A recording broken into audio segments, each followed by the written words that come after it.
Alrighty, this is going to be part 7 of Tales of Berseria. Hey, this doll? It looks like Bienfu. Ah, a keen eye you have, young man.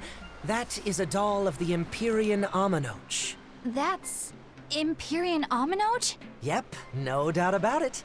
I've seen her with my own eyes. Real dignified, but not without a bit of a temper. You saw her? Why was she angry? Well, the Abbeys banned any profession of the Aminochian faith in Southgand, despite her popularity. Gotta assume that's what got her all bent out of shape. I tried talking to her, but no matter what I said, she was just like, oh. Wait, that sounds like... And that low-energy goddess you saw? The doll you've got here looks like her? Yeah, more or less. Ha! Fortune smiles upon thee, weary adventurers. That listless goddess is none other than Grim. Grimoire isn't human? When did I ever say she was? So, shopkeep, where'd you see her? I think it was down by McClear Beach. Pensively watching the tide come in? That's her, all right. Quickly, to the beach! Ugh. Why didn't you mention Grimoire as a Moloch before now? You can't be too careful with that information. Spies listening everywhere!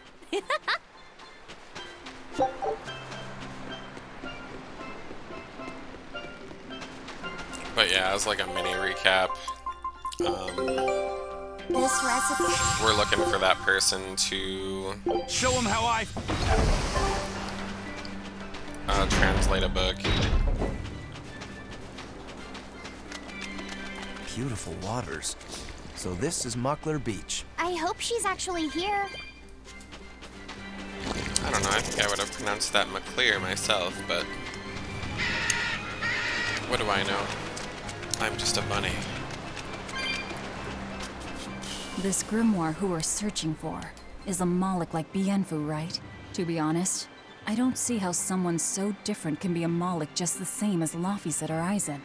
I understand your doubts. It's quite the tangly mess. I'll tell you anything!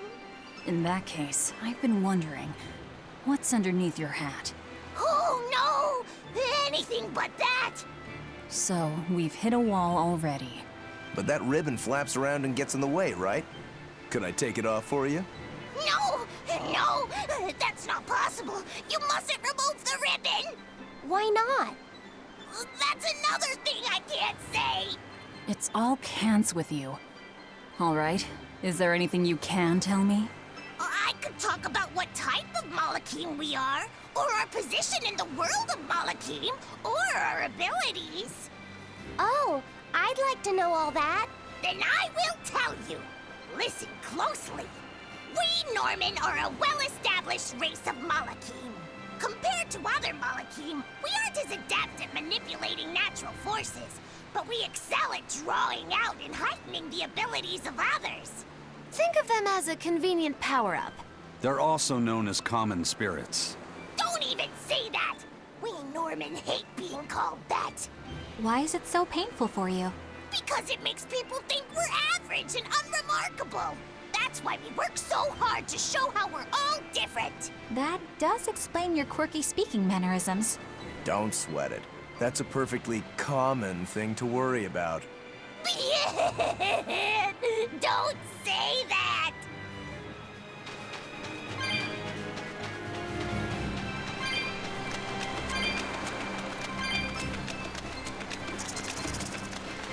What are those penguins doing?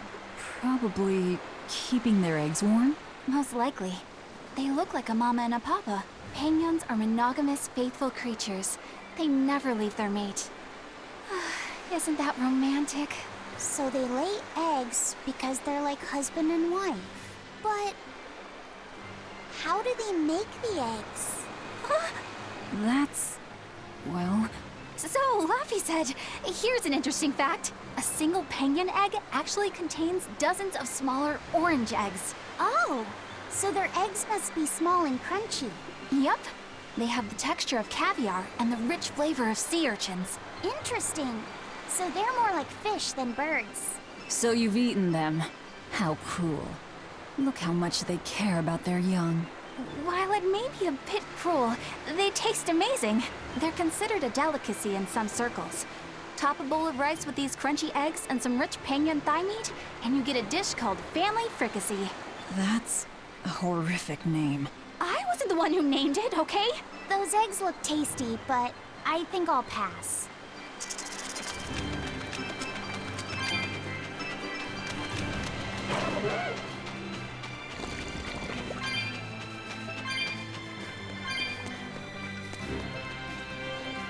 Yeah, that's a horrible name. Like, you're eating the whole family sort of a thing.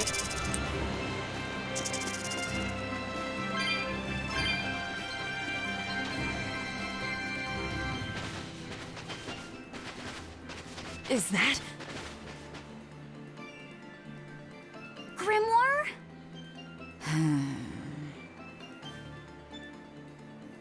She's moving away.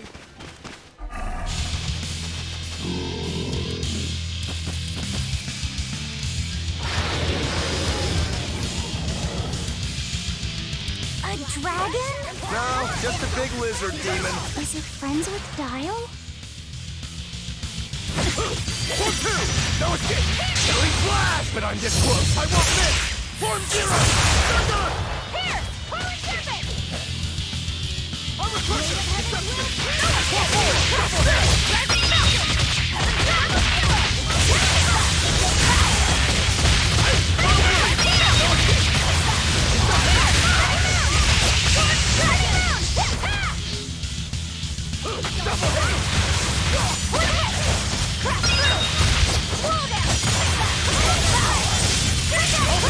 Form 7! Hold up! Form 7! No mercy! Wounds I won't shoot! Triple peg!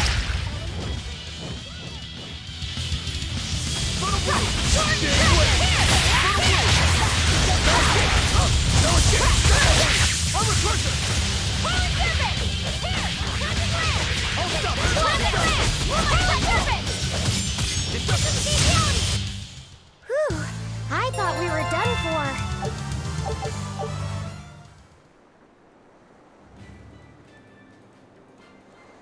So she's the same sort of Moloch as Bienfu?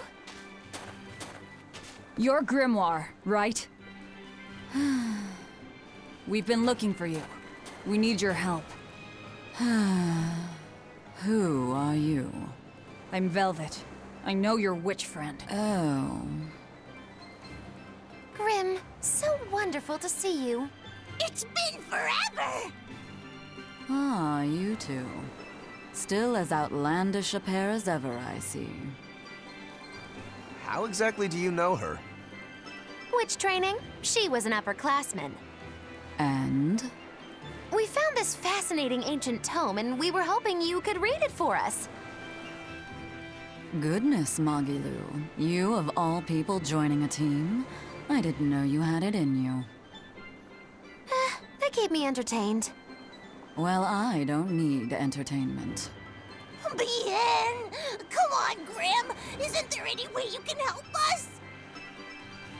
It's not the kind of thing I do. Oh, what a shame. Things happen. Well, we tried, didn't we? Maybe you need some incentivizing. Do it. I'm serious. I bet you are.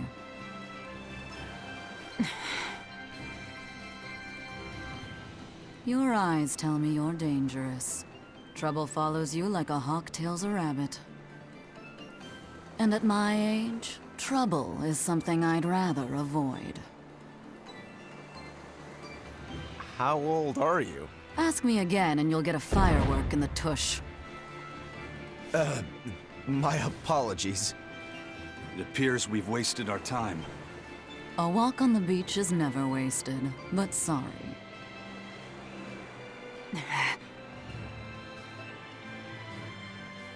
Well, how did you learn to read the ancient tongue?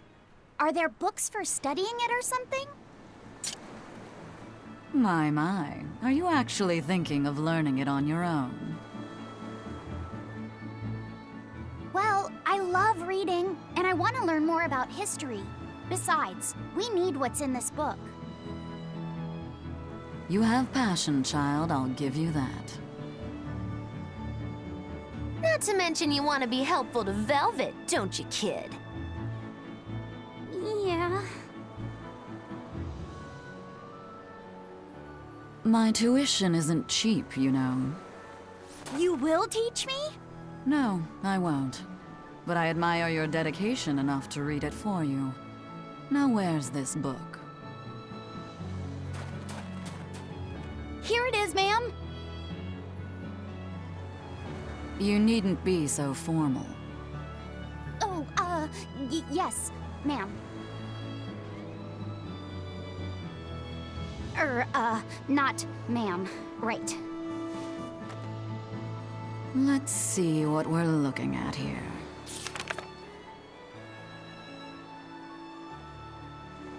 The language of ancient Avarost.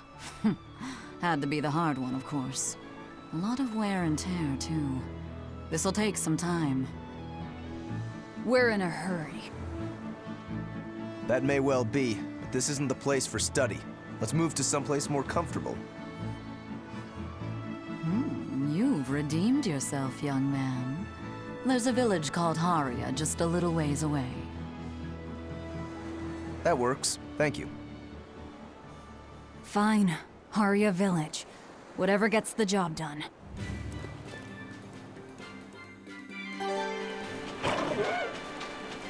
Haria. Isn't that the village with that demon that Oscar and Teresa were talking about? I think it might be. We should remain on our guard.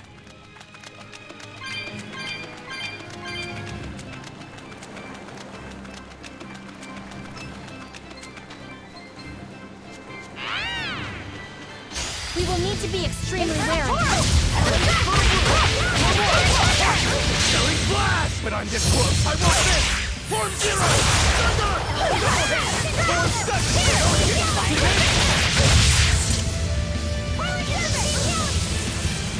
Hold up! Hold up! Form fury! No escape! No escape!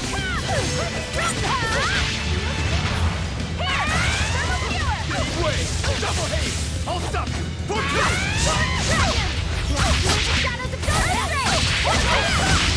For one! For one!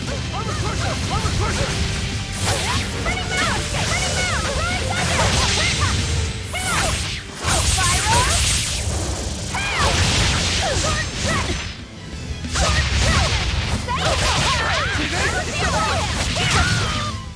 This fight is over.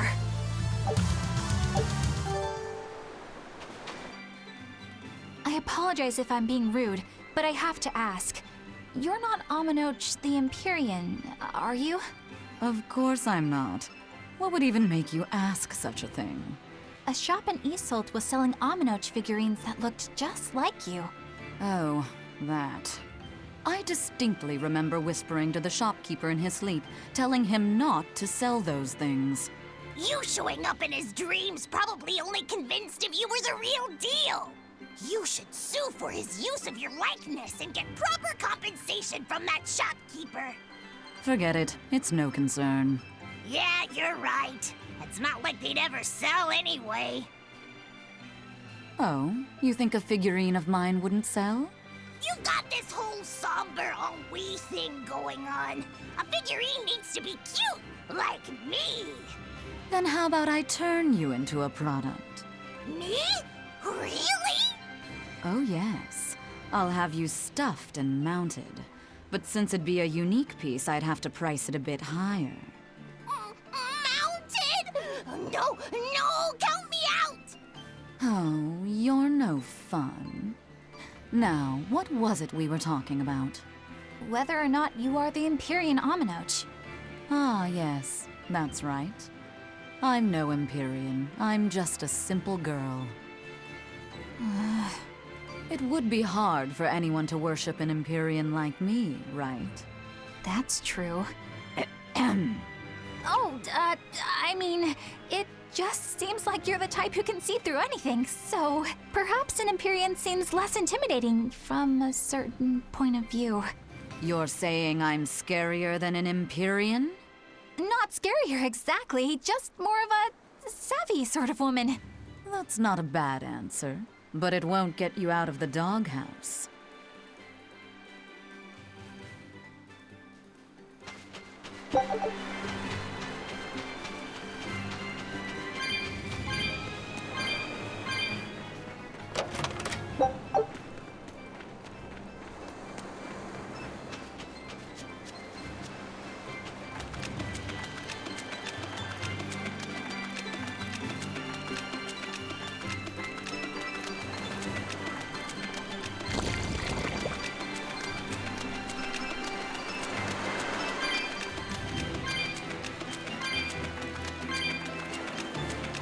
That's Haria Village.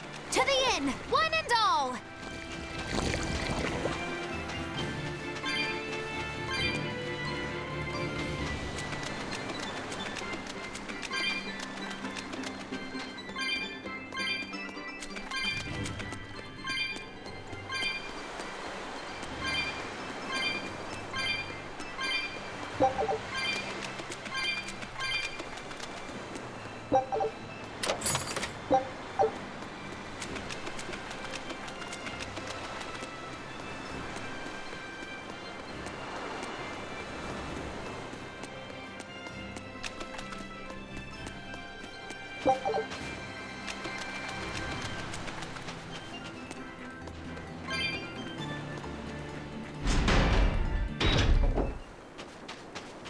From what we heard in Iseult, demons are attacking villages, and more people are growing upset with the Abbey.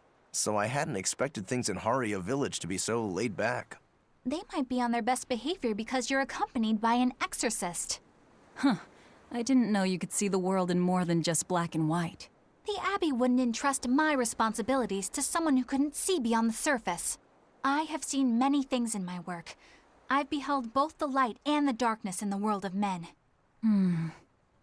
Despite that, no, because of that, I won't turn away from the wrongs that I encounter. Moreover, I have faith. I believe there is good in all our souls. The darkness, huh? Yes, like you. You're awfully direct.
We could use a place to stay.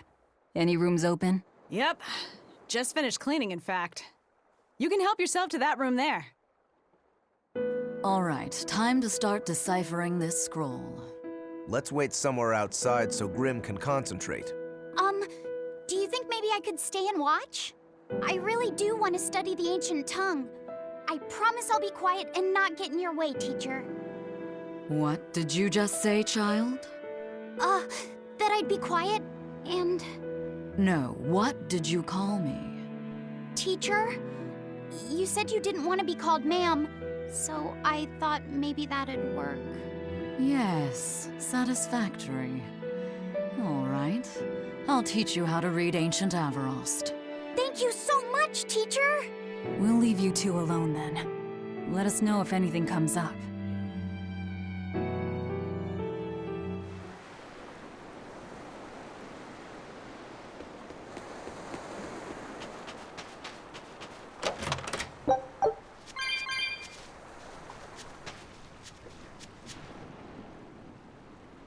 So she digs being called teacher. Well played, Laffy said. She wasn't so fond of ma'am, so I guess he figured he needed an alternative. You can tell how badly he wanted to help her with the languagey work. I think our Malak boy's finally finding himself. So it would seem.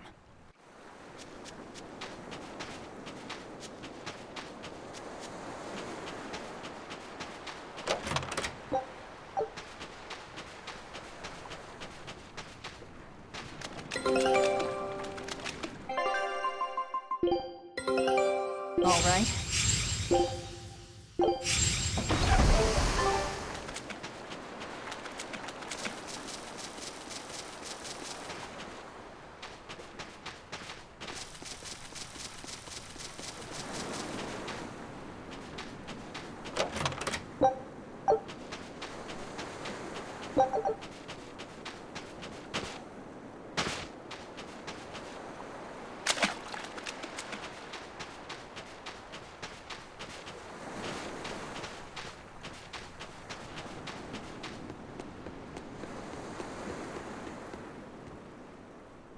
Listen, I don't know what they told you in Isolt, but our village has its own traditions. This village is under the divine protection of the Empyrean Aminoch. For unbroken centuries, a line of his priestesses have guided us. They're tasked with performing the sacred rites of worship. And sometimes, they even deliver us his words and will. And there's still a priestess today? Of course. And her daughter is training to become our next priestess. Although, I sometimes feel they push themselves too hard. Both mother and daughter are giving their all for Haria. But the Abbey doesn't care about any of that.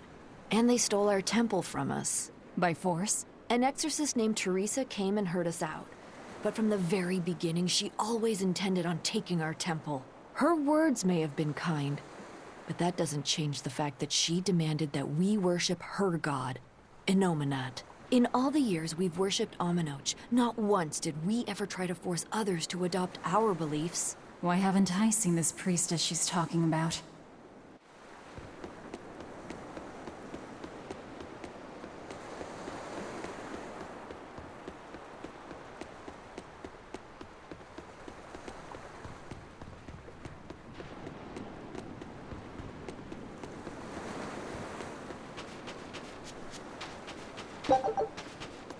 It sounds like deciphering the text might take some time.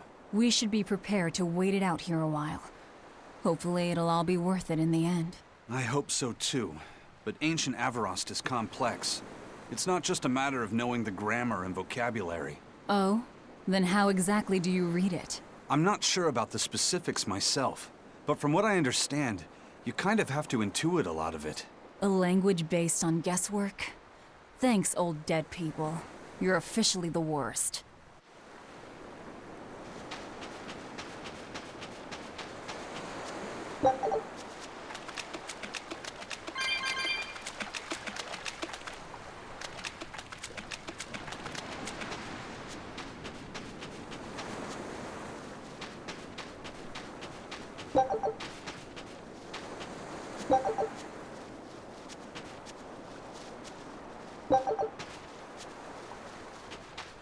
What connection do you think there is between the violent demon Teresa mentioned and this village? Couldn't tell you.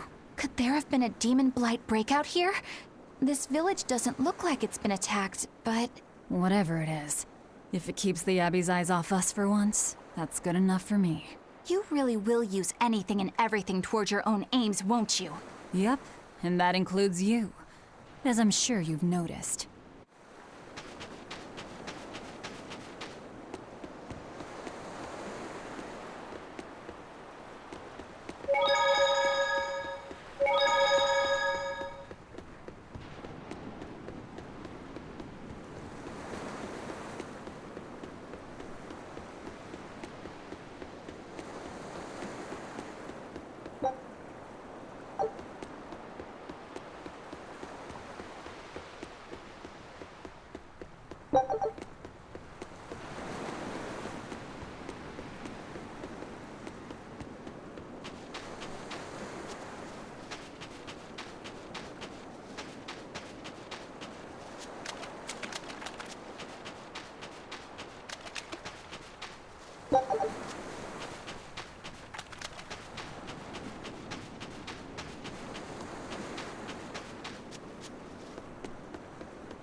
Fostering local religions. The Abbey sure knows how to oppress the populace. I'd imagine that comes part and parcel with spreading the good word. Other gods would only get in the way. From what we overheard, it sounds like they've taken over Amenoch's temple, Palamedes, to use as their base of operations. Sealing it off would be provocative enough, but straight up taking it over? Not a lot of so-called reason to that. Unless... Do you think they need it for some other purpose? Shrug.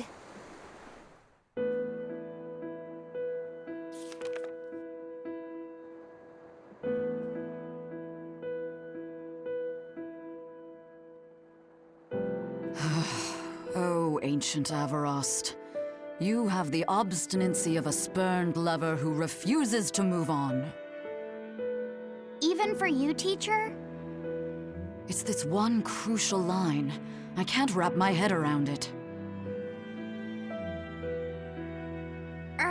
Well, from what you've taught me so far, it looks like it says... Saw, Popo, Mucho, Sanchon.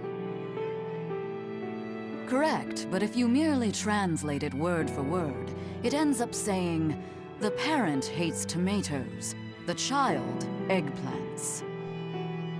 I doubt those have much to do with Innominat. Yeah. Their grammar is nothing like ours.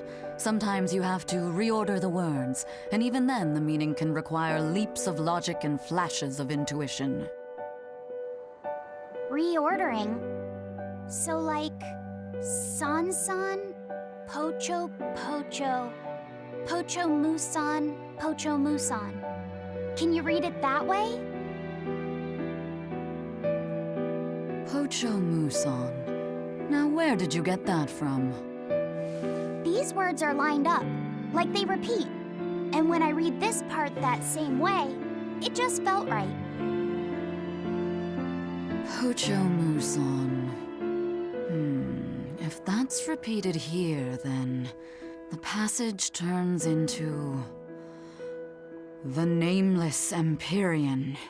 Empyrean! Ho ho, that has to refer to Innominat. I think we're on to something. All right, so if we apply this rule here, then... It would seem to be a book of children's counting songs. It's not about Innominat? What matters is what the song says, child. And I think you will be very interested in the words. I wonder if they've made any progress yet. Shall we go check on them?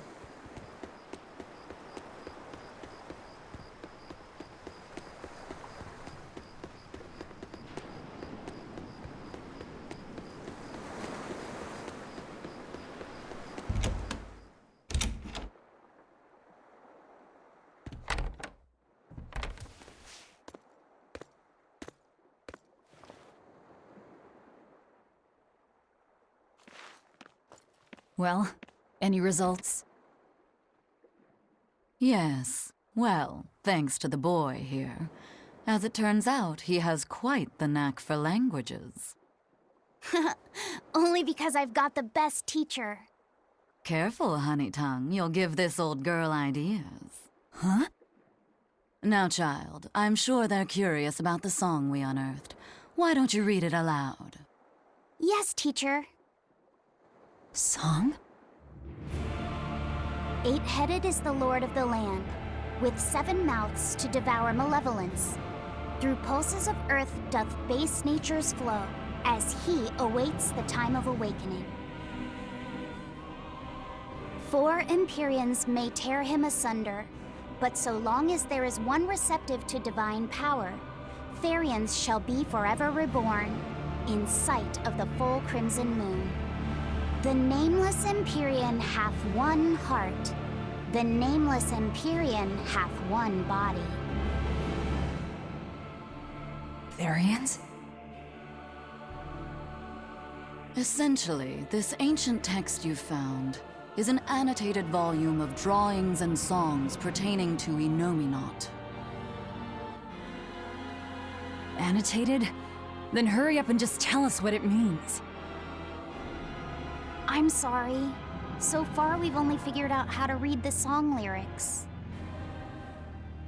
All right. I take it we're still in for a good long wait before it's thoroughly decrypted. Likely so, but if we want to find out what the Abbey is up to, we need to know what's in this book, no matter how long it takes. What the Abbey's up to, is it?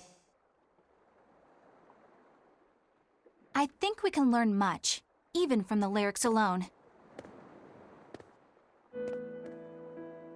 The drawings depict him with 8 heads. One of them belongs to his main body, but the other 7 are his mouths.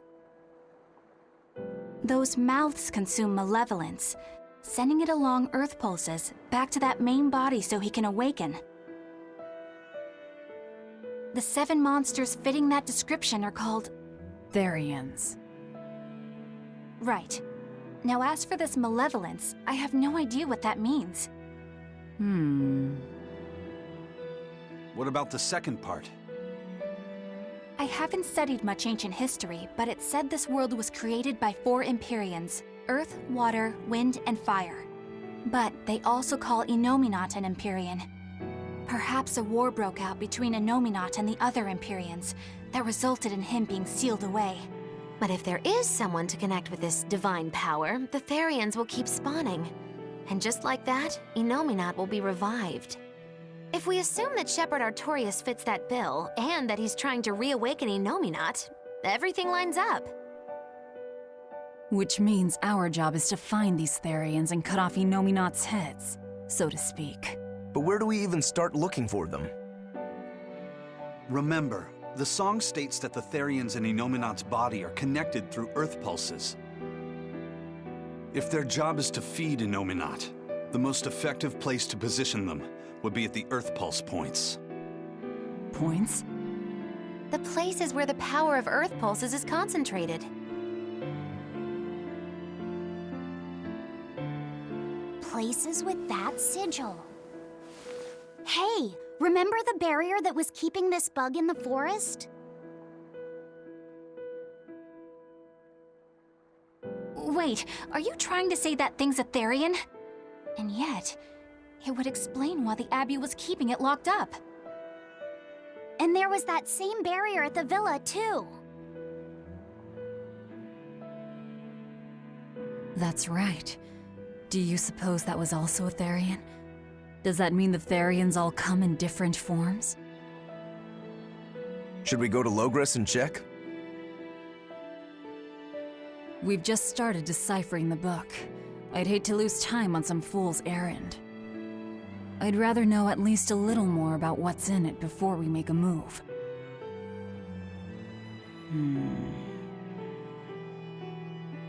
Something bothering you, Grim? This line. The one about Therions being forever reborn.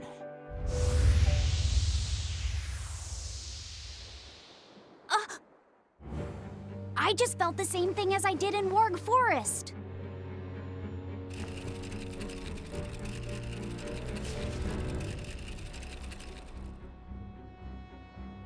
The needle's pointing in the direction of Amenoch's temple, Palamedes. Do I recall hearing that the Abbey took that over?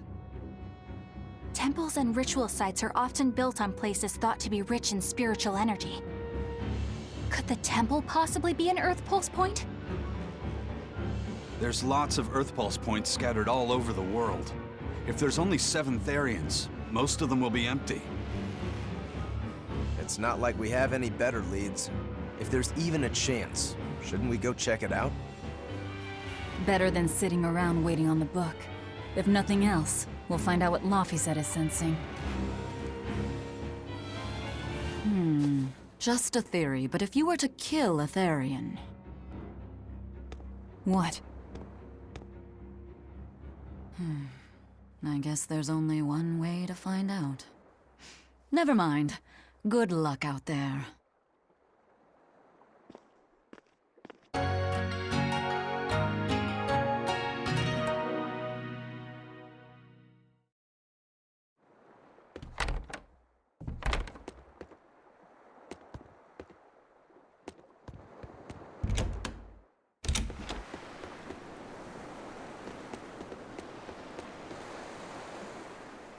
Do you plan on just giving up? Palamedes is Amenoch's temple. The priestess isn't the only one whose job it is to protect that temple. It's the duty of everyone born in this village. Why did the Abbey need Amenoch's temple badly enough to risk causing this much unrest? But how will we protect our village from the demons if the Abbey abandons us? Besides, we won't be able to do business with the people of Isolt anymore. Our faith in Amenoch has nothing to do with the demons. When the priestess gets back, I'm going with her to protest. The demon blight changed everything. Will we never be able to return to the way things were? The way things were.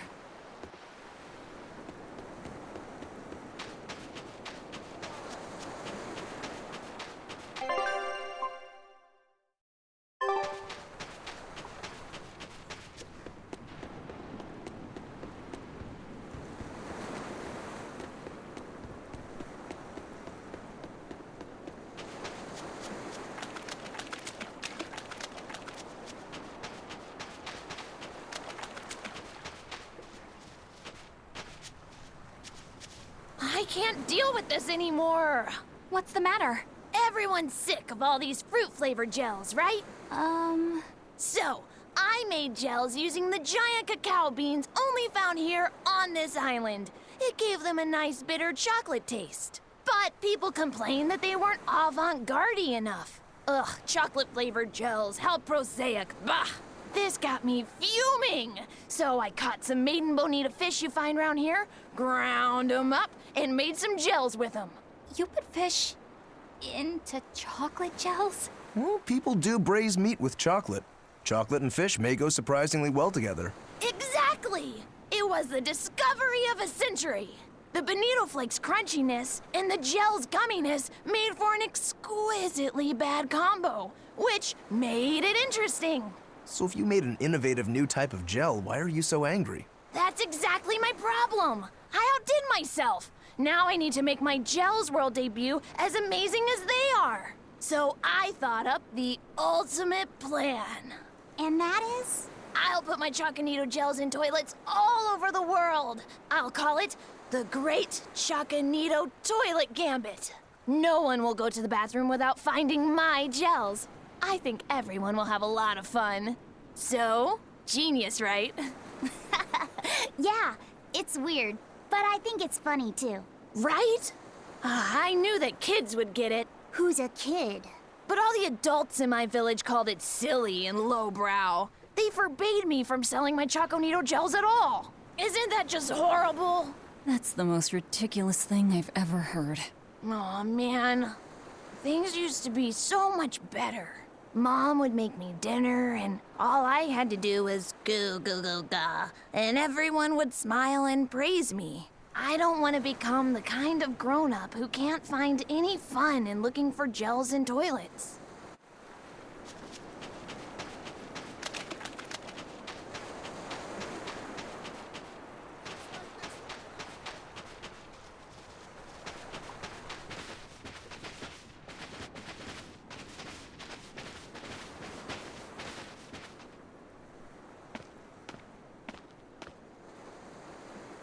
Who are you?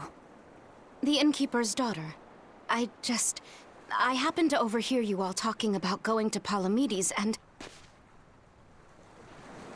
Did you report us to the Abbey? Report? But you already have an exorcist with you. If you have any business, talk with her then.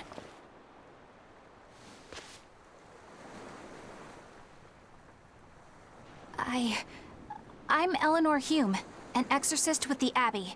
How might I be of service? I want you to look for someone.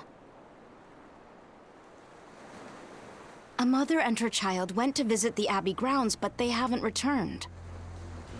They've both gone missing? Yes. The mother's name is Mahina. She's a priestess of Amenoch. And her little daughter's name is Kamoana. Hold on. If she's a priestess of Amenoch... Right. Ever since the Abbey booted her out from the temple, she's been regularly going back to make her objections heard. But one day, she never returned home. And now her daughter has disappeared too. I can only assume that she went to go look for her mother. And you believe they're being held at the temple? Oh no, ma'am. I just can't imagine Mahina would abandon her daughter like that. Kamoana is next in line to succeed her, so she's had a strict upbringing, but her mother truly loves her. Please forgive Mahina for her protests. I was just hoping you could use the Abbey's resources to track them down. I will do everything in my power to find them. Thank you. Thank you so much. Like Kamoana, I grew up with only my mother as family. I can't help but worry for them. Of course. Let's be off, Miss Exorcist.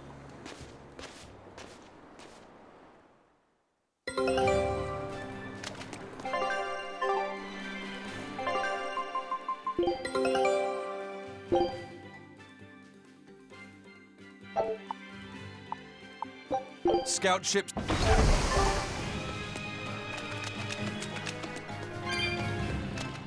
Eleanor, what's your game here? The mother and daughter, you mean? That's on me. I'll search for them myself. I don't care about that. Well, what then?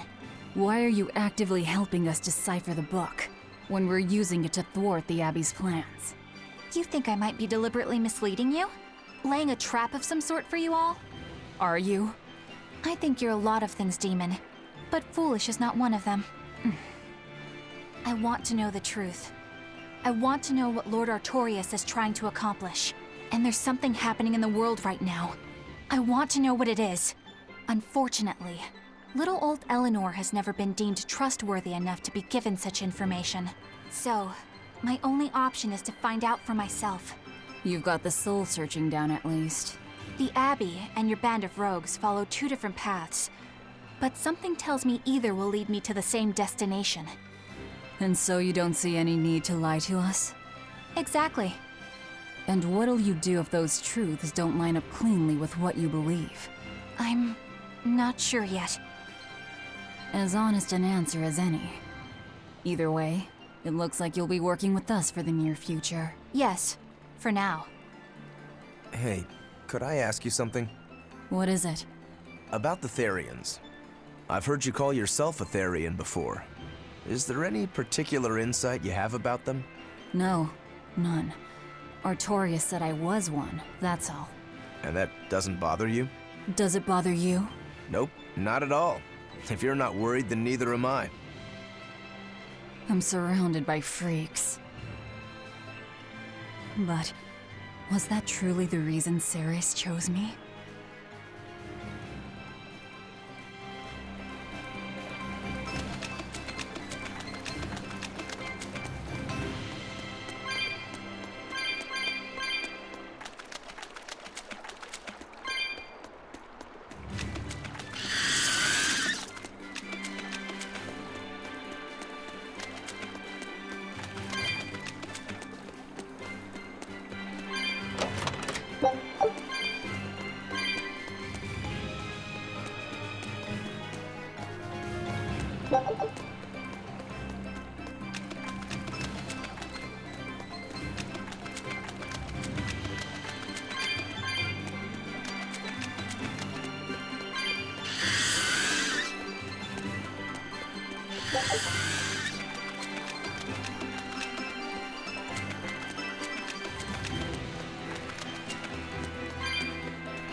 Velvet keeps picking on Madame Eleanor.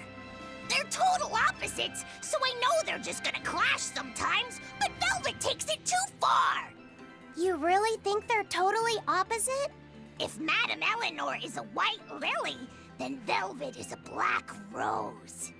If Madame Eleanor is a soaring Pegasus, then Velvet is a wolf in the shadows. If Madame Eleanor is a plate of spaghetti carbonara, Velvet is squidding noodles with seaweed. I don't follow you completely, but I think I get the point. I'm sure you understand. The two have nothing at all in common. And since they don't share anything in common, some fighting now and then just can't be helped. Well, they both have beautiful hair. Okay, but we're talking a noble exorcist and an aloof demon. Eleanor sometimes treats you coldly, and Velvet has helped me more times than I can count. Madame Eleanor gives herself fully to the salvation of others, but Velvet is bent solely on revenge. That means they're both motivated by thoughts of others. How is the cheerful and talkative Madame Eleanor at all the same as the brooding, taciturn Velvet? Both of them talk to me when it's just the two of us together. You're just trying to be contrary.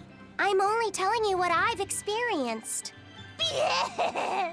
Actually, I feel that Madame Eleanor isn't really reaching out to me. It's all right if Eleanor doesn't want to talk to you.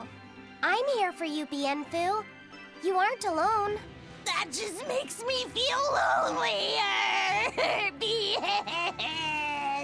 You two are opposites yourselves. Huh?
Come on, put up some fight, okay?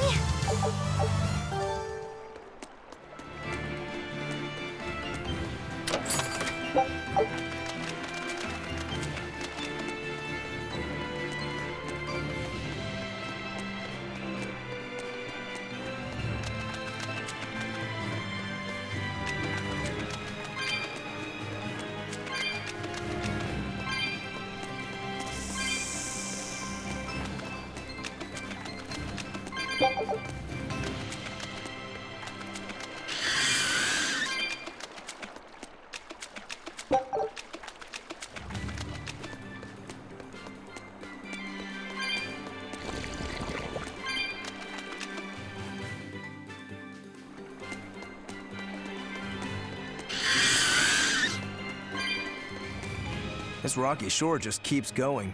Just don't step on any sea slugs, okay? Why not? What's the big deal? It's just that it isn't pretty. Their insides squish everywhere. Yikes. That sounds pretty traumatizing. Then again, if you pickle their innards, it makes for a great snack. You eat them? Oh, don't be a baby. You've had worse. Forget the sea slugs. Try not to step on the coral.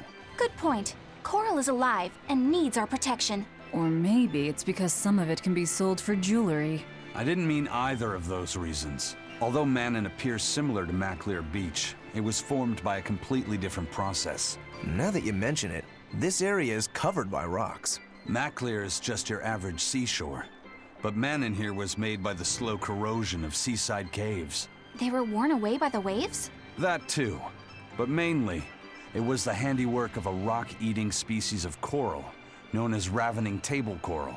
Stay in contact long enough, and they'll melt your flesh right off. Ah, so that's why it tingles every time I touch the coral. Why didn't you warn us earlier?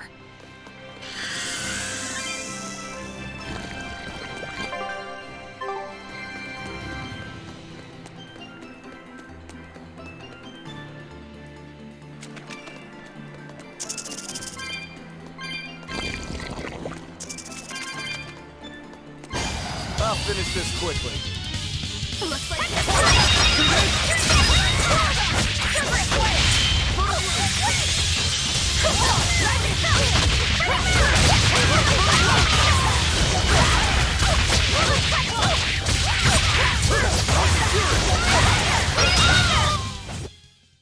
That's the end for you! What an easy victory.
I'll finish this now.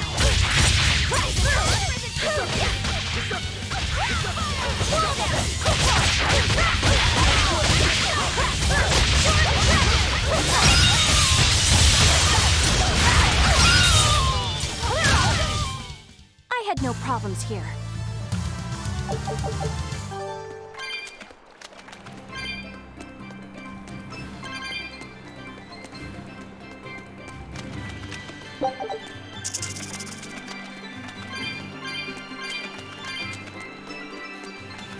Fluffy said, have you been taking care of that rhino stag roast like a good boy?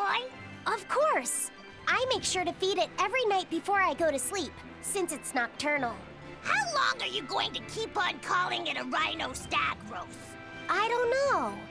It's a new kind of beetle, so it's gonna be hard to tell if it's really a rhino or a stag. You're asking a lot of questions.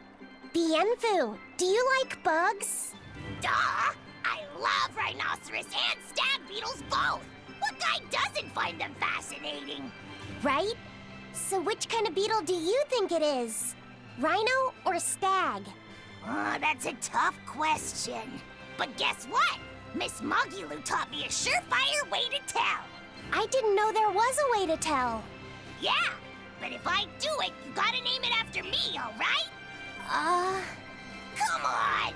What guy doesn't wish he had a cool bug named after himself, right? And besides, Miss Mogulu told me that this technique is so good that it's only fair to have a bug named after you in return. So what do you say, man to man? Come on, let's live the dream! Oh, all right. How can I say no to that? Besides, we all did work together to capture it anyway. Yay! Thanks, Laffy said. All right, Show me the bug, and I'll tell you what it is. Miss Magilou says you need to open up its outer wings and get a good whiff of the thin underwings. I'm pretty sure I remember rhinoceros and stag beetles smelling really nasty under their wings. Is it really that bad? Why not find out for yourself? No thanks. I think I'll pass. Maybe you shouldn't do this after all, Bienfu. You probably just want to hog the name all to yourself. Well, too bad! A real man never goes back on his word. If it packs a mean punch, then it's a rhinoceros beetle. And if it smells really zesty, then it's a stag beetle. I don't know about this. Just let him do it, Laphicet. He's already volunteered. I can do this? Just you watch!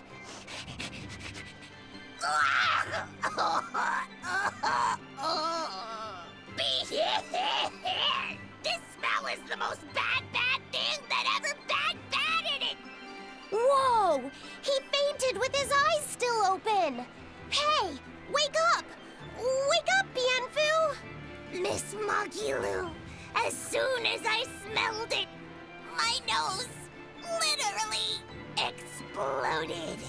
He looks like he's having a bad dream.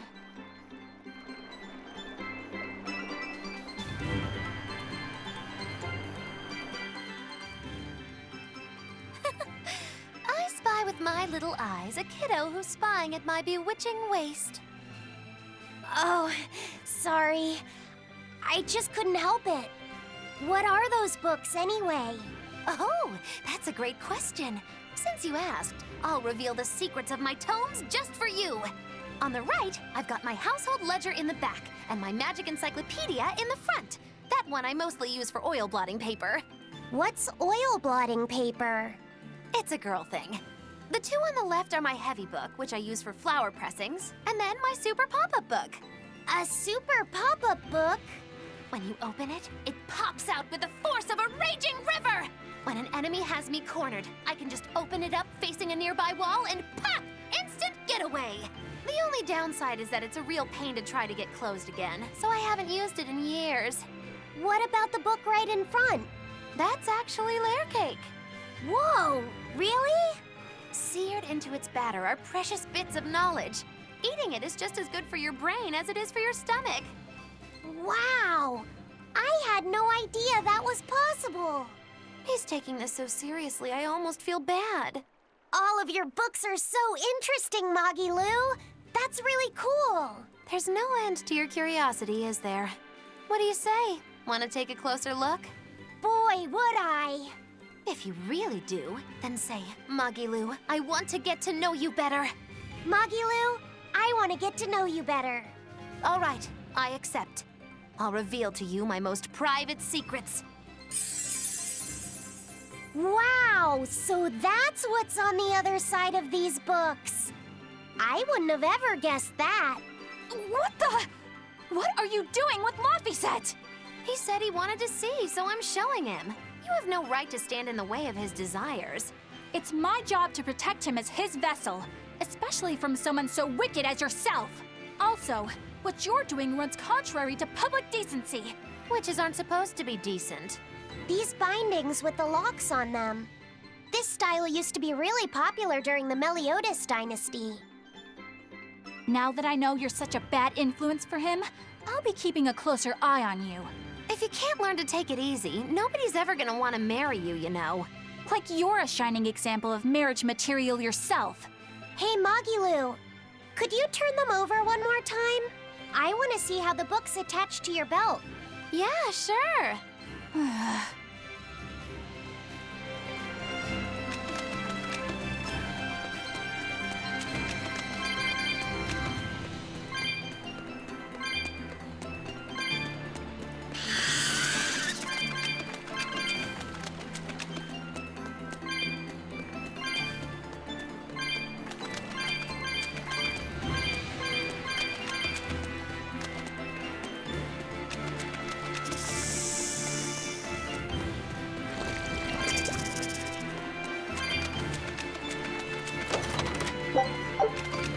Hey, Magilou, I was wondering about that book you have on your waist.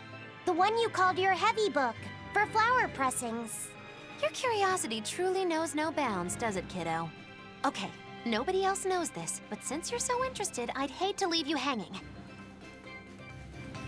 My heavy book, the one I use for flower pressings, is none other than a collection of Bienfu's poetry.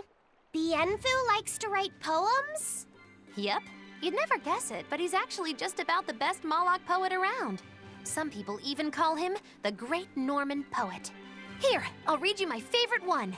If there is something unimportant happening to the east, I'm made to go there and back. If there is something unimportant happening to the west, I'm made to go there and back. I can never rest nor be at peace. Every day my life is a living hell. That's heavy stuff. Isn't it? That's what makes it so good for pressing flowers. It's so wonderfully, oppressively heavy. Muggy Lou, your face has gone all sinister looking.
I'll finish this quickly.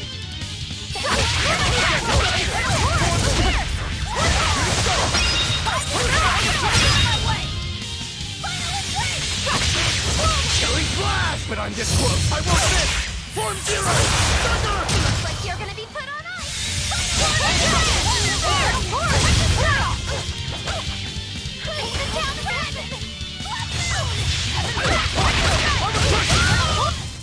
Sorry to cut you down.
How about it, Laphicet? Picking up on anything? Yeah, in the direction of the temple. The feeling's getting stronger now.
I got a feeling like some kind of boss is probably coming up, so wanted to make sure I had my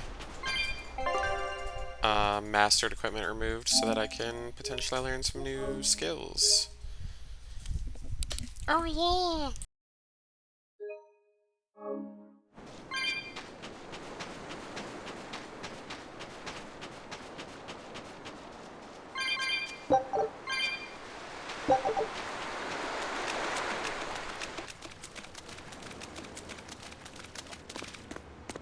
What's this? A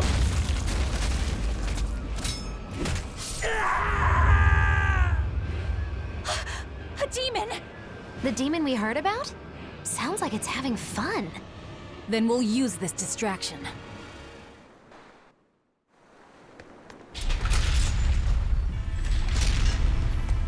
Wow, look outside! It's the ocean! This was a place of worship for Aminoch, the Water Empyrean. The ancients built this sanctuary underwater for the same reason that Eumasia's temples were built underground. But building this underwater couldn't have been easy. Aye. With the Earth temples, all they had to do was keep digging. Here, they had water to contend with. How did they do it? You can't split the sea like you can a log. They started by stacking giant stone blocks in the shallows, creating an enclosed space. Then they drained the water and expanded the enclosure. Once they had done that enough times and secured enough dry space, they were able to dig into the sea floor. It's mind-boggling, isn't it? The humans believed that by going through such great hardships to build these temples, they could show the depth of their devotion. Additionally, current research suggests the site of this temple once sat on the seacoast. What? Are you saying I'm wrong? No, I'm only reporting what I've read in academic journals. How would coastal ruins sink into the ocean? When the Empyreans began their slumber, the land shifted, and this temple was swallowed by the sea. Scholars were able to prove that the sand and the heavy stones formed an airtight seal around the structure. Later, people carved an undersea tunnel to connect to the temple, bringing it to its current state. Now that you mention it, I think I read that book too. Revised Theories on Ancient Architecture, right? That's the one. Have you read it, Aizen? No, I only read the first edition. The problem with the stone enclosure theory is that each time you expand the enclosure, the innermost stones have to be carried out. Once that was pointed out as being too inefficient, alternate theories were developed. The revised edition has a number of competing theories. I highly recommend reading it. I will then. So, wait, was that a complete rebuttal of Aizen's explanation? That was not my intention. It's okay. Archaeology is a continuous process of asking new questions and making new discoveries. Prevailing theories change all the time. What's it matter anyway? Let's just get going.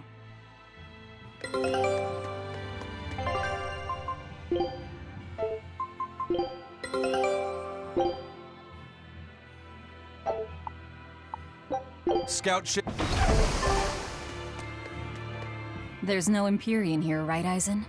If you're worried about it, why not flip that coin of his? Heads, no Empyrean. Tails, Empyrean Central. But it always comes up tails. Like I said before, these temples are nothing more than places of worship built by human hands. The current religion started when humans, fearful of natural forces, began to worship 4 gods they called the Empyreans. If you're concerned about whether or not one is sleeping in these ruins, just remember that their very existence is only legend. Be that as it may, Innominat certainly exists. Aye. But I've never heard a single story of anyone actually seeing an Empyrean. Innominat must be a special case then. Must be. I suppose so. If there were 4 more like him, and they were all trying to stop us, we'd be sunk. I can't disagree.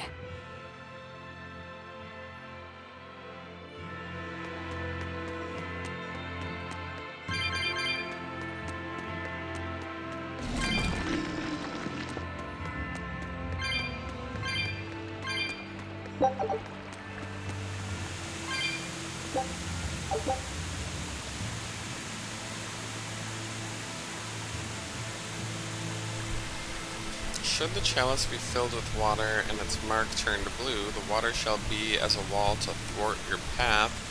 Should it be dried by flame and its mark turned white, the impeding waters shall lie still, opening the path before you. So, I guess if we get stuck by places where it looks like the map will let us continue, we need to change the chalice thingy to red. There's an indentation, so perhaps we have to find this item first.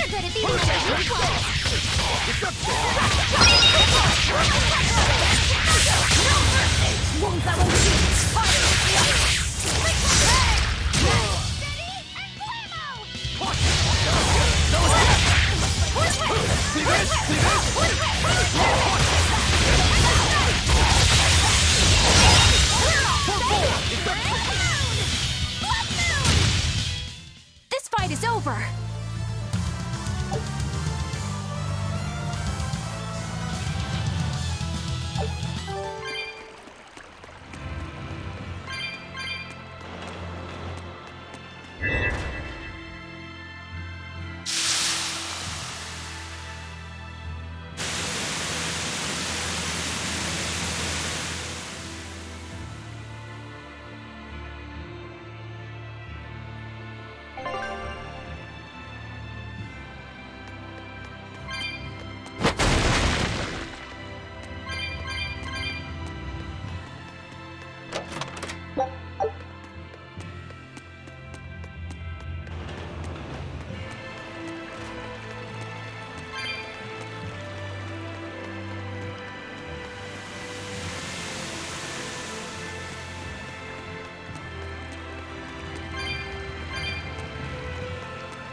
Well, it wiped out the security for us, but...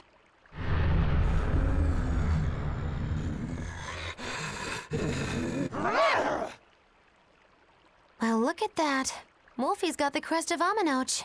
The same pendant worn by priestesses. Then that makes this demon... Yeah, she must be the missing mother, Mahina. Can't be.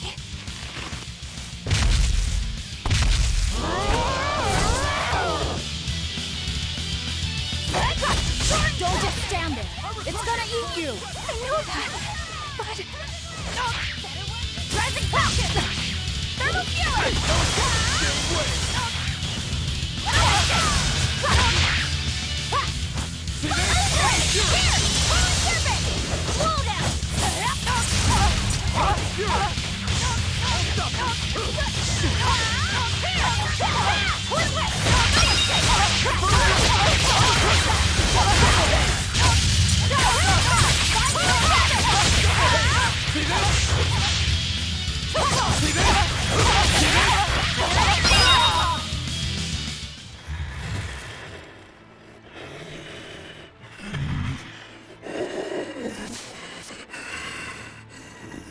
To think a priestess, beloved by her village, would become a demon. Eleanor? She's never going to be the same again. This is the least I can do for her. So says Reason. Huh? That feeling!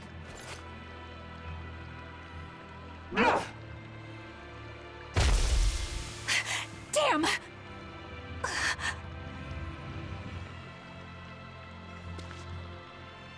Let the demon be. We don't need it.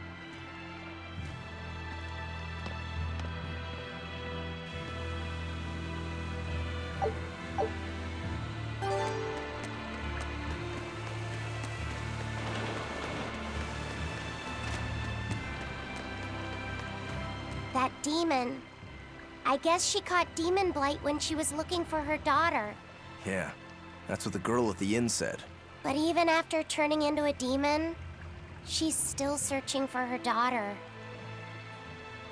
Well, Rokurok, Korogane, and Dial all remember what they wanted when they were human, right? Demon or not, she's a mother. It's no surprise she would still be protective of her child. It could be that, or it could be something else. Well, I hope that's what it is. I know that must be how she felt as a human, but demons don't have a sense of motherhood or any such thing. You saw how violent she was. She's not Mahina anymore. When she became a demon, she lost all capacity for empathy and love. It's heartbreaking, but it's the truth. Velvet and Rokuro still have empathy. One demon left unchecked could take 100 lives. And this one's even willing to attack exorcists. Demons can wipe out entire villages, even cities, just as they destroyed my village. Thus, my path is clear. Eleanor is right. There's no turning back once you've changed. Perhaps it would be a mercy to grant her peace through death. I'll finish this now!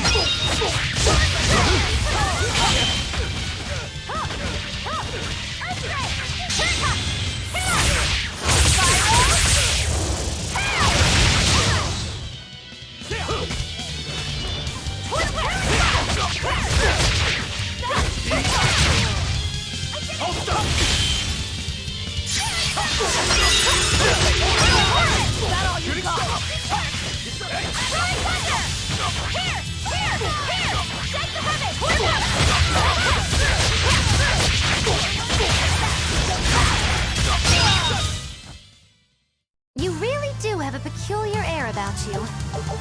Yeah. Is Innominat really an Empyrean? What makes you ask that all of a sudden? Well, according to the song Grimm deciphered, Innominat is an 8-headed dragon, right? The Empyreans are supposed to be these holy beings, but using Therions to feed on malevolence sounds more sinister than divine to me. You've got a point there. Empyreans are a type of Malachim, and that doesn't seem like any Malach we've seen. And even less so when we're talking an 8-headed dragon. Is it so far-fetched? What do you think will happen if the Therions come together in one place? Well, it wouldn't be good. My guess is they'd merge together into a giant, horrific monster. The mighty beast will attack us with its 8 long, snake-like necks and 8 heads spitting hellfire! I can see your worry. Right? And that's 8 heads with only 6 of us to take them on. It'd be more than we could handle. I'd have to conjure up a double or two. You can do that? Of course not. Then why mention it? Oh! What is it, Laphicet? Do you think each head would act of its own free will? Because if they do, they'd be uncoordinated, bumping into each other and going this way and that, giving us an opening. If we fight as one united whole, I know we can win. Yes! If we work hand in hand, victory is ours. Right, everyone? Huh? Us united? Have you looked at us recently? Well, I mean, maybe.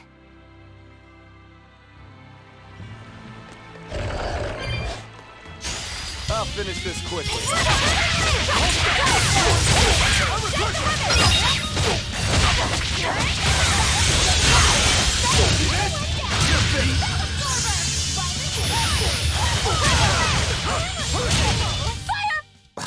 I won't improve by fighting.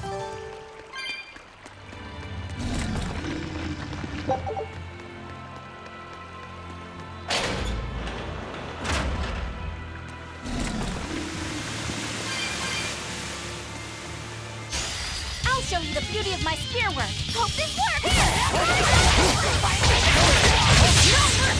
Wounds that won't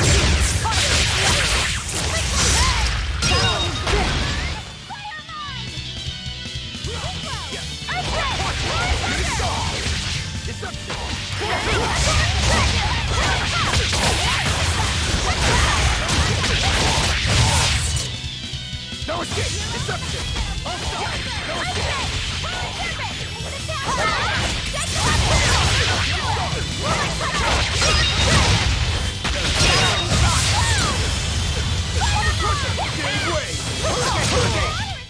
We're finished here.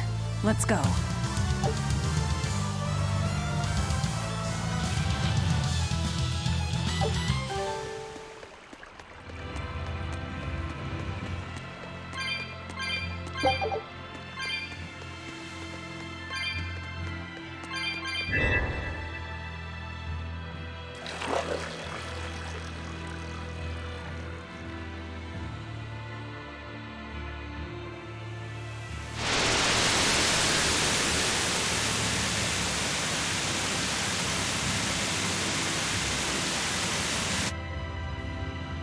Whoa! A water bridge!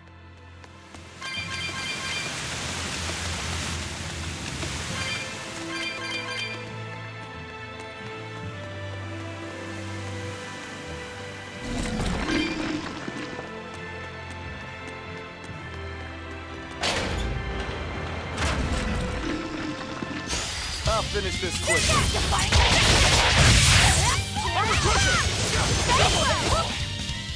Hope this works! Cherry flash! But I'm this close, I won't miss!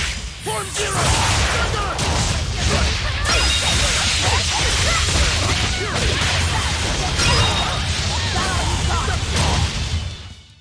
Victory is ours.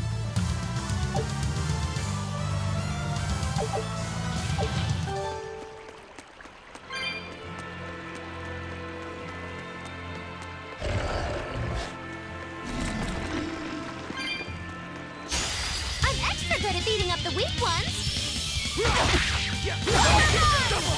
Double haze! Fertile blue! See this?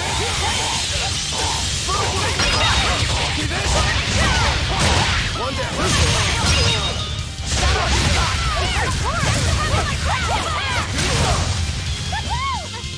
Is it hot or is it just... Stop fooling around.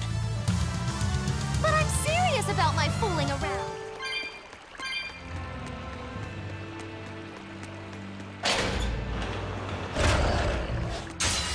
on to battle!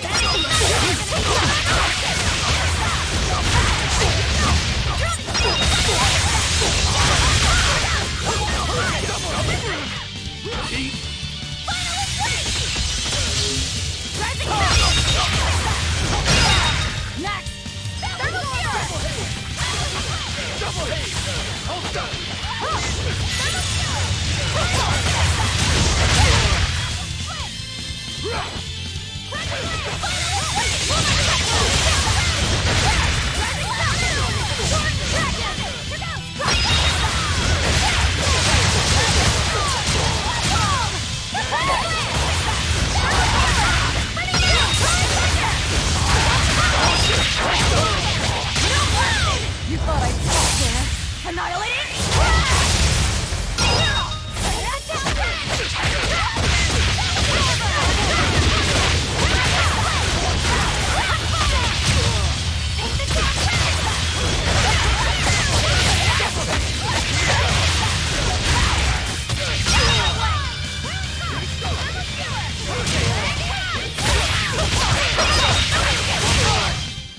I refuse to fall here!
Yeah, I mean, it's a massively hypocritical stance, because it's like, we want you to ensure that this child is alive, but we don't want to ensure any public funding for, you know, the foster parents to take over a kid that's, you know, not their kid.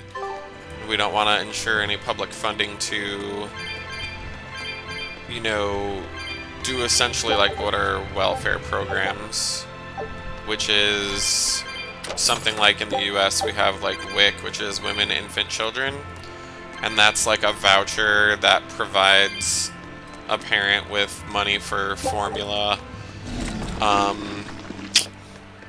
It's kind of like insane that you're like gonna demand that these kids are, you know, had, but then you're not gonna ensure that there's infrastructure to support that the kid ends up healthy.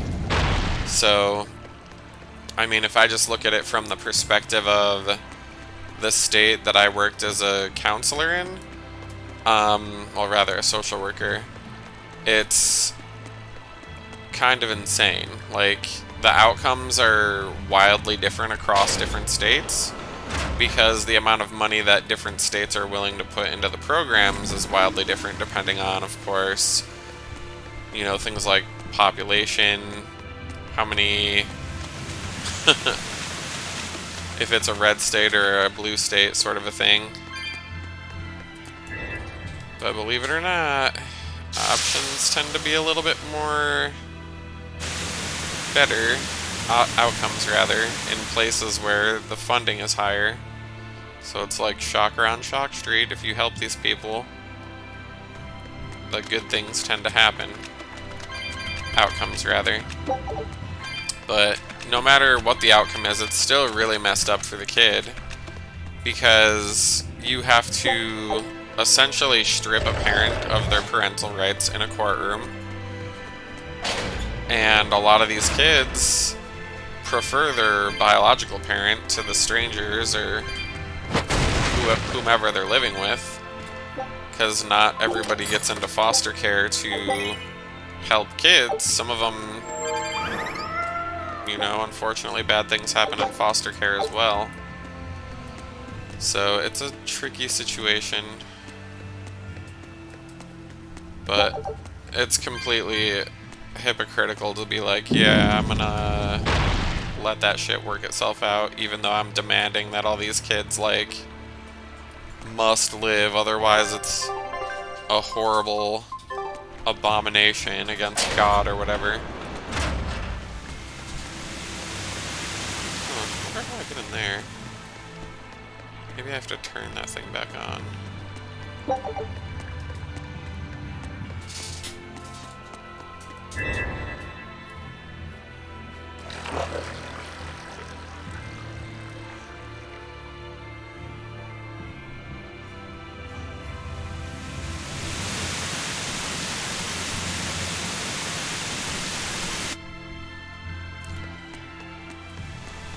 Honestly, if it was one of these people's kids with power and influence, it's just like that video that I showed you the other day. It's like, abortion's for me, but everyone else needs to have their kid. It's just completely hypocritical.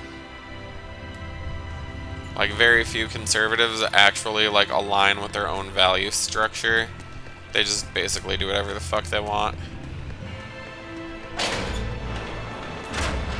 And then when caught in their own lies, they're just like, oh, it's different because it's me, and like I have wealth or power, influence, or whatever else. It won't open. Well, you could always try busting through it, but I wouldn't. Who knows what sort of traps you might trigger? I know. Look at that diamond-shaped stone in the door. Haven't we seen that somewhere else? You're right. It was on the pedestal with that chalice. That huge thing? You must have some sharp eyes there. I was more interested in what was inside that chalice. So, what? That chalice is the key? Somehow I doubt it'll be that simple. Some stones are colored and some aren't. It must hold some kind of significance. And it cracks me up too, because recently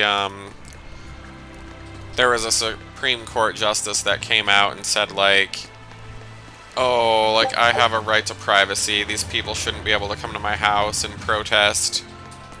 And I'm like, but you've basically ruled in the past, and with regard to, like, ruling on judgments in the legal system here, it's like past precedents is, you know, what you're supposed to go off of. So, like, if somebody's famous, for instance, they have no right to privacy like you or I would as a citizen in the US anyhow. And this guy is like a public figure, an appointed public figure, and he's like, oh, I deserve, you know, to be treated like I can have privacy myself. And I'm like, not based off of shit you've ruled on in the past, buddy. Like, these people are just so obnoxiously hypocritical.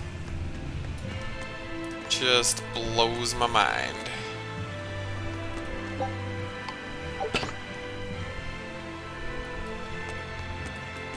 Why is this doing nothing? Okay. I think I have to go back. Yeah, there and get that jewel and then come back and get rid of that one? I don't know. We'll see. But there really is no happily ever after. I mean, if you're taking a parent away from a kid, like, a lot of bad outcomes happen regardless. Like, you're inducing anxiety when you remove a child from their home, and their perception of normal isn't your perception of normal. So you are forcing your perception on other people, essentially.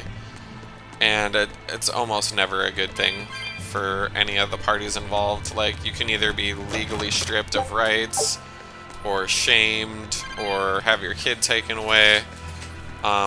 It's anxiety-inducing for the kids, it's anxiety-inducing for the parents.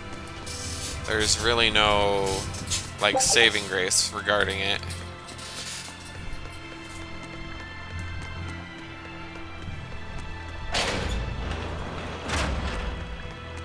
So, did I get both of these rooms? I think so.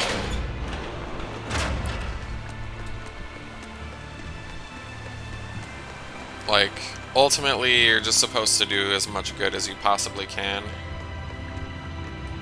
But sadly, that's not always feasible.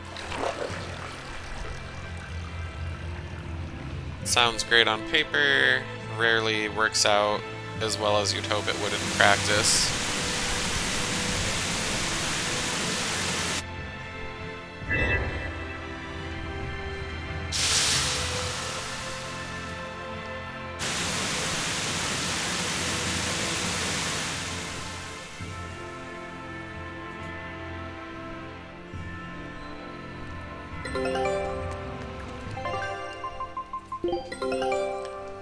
But it's just like most other things. Very few people want to see beyond the veil. Like, most people don't want to watch their sausage get made, so to speak. You know, like, it's animal tissue in a meat grinder. It's not a beautiful process to behold.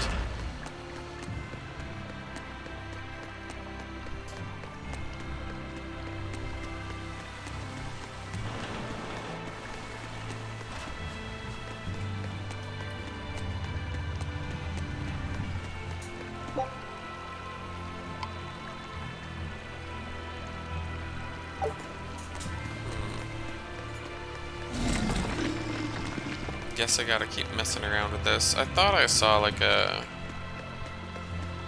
statue explain how it works, but I think I like didn't really read it. Just kinda... I'll finish this quickly.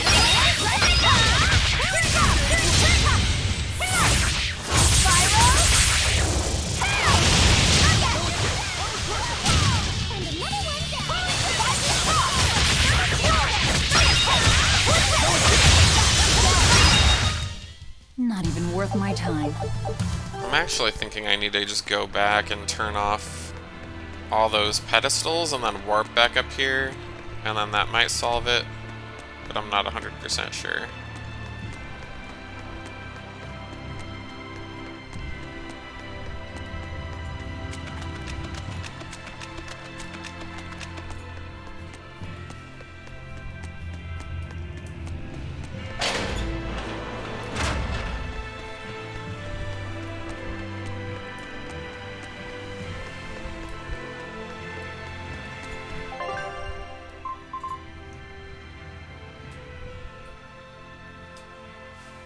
Yeah, that's just the warp. Maybe it's on the other side.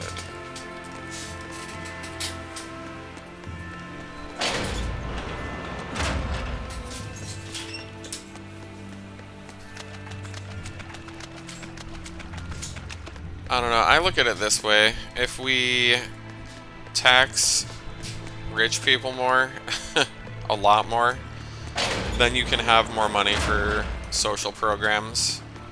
And when you have more money for social programs, crime goes down. It's just a fact at this point. And it's just a fact at this point that allowing poor people to have an abortion instead of the inverse decision, having the kid when they can't afford it, leads to better outcomes for that person, the woman in particular, because now they can have like a career. Let's see, the lock of the sacred sealed door is governed by the blue and white jewels. When the jewels of all the chalices shine, okay, so I think I need to warp backwards and then turn off all the tiered crystal things. I don't think there were any tiers up here, but I'm gonna double check just so I don't have to cycle back again.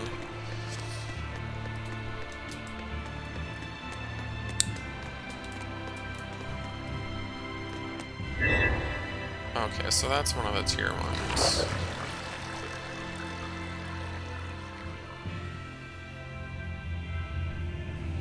Oof, I really wish you could skip those little mini cutscenes.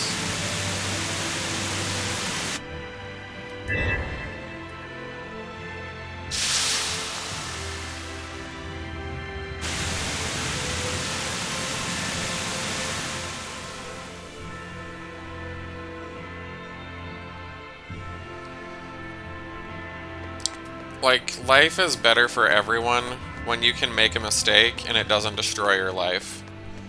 So, I mean, I look at it like all the racism, like that has very obviously happened over a very long period of time. Like, think of it from the perspective of, you know, like, black families that had, like, you know, a father taken away for, like, smoking weed or something. It just... And now, like, societally, our new framework is that weed isn't that bad and we shouldn't have demonized it so much. But I mean, it was demonized by rich white people who were racist in the first place for the very purpose of persecuting black people. So it's just kind of like, oof. How do you come back from such blatant exploitation of certain people? Like, how can you improve relations moving forward? Becomes a difficult prospect. Okay, we don't need that. We are done with that. So I need to go back to the other side and look for teardrops. Turn them back on. So there's 2 more.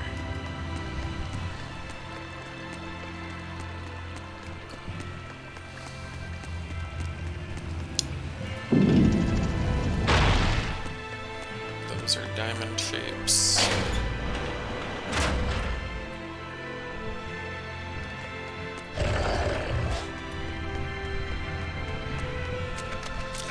Yeah, and I mean, that's not a good way to look at it. Like, you can't discount the reality that somebody else lived just because it's inconvenient for you. I just think it's completely shitty. But I don't see it going away anytime soon. Wherever money is there to be made, like, the most evil, backhanded solution will be implemented every single time, guaranteed. If a company can make more money, even if it's not that much money, by doing something that exploits others or harms, obviously, society as a whole, you best believe that shit's gonna be done.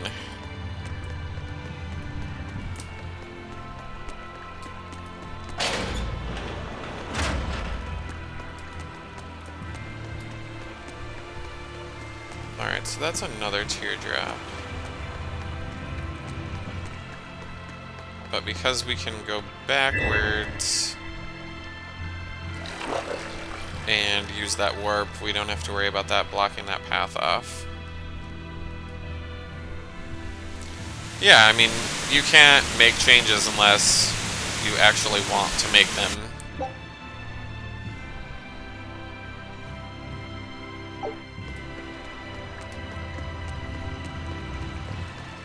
And it's oftentimes convenient to not have to make decisions. So there's a lot of stalling in politics as well.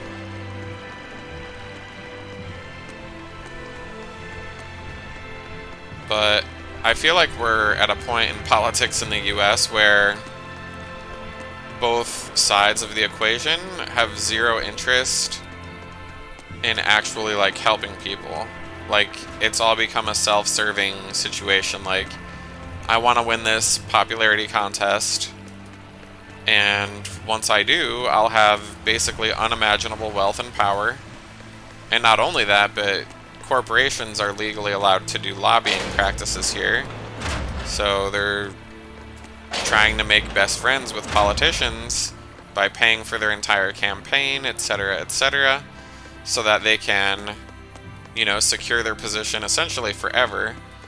And this is always, of course, in exchange for certain favors, which are almost always to benefit, you know, the company that the lobbyist is representing.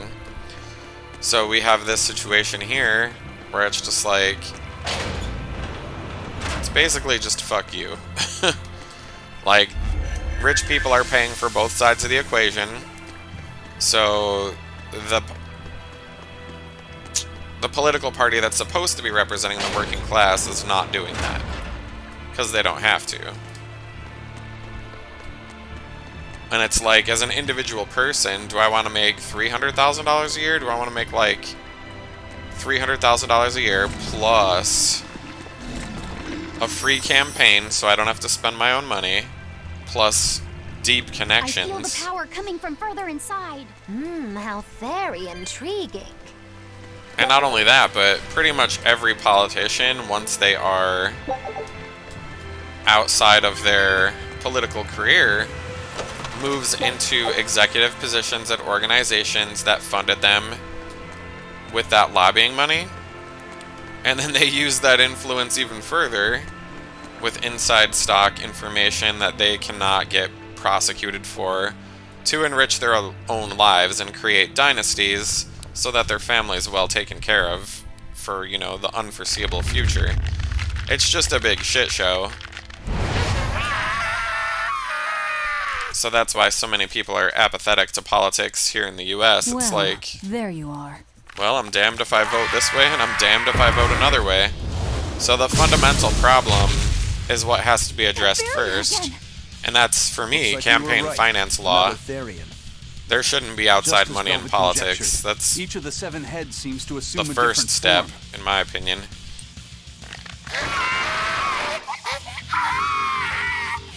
The sensation.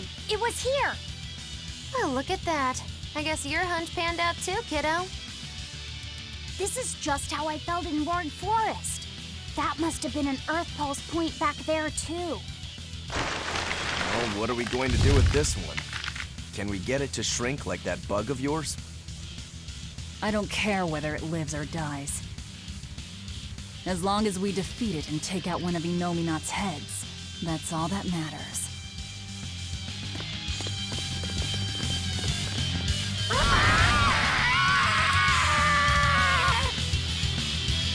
Try not to let it eat you. That'd be very uncomfortable. Now, rise! Arise, ascending angels! Deception! No escape! Here we come!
I don't think this Therion's getting any smaller.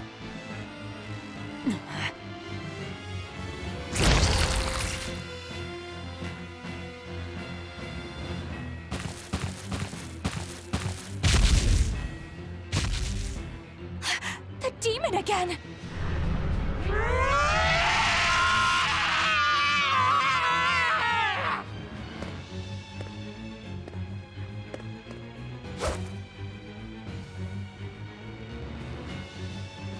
I'm not letting you go this time!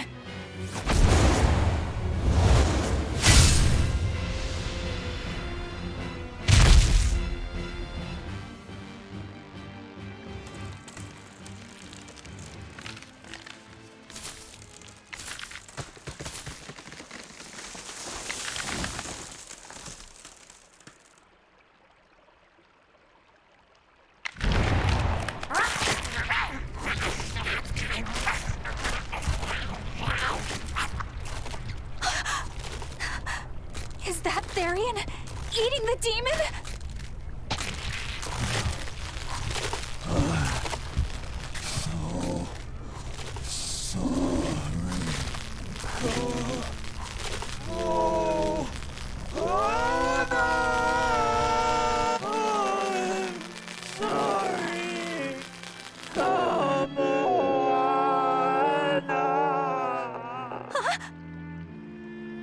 The Therion, It ate her!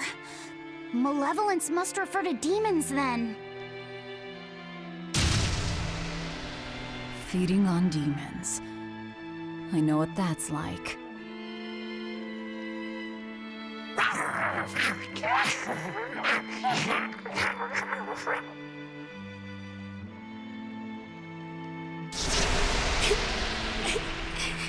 Mommy. Mommy. Look! It turned into a little girl. Is that Kamoana? Mommy, why? Why did you leave me all alone? Did I do something wrong? Was I too weak? I'm sorry, Mommy. I'm sorry. No, this can't be happening. I tried so hard to be strong for you, Mommy. The man from the Abbey made me strong. So please, Mommy, please come back. The Abbey made her strong? By turning her into a Therion? Jeez, those Abbey jokers really get off on this sacrifice stuff, don't they? I can't believe it. That woman, she was trying to save her own daughter. Mommy! Mommy! I miss you. Mommy! Dying, unable to save her daughter, all she could do was offer herself to feed her hungry child. No, this is my fault. So, should we bring her with us? Someone like her will only slow us down. That Therion isn't going anywhere.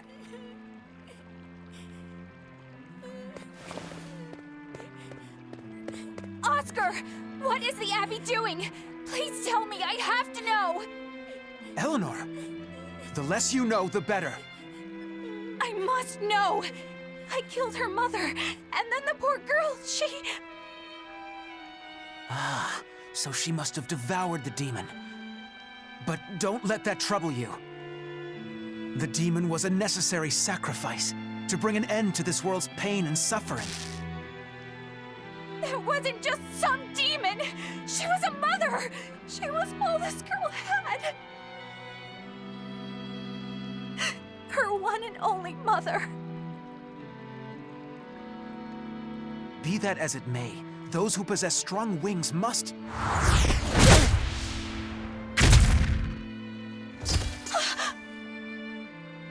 It's not nice to make a girl cry. Mommy. Kamoana. It's now or never.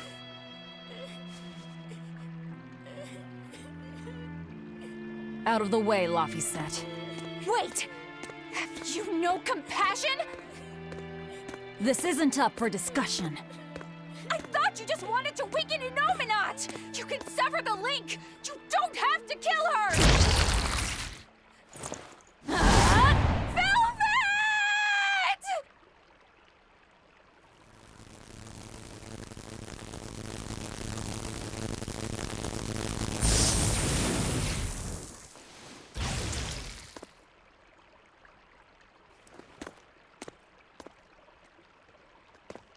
Oh, someone's had a change of heart. Apparently, a woman's tears truly do have frightening power. I'm just curious about something Grimoire said. I can always kill this one later. If we're taking her with us, we'd better grab her and go. No sense lingering in the enemy's territory. Hey, Kamoana.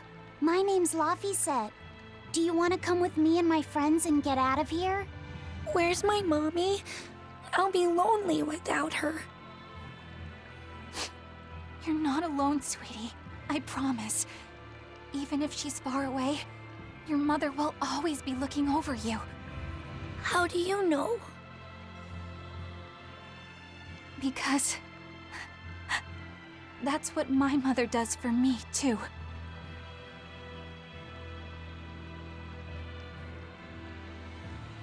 Let's go, Kamawana. Okay.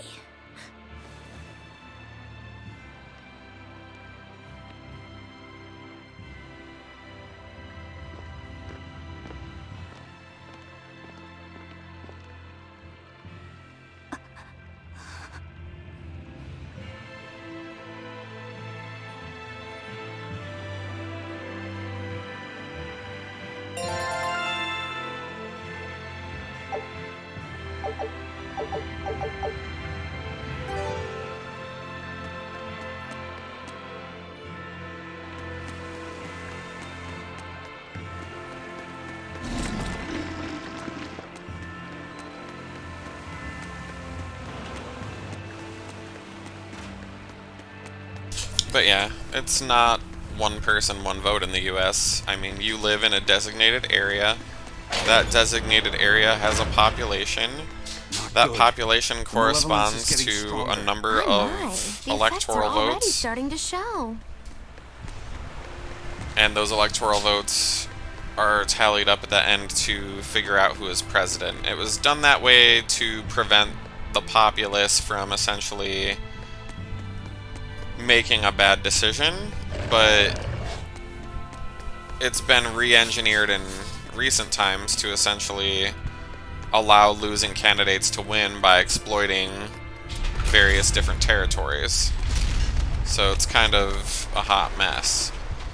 That, and you have, you know, people that are elected on your behalf that are supposed to be representing you, but oftentimes, you know, again, corruption, greed, bribes, etc.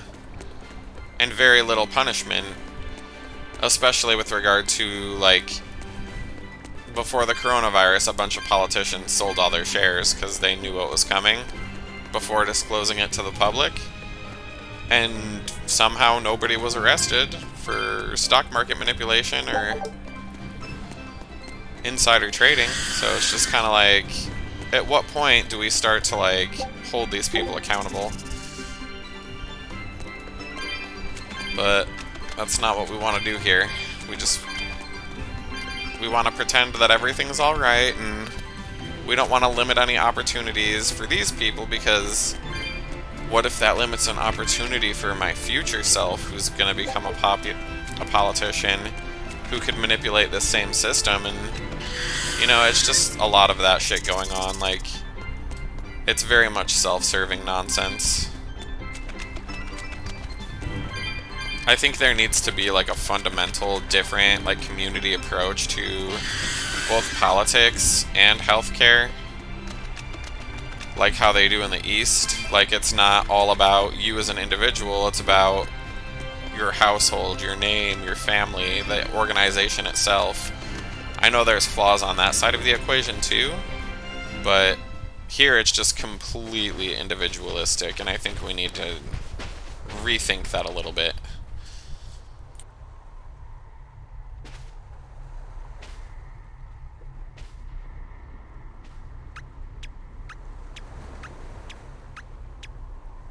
Grim, what's up? Did you come to share something else you found in that book? Not quite. I'm afraid the malevolence has grown too dense for me to hole up at the inn reading. Malevolence?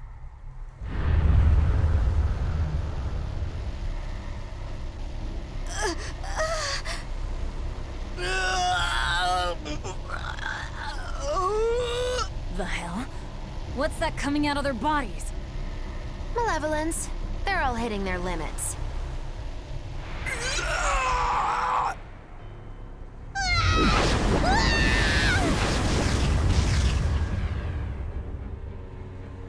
Demon Blight!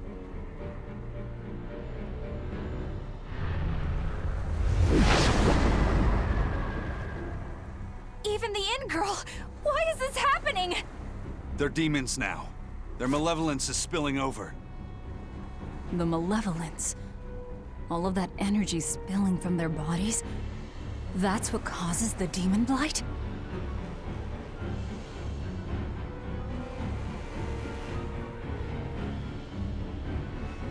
Do you know what demon blight really is? What demons are?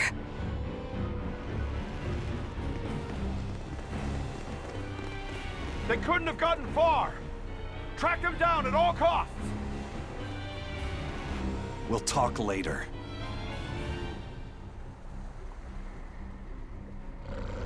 The Exorcists are going to have their hands full with these demons. Let's get back to the ship while we can.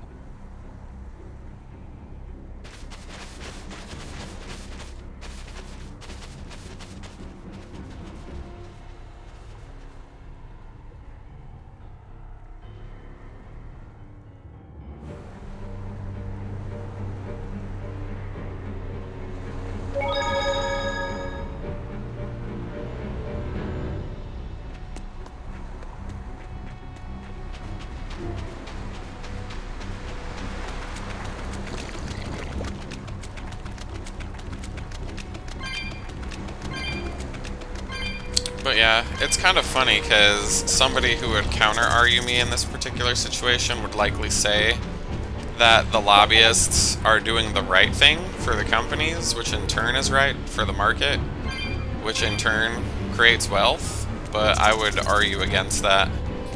It's kind of funny because every single time that we've enforced antitrust laws and broken an organization up into smaller parts, so that it's either A, forced to innovate, or B, the dying side of its business kind of goes away. Like a good example of that is like landlines moving largely to cell phones. Essentially, whenever you force these companies to stop holding back on their patents and to actually find new and better ways to make money and create better products for people, like what ends up happening is like technology is advanced and good things happen. Oof, it's just such a complete joke to let a monopoly exist in any way, shape, or form. Like right now, people that are AT&T and Verizon customers in the US are actually suing T-Mobile after its merger with Sprint, which were like the third and fourth biggest cell phone providers here. And the reason that they're doing that is because that tightening up of options, even just taking one out of those 4 options away, has led to everybody increasing prices, because they easily can. So if there's 4 companies competing versus only 3, it's easier for those 3 companies to do what's called price collusion, which is essentially like everybody's matching their prices. Like, a common example of this in economics is the cereal mafia. So like if you buy brand name cereal in the US, like you're paying $4 a box for basically like shredded oats. There's a couple different reasons for that, but you know, if everybody keeps their prices colluded at the same rate, they A, don't have to do any more innovation. They B, they're guaranteed a specific price, which is usually exceptionally high. And not only that, but their incentive then becomes to cut costs and to channel the money up to the executive class, and it's just all, you know, it's like, how do I make more money? How do you get less money? That's the name of the game, every day, all the time. It does when it's regulated, but unfettered capitalism would lead to essentially some of the bad things that had happened in the past, like companies, for instance, like used to provide homes for their employees, and then they built like a company store, and basically they took all your money that you made out and gave it back to the company, because, you know, they're taking care of you, they're providing your groceries, they're providing your day-to-day needs, so you don't need to command as much excess cash out of the organization, because, you know, they're just so good to you. But a lot of those towns had people rise up and demand union leadership, so clearly that wasn't the best way to let things work. You know, you can't have unfettered capitalism essentially regulating itself. If it's regulating itself, it's taking 100% of the profit and burying any penny it can to avoid having to pay taxes. All day, every day, baby.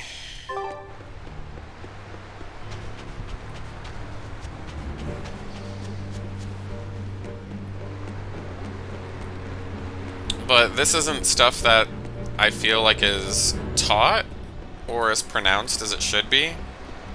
It's not even things that you would hear politicians talk about in politics today, because they're already all bought and paid for. So you can't begin to change people's ideas if people are unwilling to change. Where are we going? Where's my mom? Kamoana, your mother is still far away. Then I need to wait for her at home. Let's go back to Haria. Scary demons are running through the village. It's too dangerous there now. But I want to see my mom. Your mom would be sad if you got hurt by a demon. Come with us, and we'll keep you safe until she comes back. Okay, I'll go with you. I wouldn't want Mom to be sad.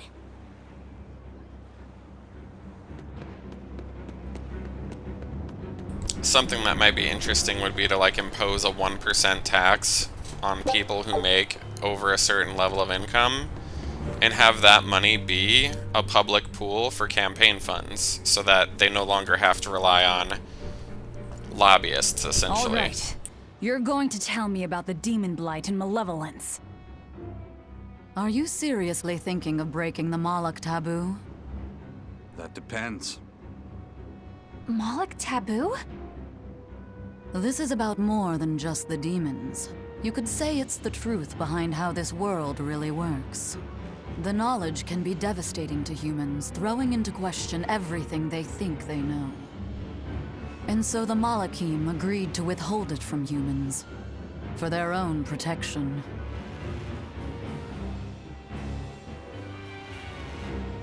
You still want to know? It's not like I'm a human anymore. I can't keep lying to myself. I can't go on unless I know the truth. You asked for it.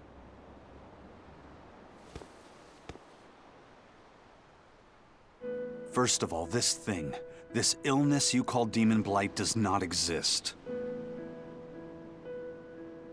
Any human carries the potential of becoming a demon. All it takes is for the malevolence lurking in their heart to overflow. And what exactly is this malevolence? Impure emotions beyond what reason can suppress. Think of it as the sin buried in men's souls. So you knew. I'm a witch. So malevolence is the darkness in all our hearts. Make any sense to you guys? Any at all? When you put it like that, yeah, it makes a lot of sense. By nature, humans are incited by negative energy. It is easy to turn them towards impurity, creating malevolence. In fact, most people are constantly generating malevolence. It might even be possible that demons are people's true selves, and what little reason they possess is all that keeps them in human form. If the masses realize this, the realm would be thrown into utter chaos. That's why the Abbey propagates the lie of demon blight. So I presume. That can't be true! You know yourselves there weren't any demons before the opening! It used to be that humans couldn't see demons, or Malachim. Not unless they possessed a unique spiritual talent we call resonance. All your average human would see was someone turning extremely violent. Unable to explain what was happening, they'd just call those people possessed or feral.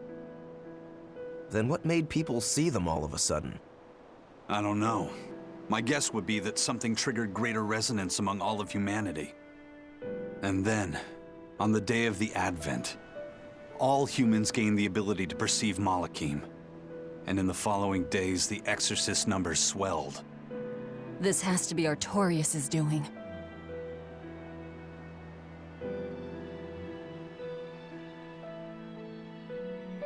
But if there's no sickness, why would an entire village turn into demons at the same time? 8-headed is the lord of the land, with 7 mouths to devour malevolence. Humans produce malevolence, which Therions consume and transmit to Innominaut. But when we removed Kamawana from the Earth Pulse point...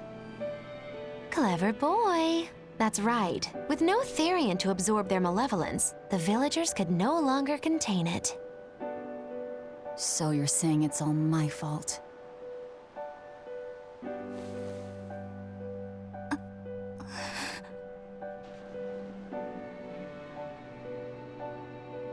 Hey, what's going on? You all look so sad. It's scaring me. On the other hand, at least now we know we can trust the contents of that ancient book. We tear the Therions away from their Earth Pulse points. Innominaut's power will wane, and will prevent this awakening. But if we take away the Therions, then more and more humans will turn into demons. It's the only way to kill Artorias. Ooh, the knives come out. So even the truth won't stop you. Very well.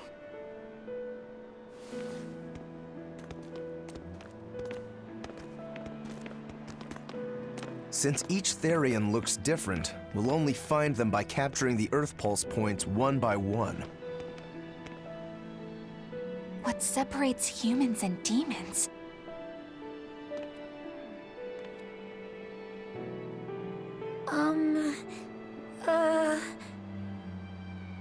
That's Eleanor. Cheer up, Eleanor. Your mommy's looking over you too, you know.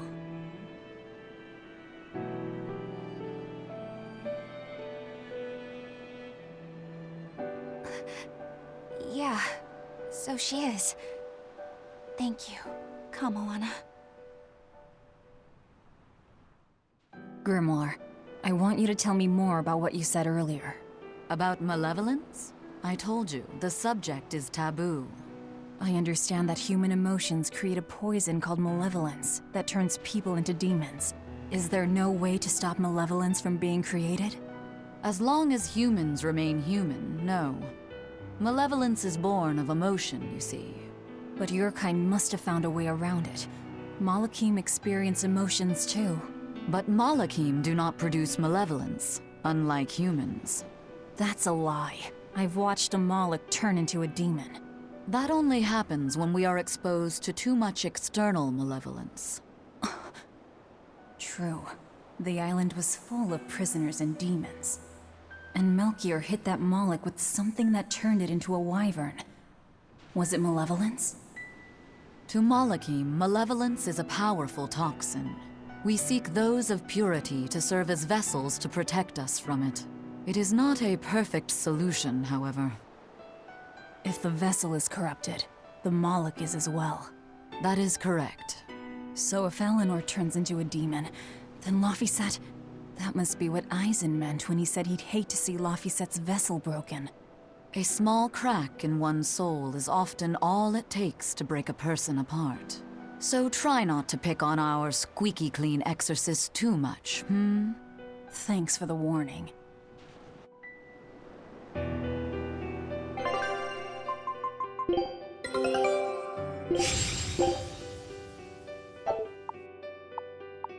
Show.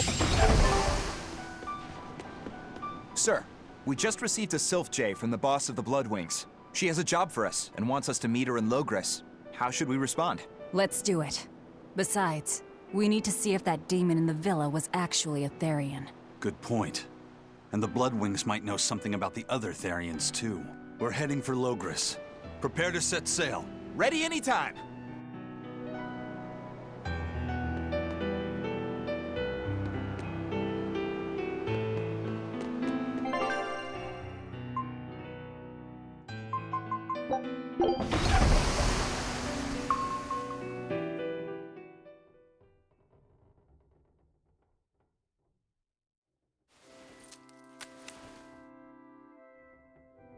I lost my mother to a demon.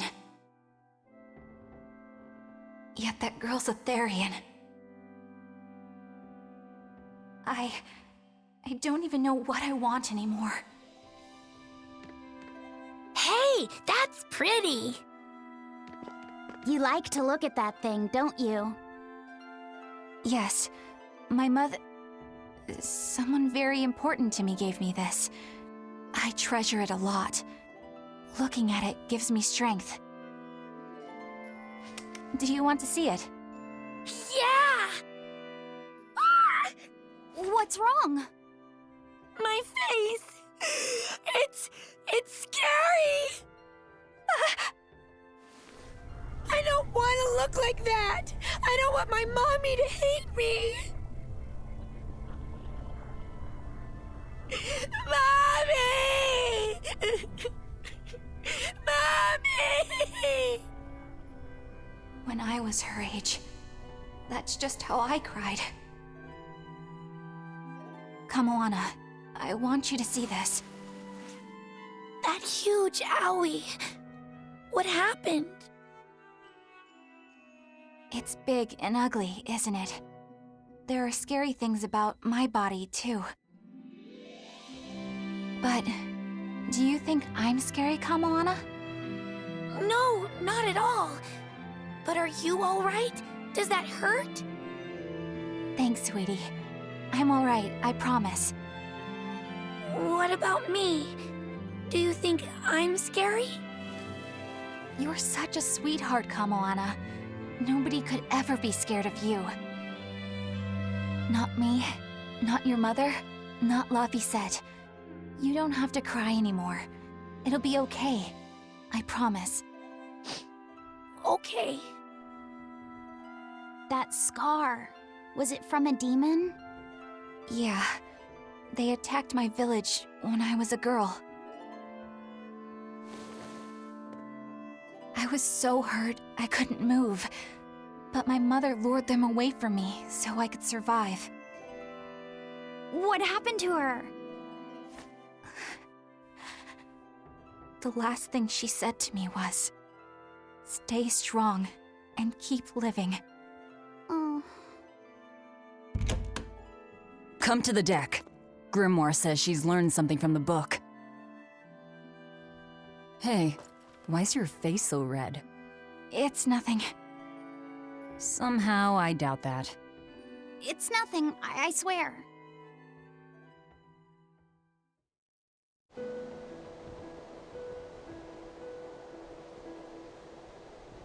Do you all remember the second verse of that song Laphicet read earlier?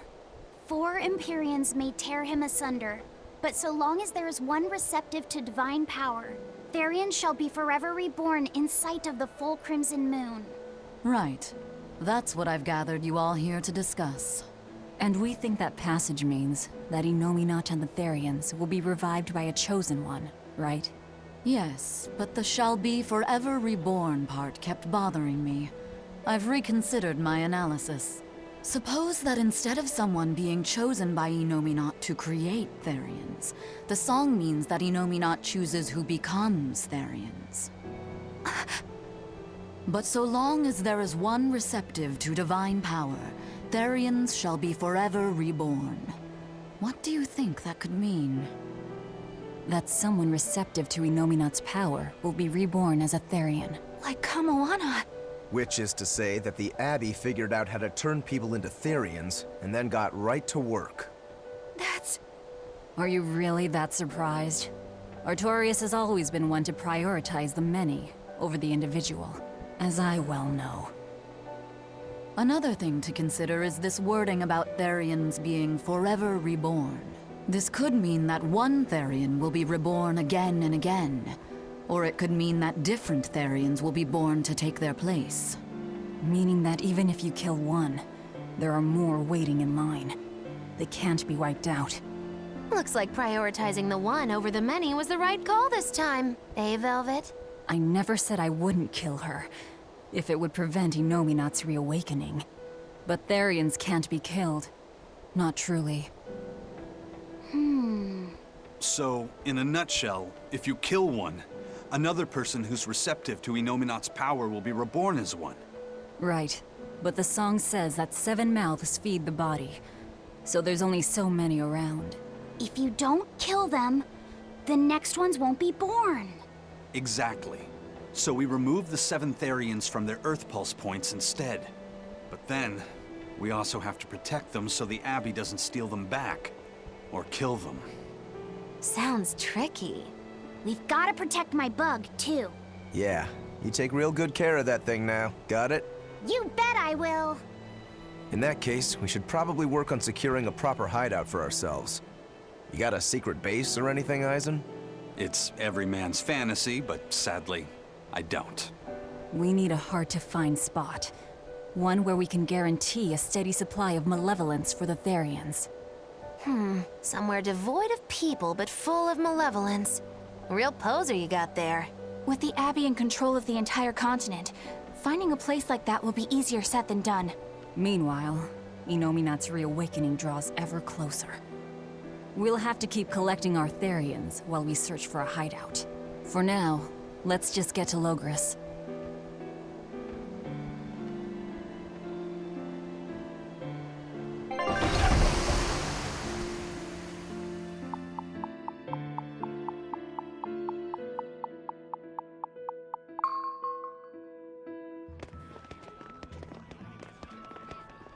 Hey, old man!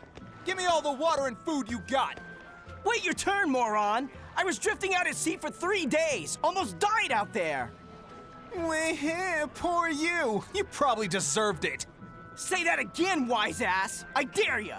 Ah, shut up, both of ya! No one's getting anything until you pay me what you owe first. Are they gonna be okay? Don't pay them any mind. Sailors are just a short-tempered bunch, that's all. Huh? The hell are you doing? What's going on? They've jacked up the price to dock our ship here. Oh yeah? Some real balls you've got there, buddy. If you lot want to moor here, that's the price you're gonna pay. Look, pirates are a liability to begin with, but calling your crew infamous these days would be putting it lightly. The more wanted you are, the more it's gonna cost to hide you. Capiche? Hard to argue there. Benwick, just pay the man what he wants. Yes, sir. You're such pushovers. You and the captain both. I knew I could count on you to come through, Eisen. Pleasure doing business with you. Looks like I'm causing you trouble. It comes with the job. Don't sweat it. Some sailors just have longer tempers than others. Noted.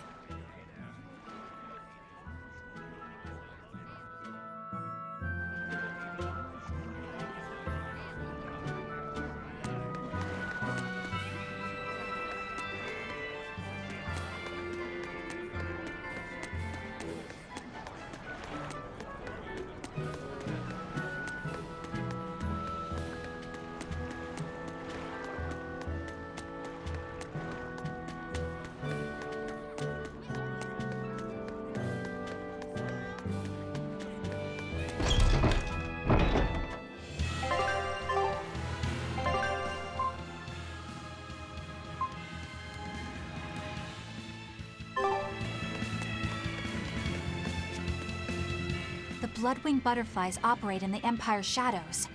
Not even the Abbey knows their full scope beyond whispers and rumor. And you all have a connection to them, don't you?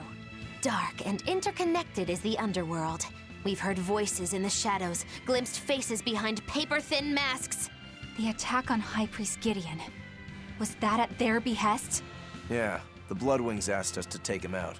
We did it in exchange for information that could lead us to Artorias. Information? You would assassinate a man for mere information? Yes. Information on the shepherd who rules the world. Not a bad deal if you ask me. We just work with them when our interests align. Nothing more. That's the kind of thin justification I'd expect to hear from them, too. But the Bloodwings were acting upon knowledge that the High Priest was harming the people of the city. You're right. The incident with the nectar was the Church's failing. And it seems that the Bloodwing Butterfly Network goes further and deeper than we had thought. They knew about the barrier at the throne, too. And Velvet's expertise at dove mimicry. Would you stop bringing that up? Dove mimicry? What does that mean? I have no idea. There was a dove near the dock checkpoint. That's all. Huh? Right! It was a black, full-chested dove, wasn't it? Cuckoo! A black, full-chested dove? Is that some sort of underworld code word?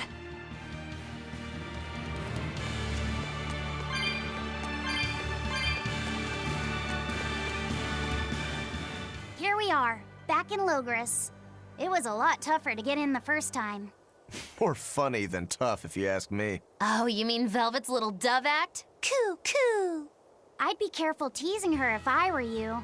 You know how she can get. Oh, don't act like you didn't enjoy it too. I'm sure you did, right? Good little boys don't lie to adults, you know. I might have. Just a little. Say it like a dove. It was funny. Coo, coo.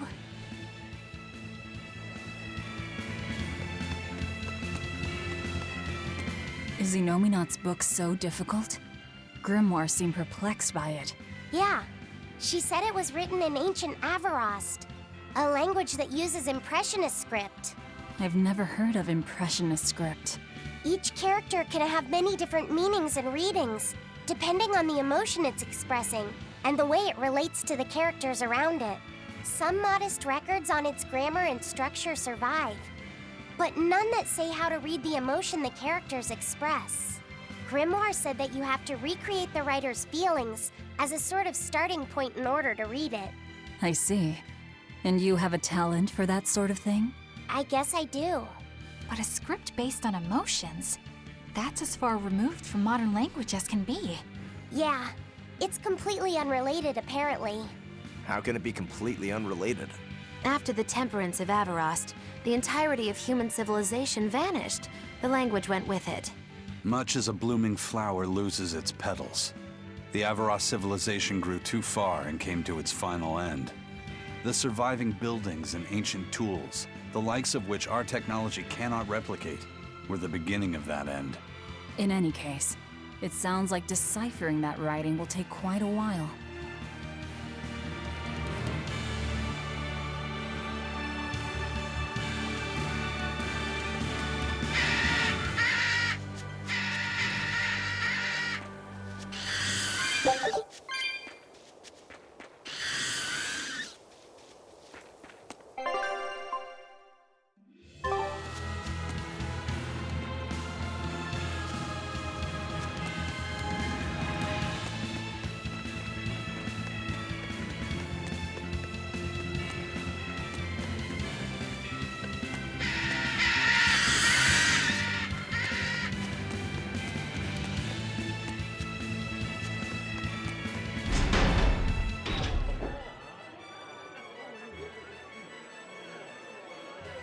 Man, the capital sure is big.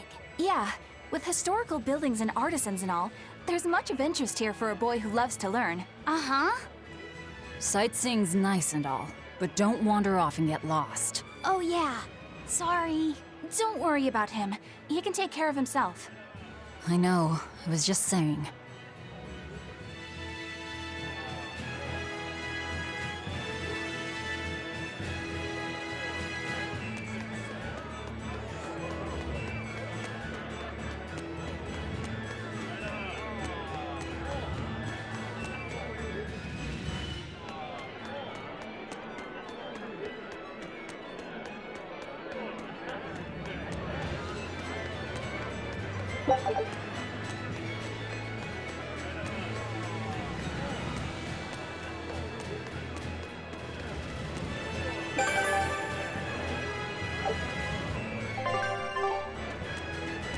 Eleanor, I need you to wait outside. The boss of the Bloodwings knows an exorcist is with us, but... Say no more. I'm sure they have clients who wouldn't appreciate their faces being known to the Abbey. Correct. Laphicet, you stay with Eleanor. Okay. I'll be back soon.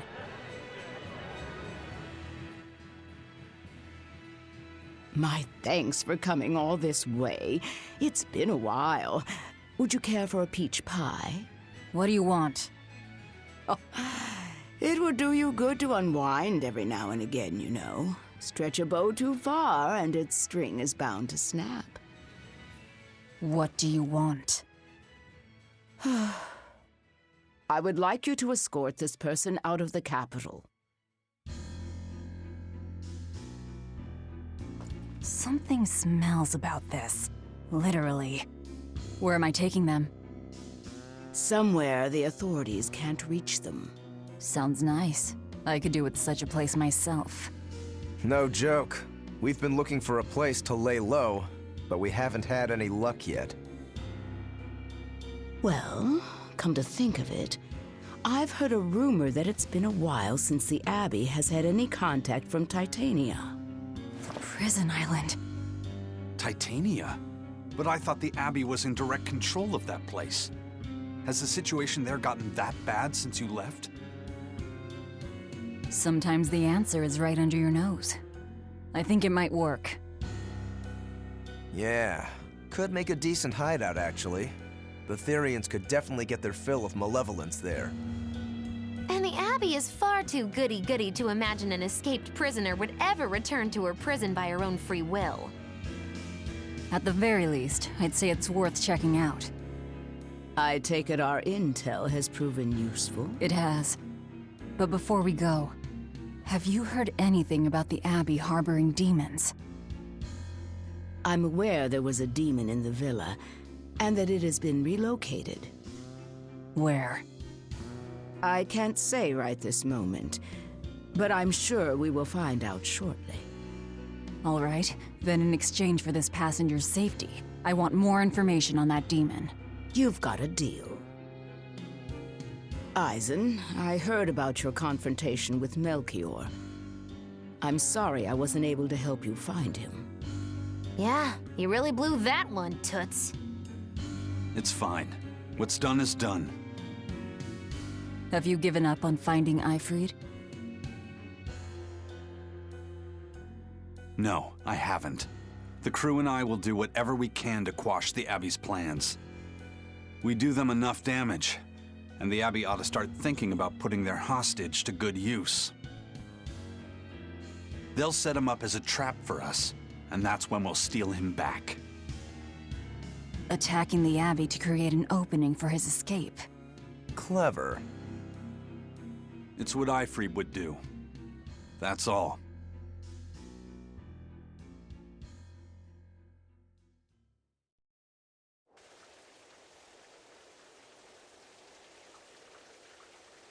They're taking a while. Yeah. The Shepherd has a special mission for you. You are to protect the Malak Laphicet and bring him to the Logris Abbey headquarters.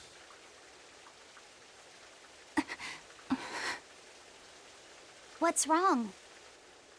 Hey, you want to take a walk around the capital for a bit? I can show you some of the sights. But, You can't trust me. I understand. No, it's not that. I promise. I'd love to go sightseeing with you, Eleanor. Laphicet. Well, we'll do it another time, okay? Why? It's just, you know, Velvet would get mad at us. Get mad about what? Ah, you're done. And who is this? A VIP entrusted to us by the head of the Bloodwings. We're stowing them away on Titania where the bad guys can't get at them. The prison island? Just who is this person? Didn't ask. What? Hey, something smells nice. Huh? Stop sniffing things. We're leaving.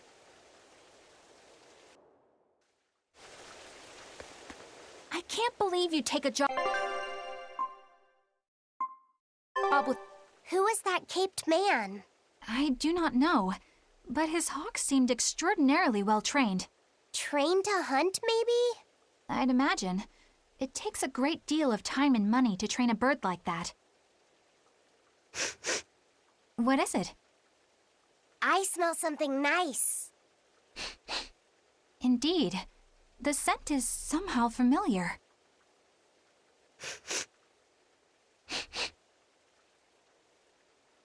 It can't be. What are you two sniffing at? Aha! They're bloodhounds on the hunt! But we're talking about hawks hunting, aren't we? Come again? Oh, I'm sorry. Please excuse my poor manners.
This is bullcrap. You're gouging us just because you can. Well, if you want to pay less, maybe you should go find someone more generous. Looks like they're at it again.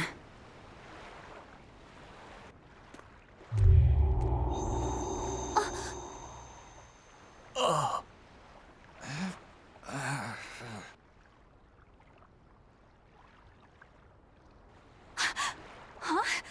What's happening? Benwick, snap out of it! Benwick! Huh?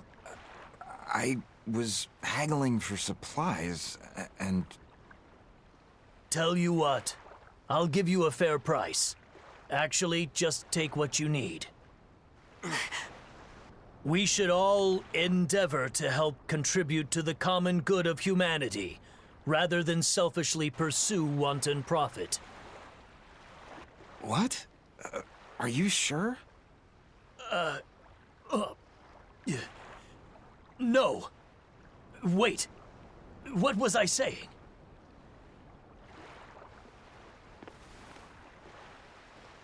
You felt that too, didn't you, kiddo? Yeah. It disappeared, but I felt a strong force coming from somewhere to the north. It's called a domain. A Moloch zone of influence. Wait, if it's north of here, then... The Empyrean's throne?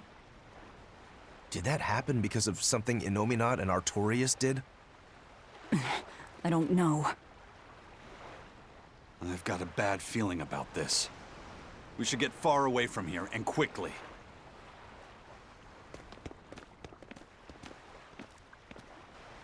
So, the suppression.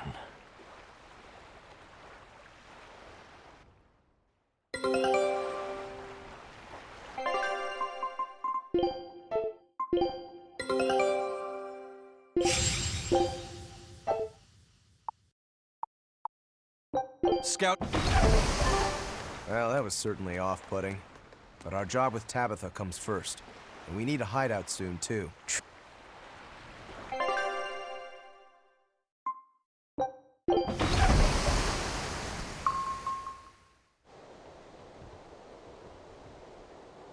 All right. We're safely on the rolling waves. Don't you think it's time you showed us your face, Mystery Monk? You're right. My apologies. I knew it! Prince Percival! Percival Ilmid Asgard. crowned prince and heir to the throne of the Midgand Kingdom. So he's next in line, is he? It looks like someone already had me figured out. Yes, Your Highness. I could tell from your fragrant wood scent, as only the royal family may wear it. But if I may ask, why? Must I explain myself to gain your aid? I myself could ask what an exorcist is doing consorting with members of the underworld. I don't... It doesn't matter why you're here. On this ship, you're here for us to use to our advantage. Treat me as you will. It's not like I can ever go back.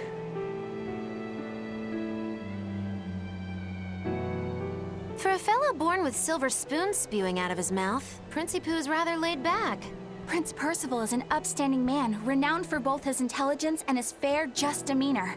It's widely believed that with him on the throne, Midgand's prosperity will continue and... Look, I played dumb earlier, but I smelled that scent too. He wore it for us to notice. He wanted us to know just what sort of position he held, and how useful he could be to us. He surprised me, at least. Do you think we're being led into another trap? We definitely can't take that possibility off the table. When the time comes, he'll make a good hostage, if nothing else. Not if the ones we face are after his life too. For now, let's just make sure we keep an eye on him. The prince. He said he couldn't go back. I wonder why.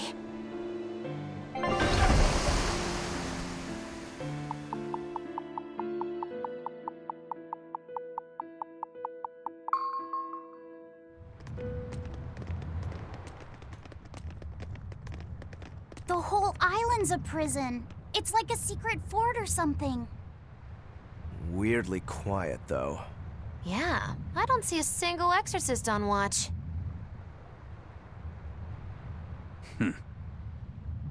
Let's scope out the inside.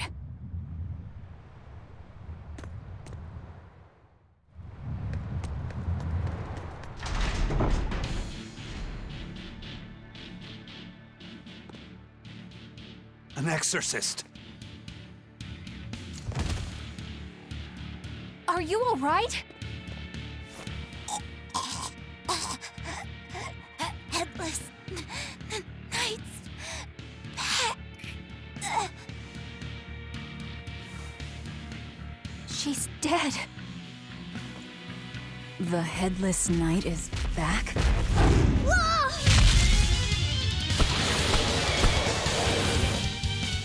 Think this is the demon that attacked her? Another prison riot?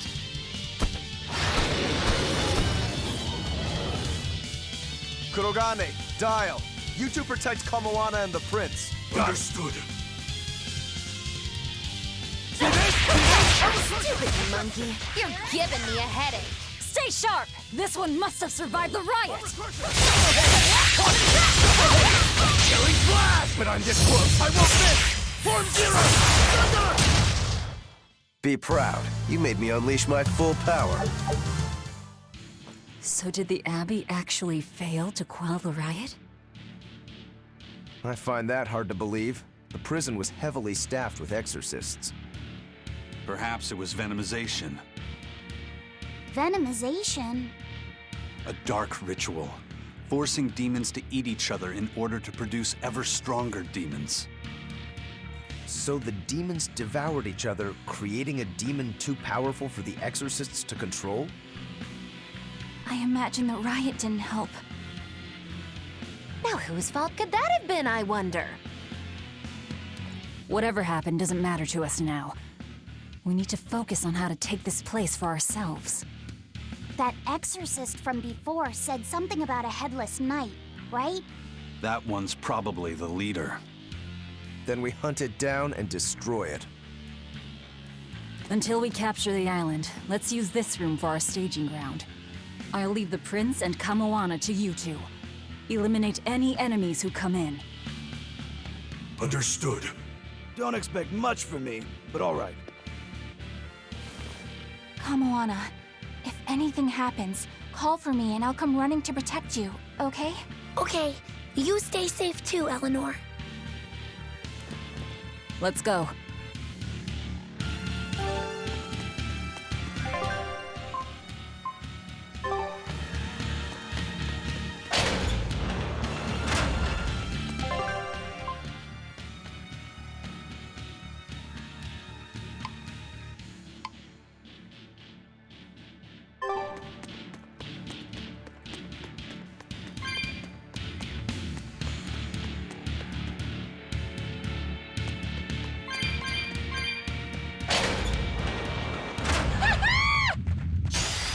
finish this now. Ready to feel the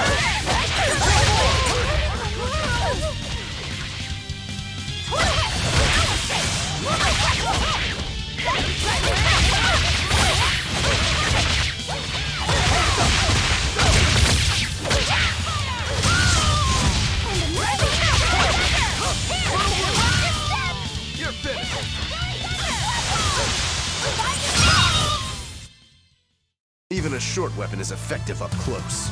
And training can help it get even closer.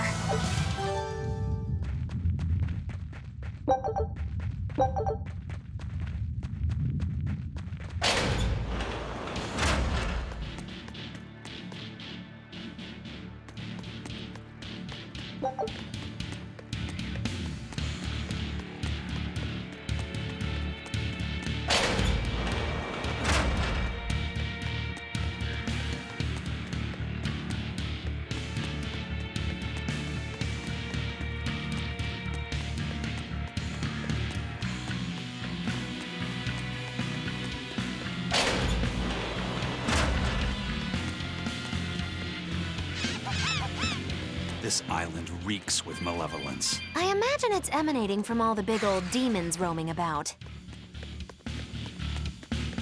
Hey, it's you again.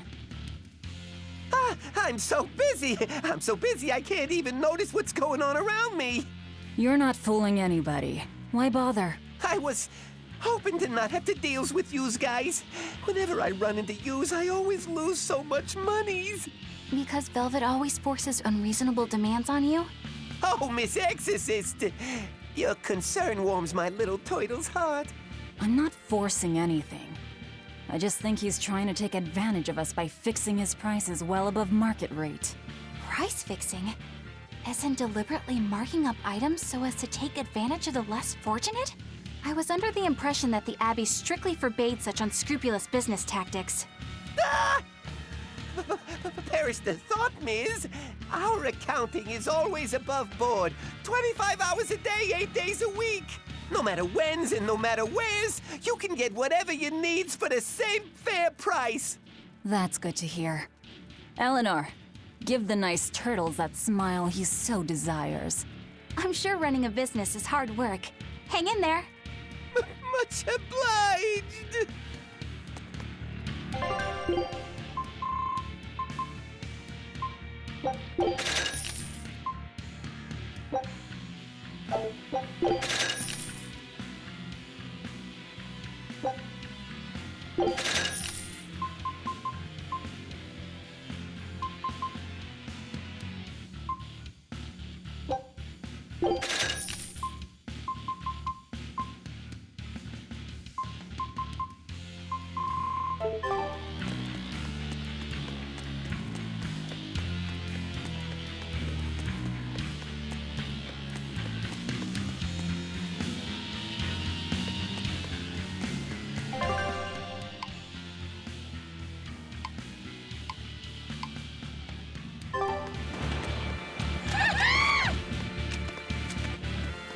From the way you were talking, it seemed like you had an idea of who was behind the riot.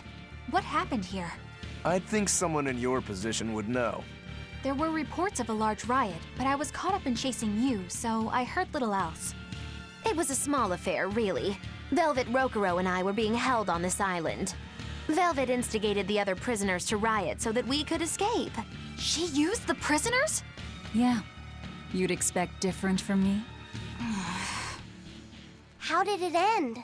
We didn't stay to see, but the prisoners were losing badly. Or at least, that's what it looked like. But if that was the case, then where did all the exorcists go? I know Oscar left to report the incident, but the other guards should have remained at their posts. Well, if they didn't flee, we have to assume they were all killed. By this headless knight, perhaps? Well, no sense losing our heads, I suppose. But it looks like we're in for a heck of a fight. All we have to do is mop up anyone who's left.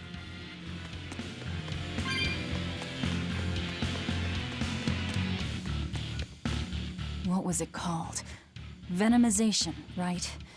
The dark ritual of making demons feed on each other to birth stronger ones. Eisen, how many demons does the ritual require? It's more a matter of quality than quantity. Stronger demons mean more powerful malevolence. The ritual mixes the victor's malevolence with that of the devoured, creating a terrible, bloodthirsty monster. You see, the newfound power comes at a great cost. With it, the victor's last vestiges of self-control are stripped away. So it's something even more than a monster. A seething ball of pure power and malevolence. Roguro, don't tell me you're considering it for yourself. Of course I am. I'll consider anything that can make me stronger. You cannot be serious! What's there to be so surprised about? Well, look at Velvet. She's already eaten countless demons. You're ridiculous! He's right. If it helps me find my vengeance, I don't care. Velvet! Wait, are you really going to do it? Relax, it's not gonna happen. Becoming a monster wouldn't bother me, but when I defeat my rival, I have to be myself for it to mean anything. It's the same for Velvet. It is? Besides, if I kill a previous victor of the ritual, I'll have proved myself strong enough not to need the extra power. You're ridiculous.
The Headless Knight! He must be the product of the venomization. Well, he definitely looks vicious enough. Not as vicious as our Velvet, though.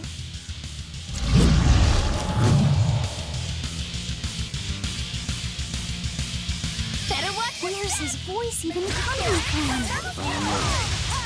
Look inside.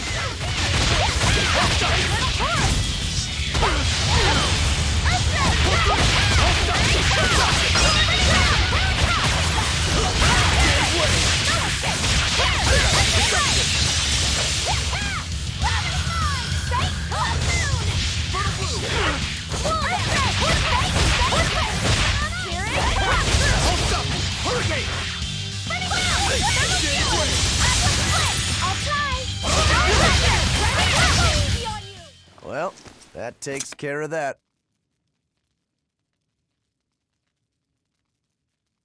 Yeah. I feel something again. More malevolence? No, another Earth Pulse point. It must be on this island. I sense it too. It's very close. Directly underneath us, I would guess.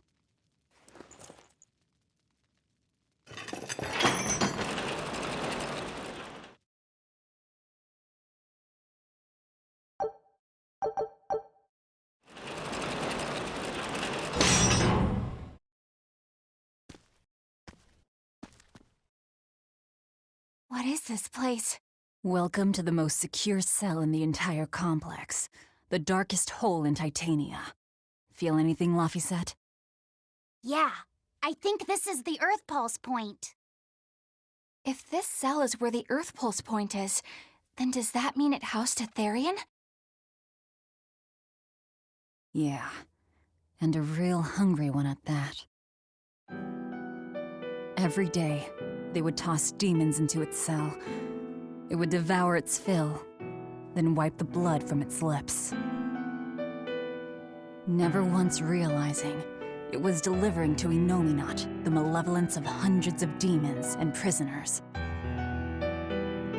And then one day, there appeared before it a female Moloch, who shattered the barrier and freed the Therion from its cage.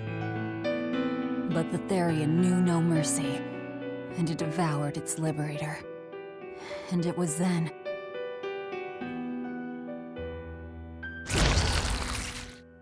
It was then I obtained the power. The power to avenge my brother. Velvet, you're a Therion?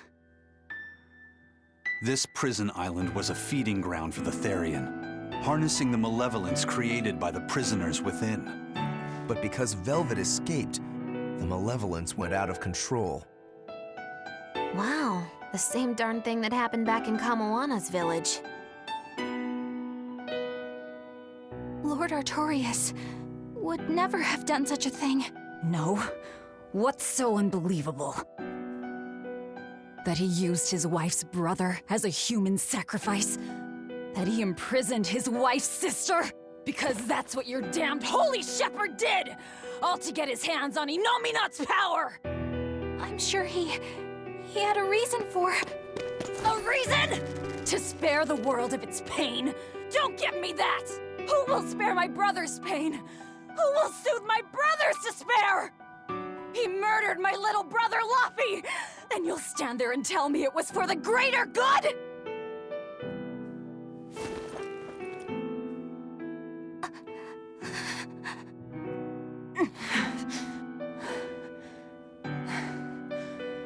At any rate, that's one less Therion for us to track down.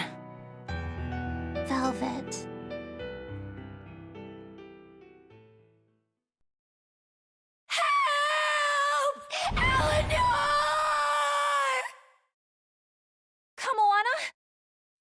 What?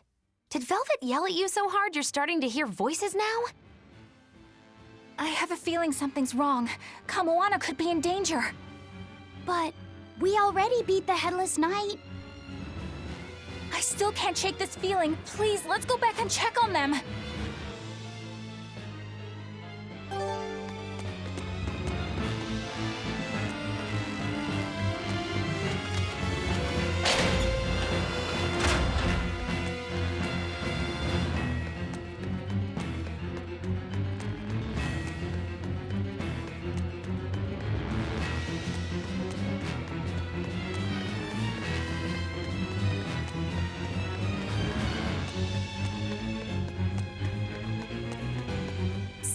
Velvet is a Therion, is she?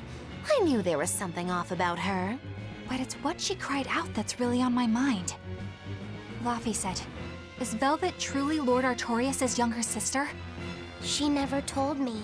If it were true, I suppose it would explain her knowledge of Lord Artorias' training. If you're so curious, why not ask her yourself? Hey Velvet, what's your connection to Artorias? Rokuro, have some tact! I heard you whispering. It doesn't bother me. Artorias was married to my late sister, Celica. He was our brother-in-law. We lived together for more than 10 years. That does explain a few things. So he sacrificed his little brother and turned his sister into a Therion. But you were his family. To his view of the grand scheme, family is inconsequential. The needs of the many outweigh the needs of the few. All he did was act according to his ideal logic. Well, enough chit-chat. Let's get moving.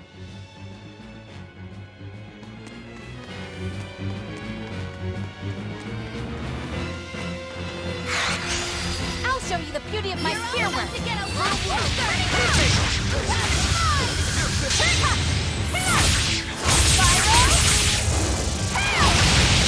You're gonna be put on ice!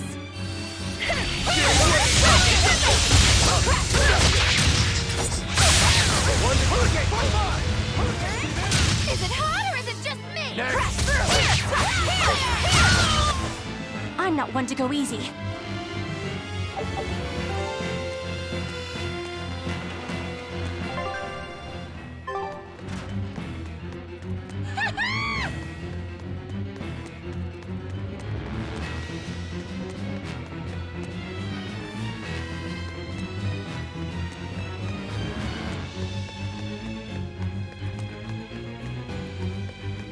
So it turns out that Velvet is a Therion who consumes malevolence. And too much malevolence is what changes people into demons. Strong enough malevolence can persist after the person who created it dies, turning their corpse or spirit into a raging monster. That's how undead and phantom demons come about. Then the demons Velvet killed turned back into humans because she devoured their malevolence. Yeah, and consequently, they avoided becoming undead or anything like that. So she saved them. Well, I mean, a corpse is a corpse, of course. Do you think she could devour only the malevolence and turn a living demon human again? Unfortunately, that's impossible due to malevolence's self-reinforcing nature. When Therions are connected to Innominat through an Earth Pulse point, they seem to be able to absorb small concentrations of malevolence from the surrounding area and inhibit the creation of new demons. But any human who builds up enough malevolence to turn into a demon will keep producing malevolence as long as they live. That's right. To devour any malevolence, I need to cut it off at the source. That's how my powers work.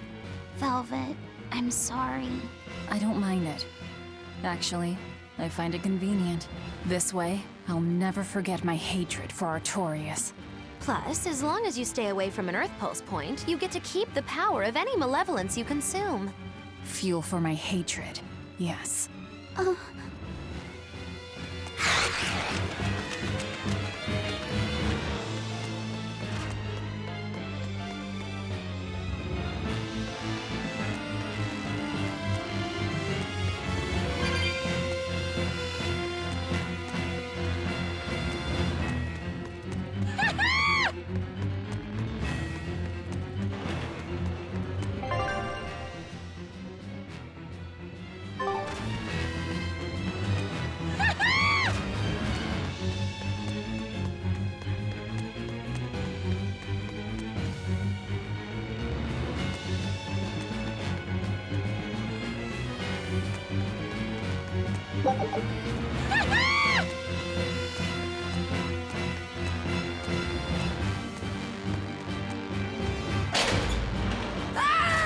That was Kamana!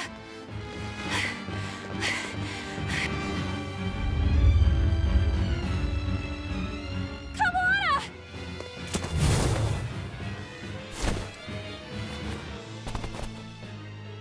Eleanor! You really came back for me. A promise is a promise, sweetheart. A headless knight and a horse demon. It's giving off a ton of malevolence. This must be the true survivor of the venomization process. Oh, I get it! The dying exorcist lady wasn't saying Headless Knight is back. She was going for Headless Knight on horseback. Whatever the case, we'll fight whoever we have to claim this island.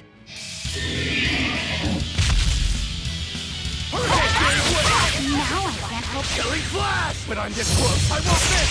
Form zero! Hold up! Hurricane! Fury! Watch it! Armor crusher! Shooting star! Hurricane gave way! Form zero! Armor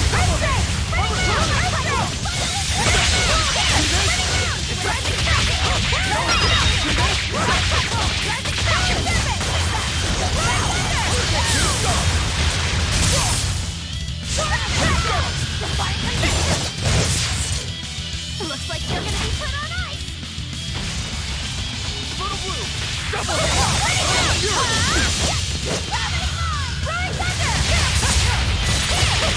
No mercy! Wounds that won't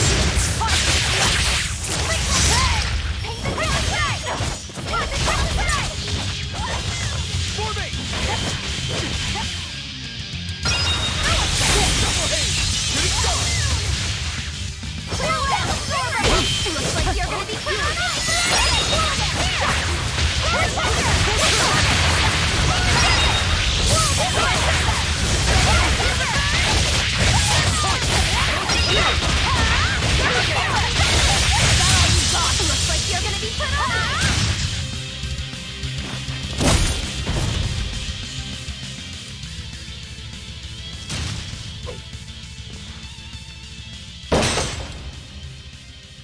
That's venomization, all right.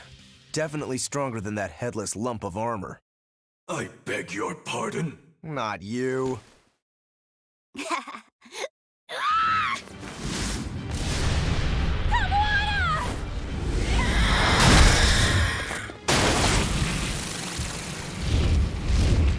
demon from the villa? No, look! It's absorbing the malevolence. It's a Therion. Actually, that hawk is Griffin, my one and only friend. A damned Therion. So that's what Tabitha meant when she said we'd find out shortly. But Your Highness, why do you have a Therion? It's like I said, Griffin has been my dear friend ever since I was a child. Even if he's a Therion now, that hasn't changed. So you knew you were helping a Therion escape. What are you plotting? I have no plots or schemes. I just want Griffin to be free. I guess we shouldn't be surprised. The Crown Prince and future king, he's gonna do whatever he likes. I suppose I am at that. But if I am, it's the first time I've ever been allowed a choice of my own. When you're a prince, you're not a person. You're an institution, one designed to serve the state and its people. Say, for instance, you're doing your law studies and your back suddenly itches. What do? I mean, I'd scratch it. Who wouldn't? When I did that, my tutor gave me a whipping so hard the blood ran down my back. The reason being that I prioritized a personal feeling, that is to say my itch, over my studies in service of the state. Seeing Griffin lay claim to the skies let me imagine my own freedom. It was my lone solace over the years. But then, he turned out to be responsive to Innominat's power. I take it the Midgand royal family is well aware that the Abbey is creating Therions. Of course. How could we not? The kingdom offers unequivocal support to Shepherd Artorius' vision of reason and will. Even so, if there was one thing I could never permit, it was seeing Griffin locked up and unable to fly. Never.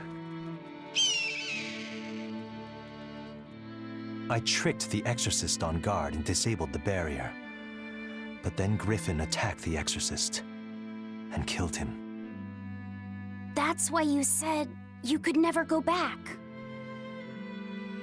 They can overlook a single dead exorcist, but with a Therion removed, malevolence will engulf the capital. I knew full well what I was doing. And yet, I couldn't watch my friend's life be stripped away. Your Highness. He chose a single bird over the world. Why do you think that birds fly? That's what Lord Artorius asked me. My anatomy book says birds can fly because their bones are light and their wing muscles are enormously strong. Birds fly because a bird that cannot fly is no bird at all. That's what I think.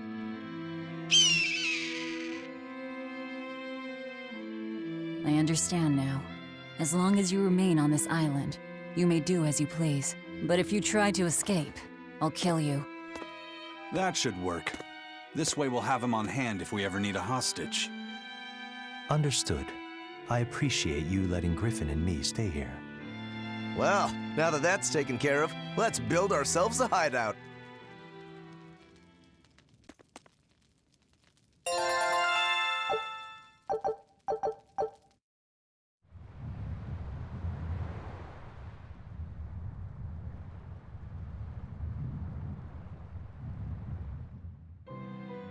Hey, Velvet, do you know where Eleanor is? Wasn't she just playing with you? Yeah, but then she left. I'm worried because she looked pretty sad.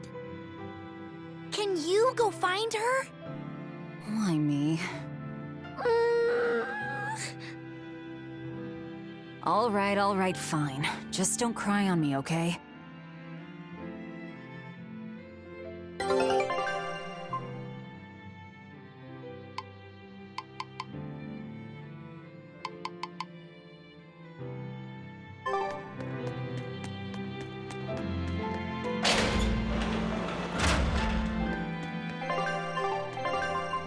Hey,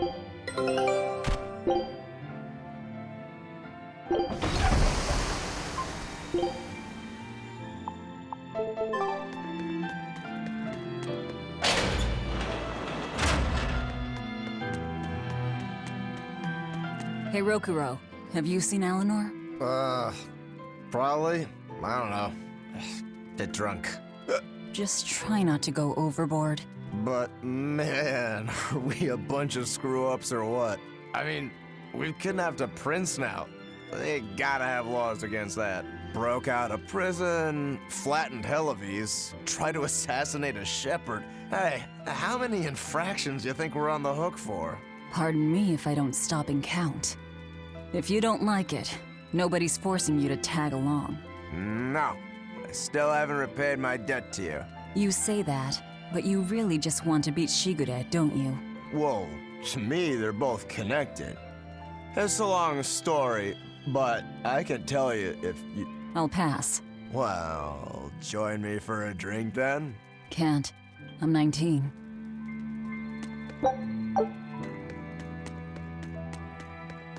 Huh.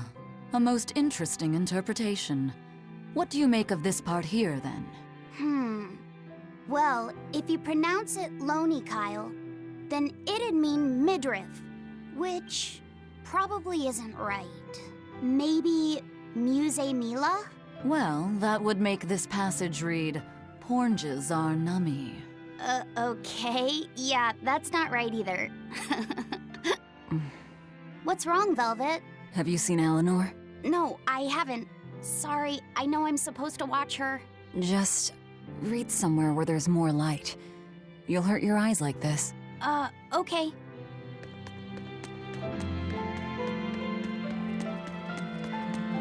Hey, you got any idea where Eleanor is? No, sorry. I was having a meeting with Benwick and the crew about our search for Eifried. Are you sure you're okay with putting that off? At this point, the Abbey doesn't have much reason to keep him alive. Wouldn't you rather look for him than Therions? I know time is a factor, but we still don't have any decent leads. I think we need to stir up the Abbey and see what shakes loose. And who better to do that than you? So this works for both of us, then? Never fear. I'm still acting out of self-interest. Besides, Eifried won't die so easily. He's a strong man. It'd take a lot to bring him down. Yeah. I've never seen him flinch from a storm, no matter how choppy the seas. Where angels fear to tread, as they say. Probably some of that as well.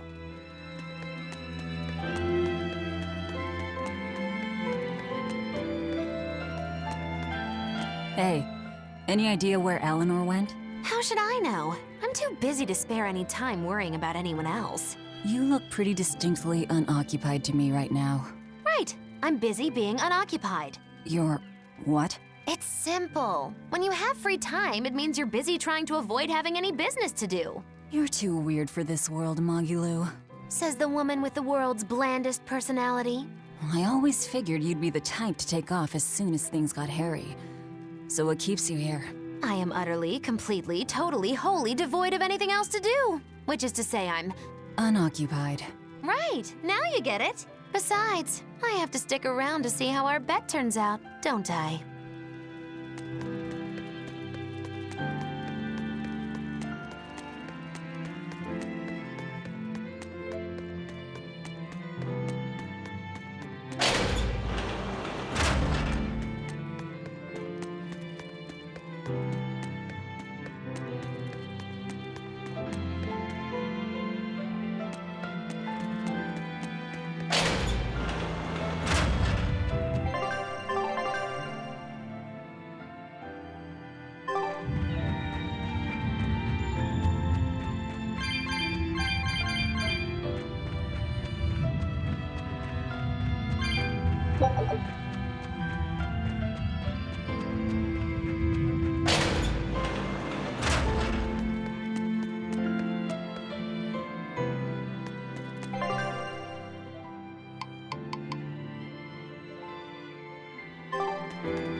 Oh, of course they put her somewhere annoying. I thought she was on the map I was headed towards.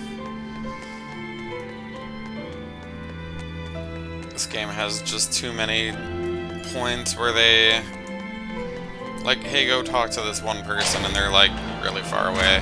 And it's just a pain in my ass.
There you are, Eleanor.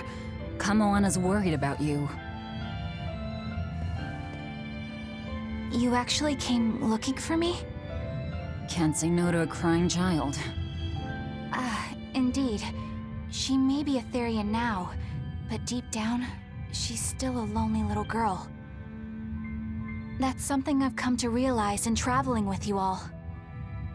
Wretched demons and Therions, even the Malakim who I'd only thought of as tools, they all live and think as humanly as the rest of us. I was so clueless. I didn't know what demon blight really was, nor what the Abbey was doing. Through it all, I knew nothing beyond blind belief in whatever I was taught. Ignorance is bliss, as they say. The coward's path is not that of an exorcist. They may say, I didn't know anything, so I can't be blamed. I can't live like that.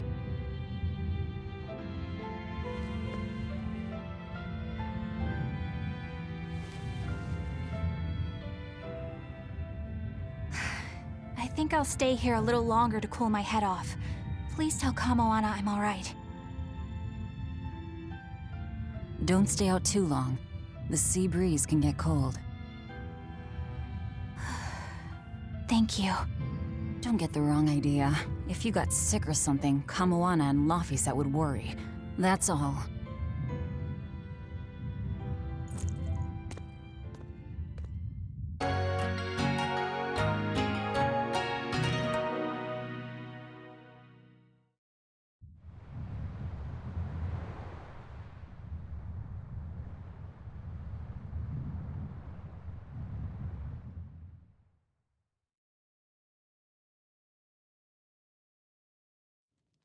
I have something to say.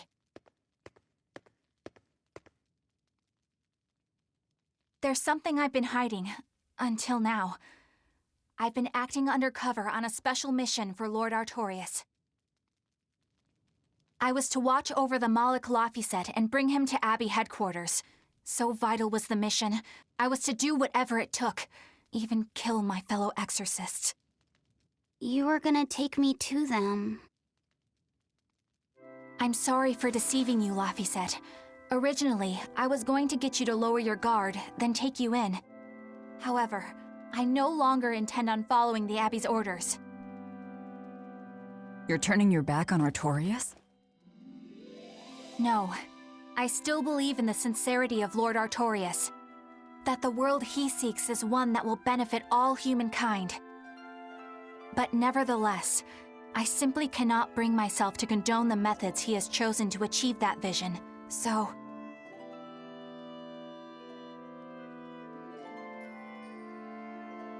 I will help you protect the Therions, until I discover the answer I seek. Eleanor! I want to live a life that I don't have to be ashamed of, and to do that, I have to learn the truth for myself. So, you live by your emotions after all. Maybe you found your own creed. Welcome to our wonderful world of wickedness. Don't equate us! To act in opposition of one's feelings is to act opposed to reason. You never make things simple, do you? You should be glad I don't. Yeah. After all, she's my vessel. Yes, yes.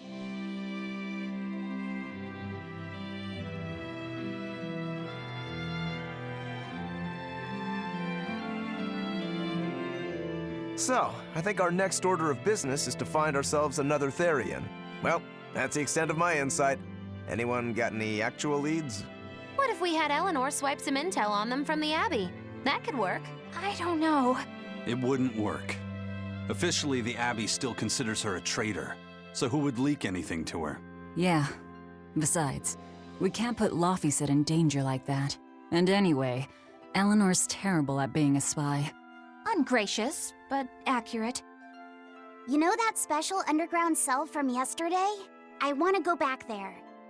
There's something I want to try out. All right, let's go.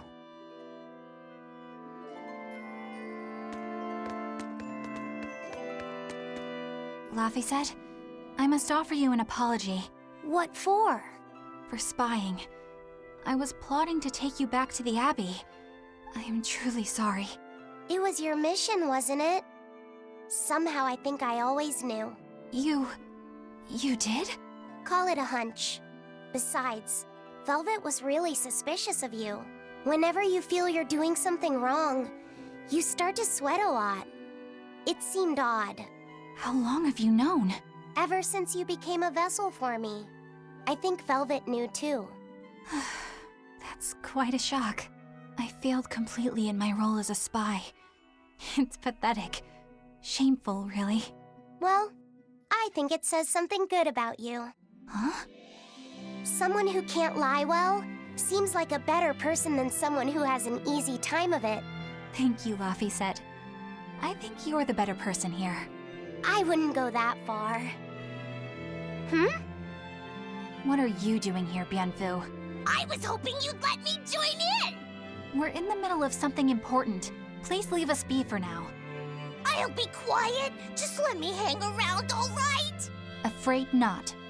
Bien! Madame Eleanor is a mealyhead! She's a what? Laufeyset, thank you. I hope we can stay friends. I hope so too, Eleanor.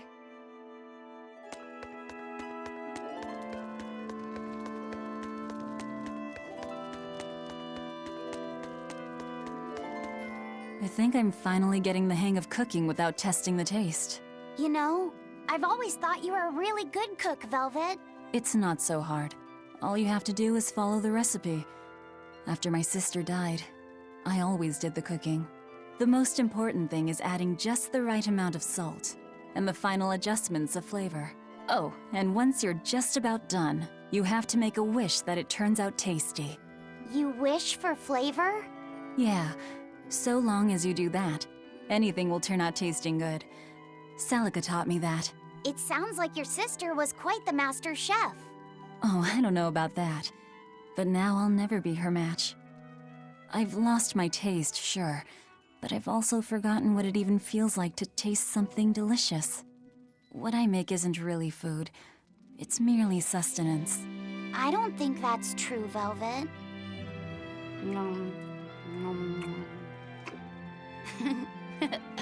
This is great. You're a fine chef, Velvet. I just remembered something my sister said. She always wished for our food to taste good, because she wanted to see us happy when we ate it. Oh?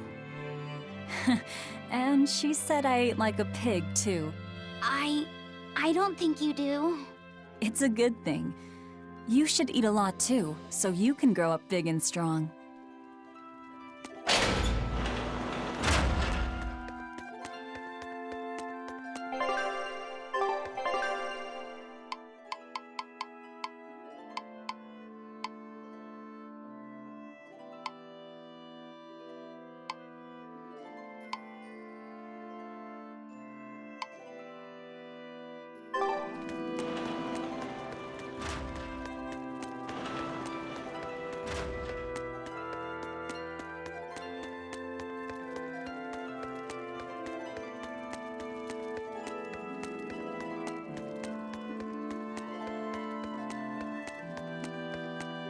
The exploration of the outer seas is going super well.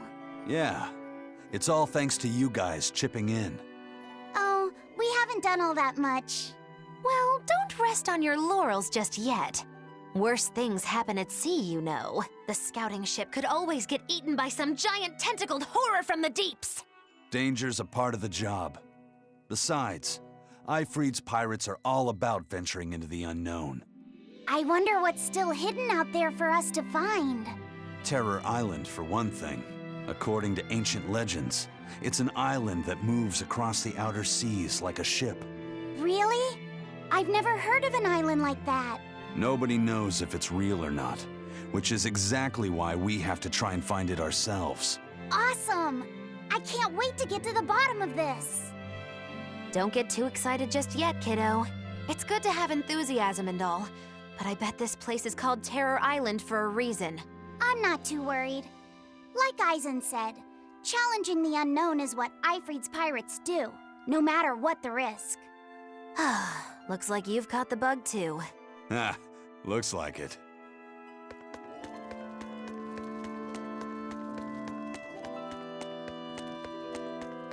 Hey, Bienfu, I have a question for you. I know Magilu likes to call herself a witch and all that, but what is she really? The obvious guess would be that she's an exorcist, but I don't think I ever saw her name in the roster. That's not surprising. She is indeed a bona fide dark witch. I should know. I saw one night just how scary she could be. It's enough to keep you awake at night. It was near the crater of a volcano. Above the bubbling magma sat a huge cauldron. Inside the cauldron, a blood-red liquid stickily simmered, boiling in the hellfire heat. When droplets splattered onto Miss Magilu's cheeks, she just cackled and licked it off, and she kept the cauldron boiling for 3 days and 3 nights. What was she making? Strawberry jam. What? What's scary about that? I was just getting to the scary part. Instead of using sugar, she put in soy sauce, cooking wine, and liquor. Soy sauce and strawberries? Is that normal? You wouldn't think so, but that contrasted sweetness, sourness, and saltiness actually makes it taste great. Not that someone like you would understand the appeal. You have to have a refined palate like mine to appreciate it. Wait, I've heard of that. You can boil things in soy sauce and wine to preserve them. When you do it with strawberries, it's called strawberry soup. That's right! Actually, strawberry soup has sea urchin and abalone, not strawberries. It's just called that because the sea urchin plumps up like berries. And it's not preserved either. Really? Well, I had no idea. Wow, I really liked it too. I wonder if the reason she's never made it for me again is because she realized the mix-up. Now that I think about it, that's not the only thing I like that she made one time. Like durian jellies and the candied sweet fish too. I think I see what's going on here. What does the food she's made more than once taste like? It's just normal stuff, like what you guys always have. Only a truly scary witch could hide that much cooking talent behind such plain-tasting food with no one the wiser.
know this smell. Yeah, it's Prince Percival's fragrant wood perfume. When I told him I'd never smelled it before, he put a little on my sleeve to try it out. I love the smell of the royal family's perfume. It's distinct, but not overpowering. It's made from Fandaria trees, conifers that grow in a snowy land. I've noticed that you and Velvet and Mogiloo smell nice too. Do you all wear the same perfume? We do? We don't use that stuff, but maybe you're smelling the soap we use. Oh, can only the royal family wear fragrant wood? No. Some fragrances, including the Fandaria scented ones, only the royal family can use, but most don't have any such restriction. If they all smell so good on humans, why doesn't everyone use them? You know, I've never thought about that. Why do you think that is, Eisen? It's a bit complicated.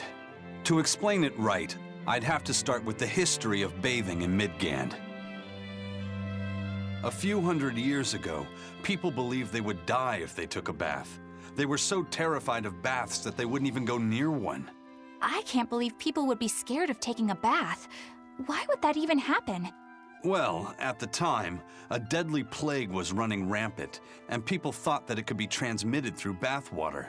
Bear in mind that this was all before we had proper plumbing or techniques to purify water. People couldn't just bathe anywhere. Sewers like the one we used to sneak through Logres are a fairly recent construction, only around a century old. Some people even thought bathing at all was unhygienic. Right. As bathing went out of style, the royal family started to use these fragrant woods. Covering up their bad smell with a good one. Yep. As a result, their perfumes used to be far more potent, to the point where you couldn't even tell if it smelled good anymore. But nowadays, nobody actually believes that bathing can make you sick, right? As civilization advanced, plumbing became widespread, and baths themselves became much cleaner fixtures than they used to be. And the fragrant woods fell out of favor because they were no longer necessary, right? To the contrary. As the people gained prosperity, the perfumes became a popular display of wealth. The newfound popularity didn't last long, however, thanks to the propagation of a new disease. One that didn't transmit through baths. Demon blight, you mean? With the rise of demon attacks, life outside the city walls became increasingly difficult. With fragrant woods now harder to come by, the perfumes once again became the domain of royalty. I guess that means that fragrant woods share a long and complicated history with plagues. To cover up the truth of malevolence, the powers that be spread rumors of a demon plague, continuing their time-honored tradition of covering up one stink with another.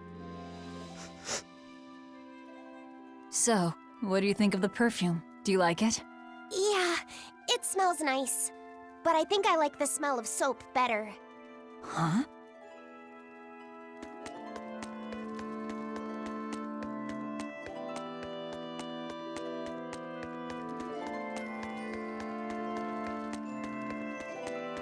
This island is so amazing!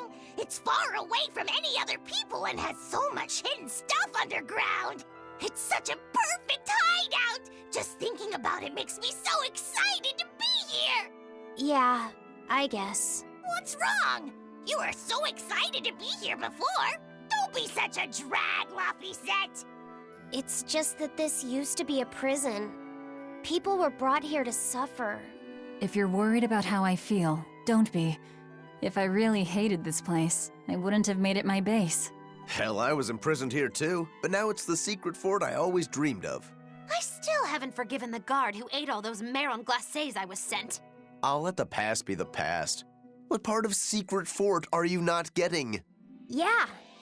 But it can't all be just for fun and games here either. In order to maximize the success of our future battles, we need to maintain and improve this base going forward. This place seems sturdy as it is. Does it really need more work put into it? Nonsense. This place was built to specialize in holding prisoners. We can make it better suit our needs. What are you proposing exactly? Well, I think we need to start with smokescreen generators. They'll be effective against intruders unfamiliar with the layout here. Of course, afterwards we'll have to clean up all the soot, but still. No thanks.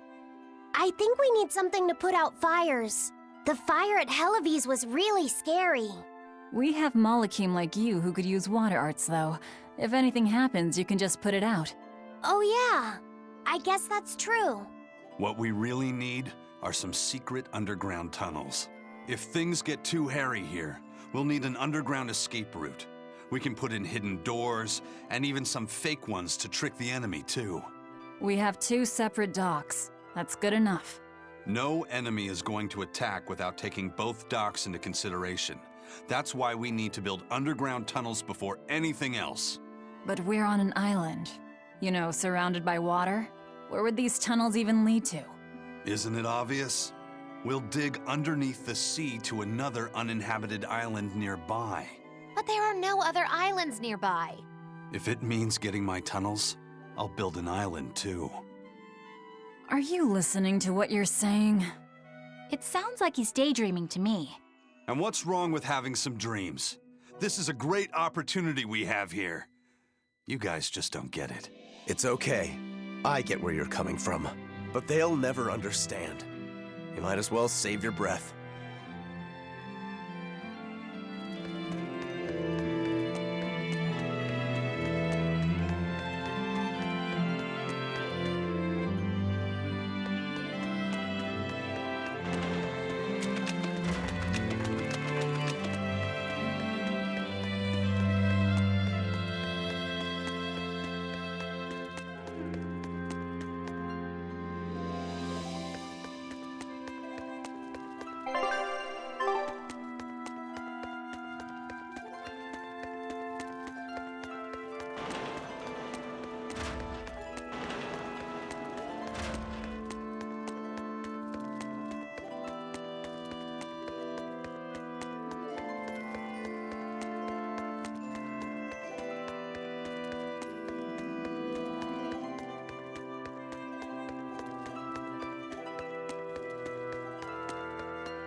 We're here. What now? Well, so I've been thinking about Earth Pulse points. They're where the flow of the Earth Pulse, the Earth's natural forces, are concentrated. Right. And Innominat is using those points to acquire malevolence and reawaken himself. You seem to have a knack for sensing them out. Once you're close enough, you can even pinpoint their location. Except, I don't have to be close at all. When we came here yesterday, I felt another place. A place just like this. Are you saying you can use this Earth Pulse point as a conduit to find the others? I think so. I don't know how far it works, and I can't say if a Therion will be on the other end. Still, it'll give us something real to go on. Please, give it a try. Okay.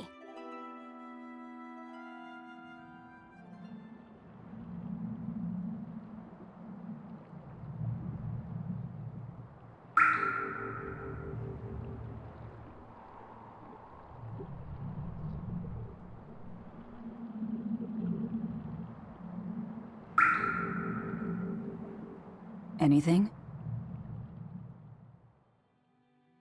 Yes, I felt it. There are dozens of Earth Pulse points scattered around, but I sensed a few big ones that stood out. So you can even detect their size. Yeah, at least I think I can. This island is one of the big ones. There are 2 more like it somewhere to the east and the southeast. But I think those are the Warg Forest and the Temple of Palamedes. Still, that suggests we're more likely to find Therions at the larger Earth Pulse points. We've got 3 Therions to go. Anything that helps us narrow down our choices is a boon. Yeah, you've done great work today, Laphicet.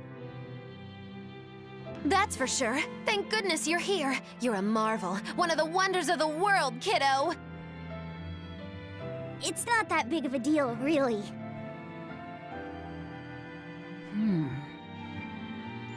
Then let's go Therion hunting. We have an honest-to-goodness lead. Or dishonest to badness in our case.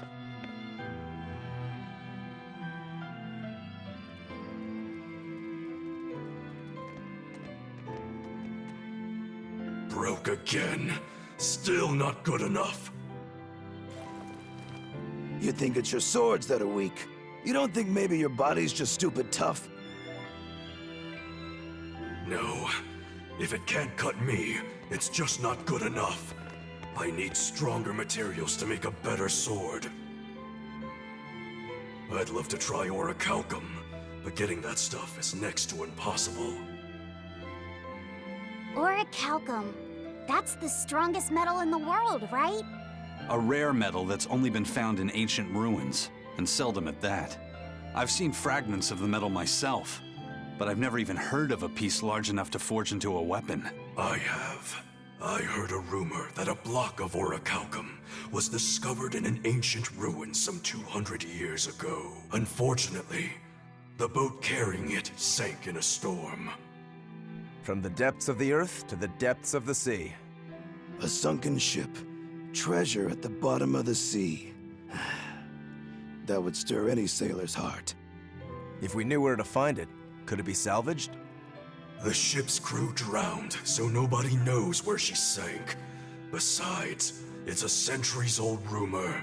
Who's to say it's even true? Right. No sense in wishing for what can't be gotten. I'm sure there's other material you can use. Even Dial makes a good point sometimes. Hey, what do you mean, even Dial? Even Dial's getting angry. Saying it like that's just weird, Kamoana. Even Komoana's getting weird.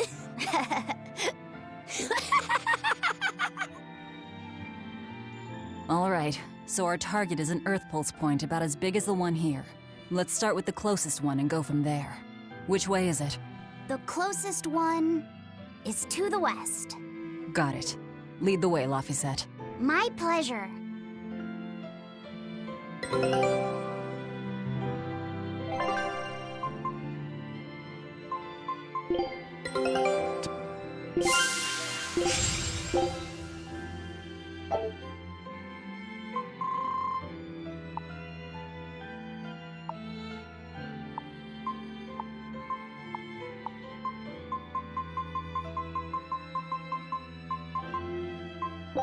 Scout ships.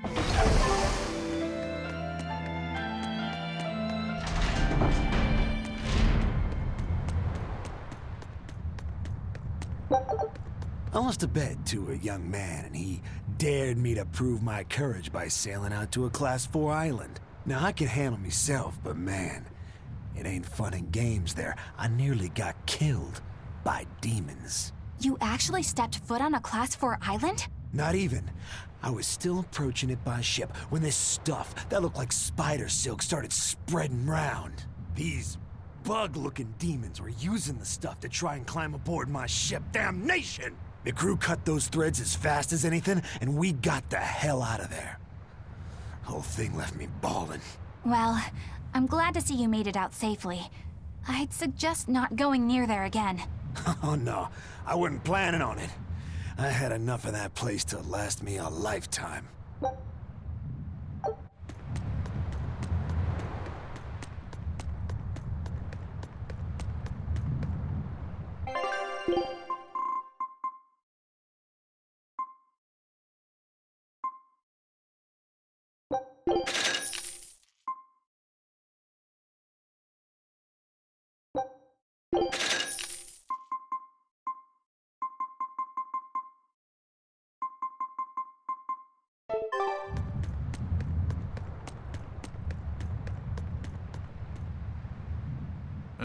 I understand why the Abbey turned this island into a prison. The waters here are filled with rapid sea currents. Make a single wrong turn of the rudder, and your ship will be capsized just like that. Not to mention the fog and all the storms that pass by. It must be nearly impossible to escape. Aye. To get on and off this island, you'd need a vast store of nautical knowledge and a skilled hand. Thanks to your curse, Eisen, we've gotten good enough to handle rough seas like this. The storm that kicked up when we made our escape was huge, and all we had were 3 novice sailors. Thinking back on it, we had some seriously good luck.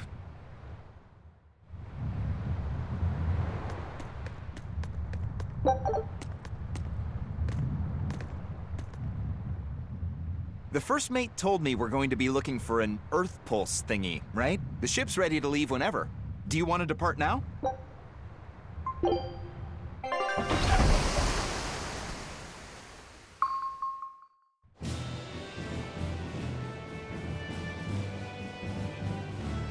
It's here! This is the Earth Pulse point! Nothing but open water as far as the eye can see. Is your Earth Pulse point down below? Most of this world is covered by ocean, so of course there'd be a lot of Earth Pulse points in the deep sea. But surely even the Abbey would have a hard time containing a Therion underwater, right? Looks like this one's a bust then. Sorry, everyone. Hold on. We've seen a bug Therion. You don't think there could be fish as well? You may have a point. I think I have just the solution for this. You do? This. What? Don't give me that look. I'll have you know this is Fujibayashi's rod. This baby's 9 feet long, made from a single piece of the finest bamboo aged 5 years, with a slow 60-40 action that almost feels alive when it bends. Its exquisitely wrapped handle feels like an extension of your own arm. And just look at that elegant black lacquer finish. It's as perfect a fishing rod as there can be. I'm sure it's a lovely fishing pole, but fishing? Are you sure? This is a Therion we're talking about. All the more reason. Remember who you travel with. Okay? All right, if no one else will, I'm going to veto this fishing idea. Aw, come on, let's give it a shot. Besides, I'm hungry. Even if all we catch is fish, at least we'll have dinner. I'd love to have me some koi or sockeye salmon. Don't encourage them. How do you attach the hook to the line? Like this? You don't go fishing much, do you? It's just been a while. I used to go fishing with my brother sometimes. This is my first time. Then we can try it together. I'll teach you how it's done. I didn't know you could fish, Eleanor. Yeah, when I was little, Old Man Tenny taught me. He was from my village. I've caught at least 100 treat loaches over the years. Wow, that's a lot of fish. Those two really get along. If I didn't know better, I think she's his sister, not his vessel. Eleanor certainly got Lafisette's number. Better watch out, Velvet, or she'll steal him away. Lafisette. Let's get the line set up properly. First, you take it and thread it through the hook, like so. That looks hard. Hey. Once you get the hang of it, you'll be able to do it with your eyes shut. Okay, I'll give it a shot.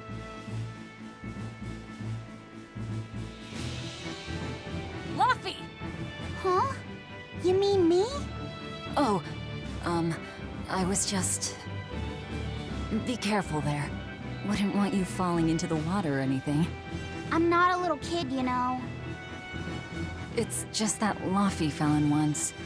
A long time ago. Laffy? You mean your younger brother? That's right. You reminded me of him is all. If you say so. Is that all you wanted to say to me? Yeah, that's it. Okay then. I'm going back to fishing with Eleanor. People aren't as easily swapped in and out as fish hooks, are they? Is that supposed to mean something? Oh, Velvet, you gotta get it a lot tighter than that. Here, let me take a look at it. Huh? Oh, all right.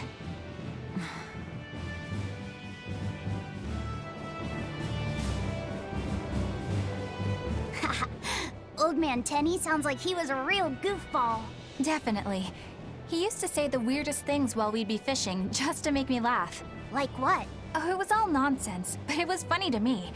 Silly stuff like, Papero, Popero, Pippity-Poppity-Poo. Yeah, that's silly, all right. Those two look like they're having fun. Hey, Eisen, how about a competition? Let's see who can catch the biggest fish. Don't be ridiculous. Fishing is a solitary battle. It's about meditation and self-control. Ooh, aren't you the philosophical one all of a sudden? But I suppose. I can't deny I really want to put this rod to the test. Yeah, I know that feeling. Whenever I find a good sword, there's nothing I want to do more than to swing it. Sure enough. There's just something about good equipment that gets the blood pumping. Yeah. Although in my case, it's usually more like blood spurting. A bit too much blood either way, if you ask me. Listen, we're fishing no matter what. Wouldn't a competition be better for getting that blood of yours pumping? Fine. You're on. But we both know already how this is gonna end. You can plan all the victory speeches you like, but fishing is like life. Doesn't always go the way you think it will. You ready? Let's do this. At what point did the Therion hunt turn into a contest? If you truly admired the fishies, you'd never dream of doing this to them. No matter how tasty the bait, it's a poor trade for a barbed hook in the lip and a cruel death in the unforgiving air. I don't admire fish. Fish exist to be caught and eaten, as far as I'm concerned. Can't argue there. Raw, boiled, or grilled with a little salt. You can't go wrong. And if they're nothing but food to you, even their wretched squirms of agony can hold a kind of beauty. Hey, Velvet! I've got your rod all set up for you. This thing could even catch a whale if you wanted to. The rest is up to you. Now get out there and fish up a big one. A Therion, you mean? Might as well give it a shot. It's not like anyone else remembers what we're here for. Oh! Something's pulling the line! Stay calm. Fishing isn't about strength, it's about timing. Oh, okay. Got it. Here it comes. You ready? Damn right I am. I'll fillet it before it can even land. If it's a Therion, don't you dare kill it. Now! Heave!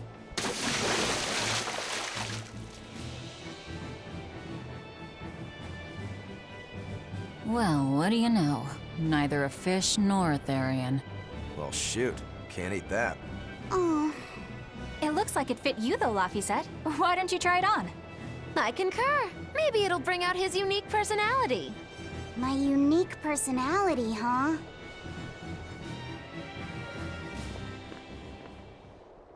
See? What did I tell you? It looks great on you, Laphicet.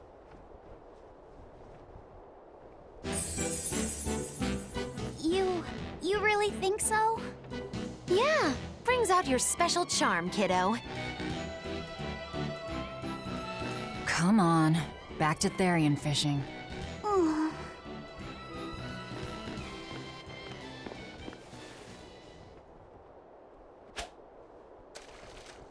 Hey, you don't need to take it so seriously. I have to catch the Therion. Maybe then Velvet will see me for who I am. Not a bite. Oh, quit your grumbling. Who was it who said fishing doesn't always go how you think it will? Spoken like a true, heartless pirate. Oh, hey! I've got something!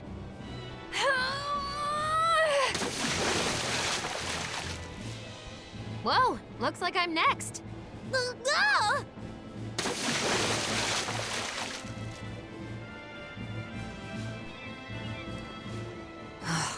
Not a single decent catch. I think it's decent. Huh?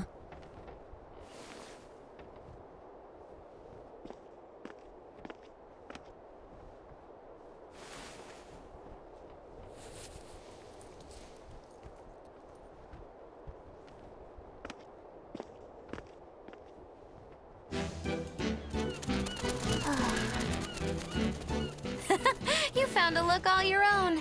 Ah, the vagaries of youth.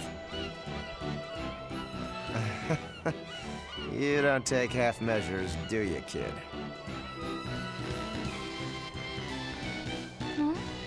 What's wrong, Laphicet? You look ridiculous. Take that off. Stop it! What do you know about me anyway? I know that looks silly on you. All you know is you're Laffy.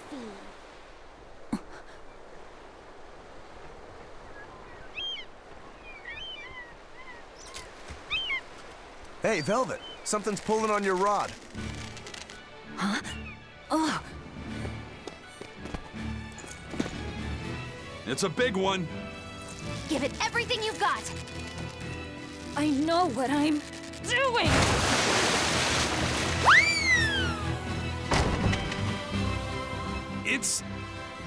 It's a big one, all right, but...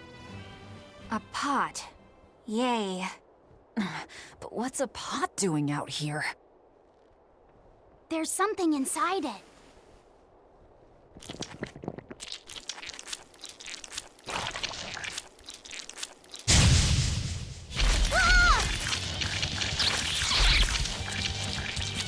An octopod? I wish they'd stop making those noises. Watch out! Their arms did a sweep, and they're I did good, didn't I?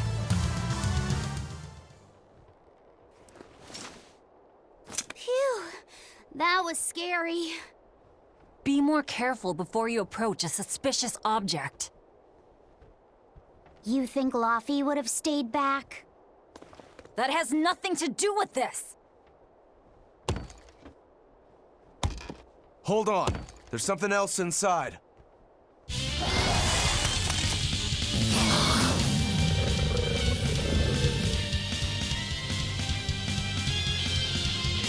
Now we gotta fight the shambling dead? a Zobo pod! For a bunch of dead guys, they're awfully... I did it! It's over, right? An octopus army? A horde of undead? What the hell is this pot? Magnificent. To think I'd get to see one with my own eyes. Huh? Is there something special about this creepy old pot? Creepy, you say? That's why these things need to be left to the professionals. Listen and behold. This is none other than a water jug made by the potter Groon during King Clauden's reign. It was a legendary, once-in-a-millennium masterpiece, but it was lost in the Second Warring States period 200 years ago. Assertive, yet not ostentatious, the piece draws you in with its stately curves and the subtle shimmer of its colors, which belie a hidden savagery. 2 lectures in one day. Yeah, he's talking gibberish, but that's men in general, I suppose.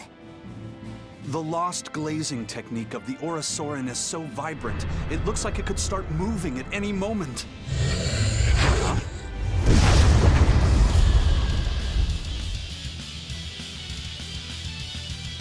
Oh, and start moving it did.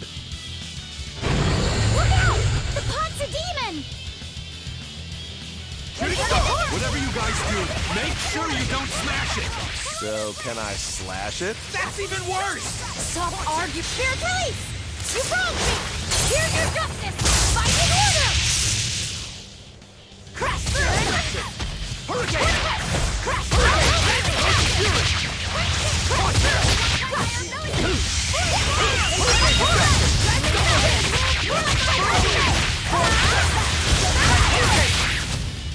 Divine Saber!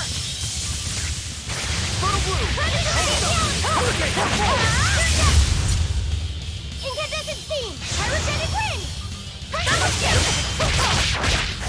No mercy! Wounds that won't heal! Elements of creation gather! Instantaneity! Fertile Blue!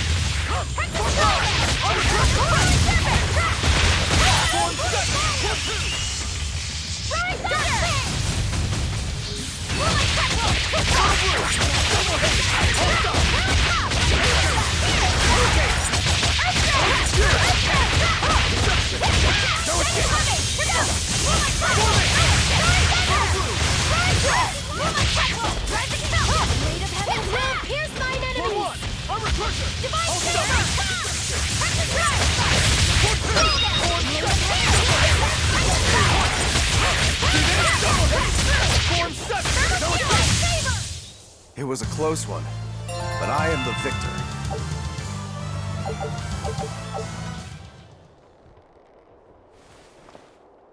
It's finally decided to behave itself. Wait, Velvet! Don't eat it! It's a pot. I'm not gonna eat it.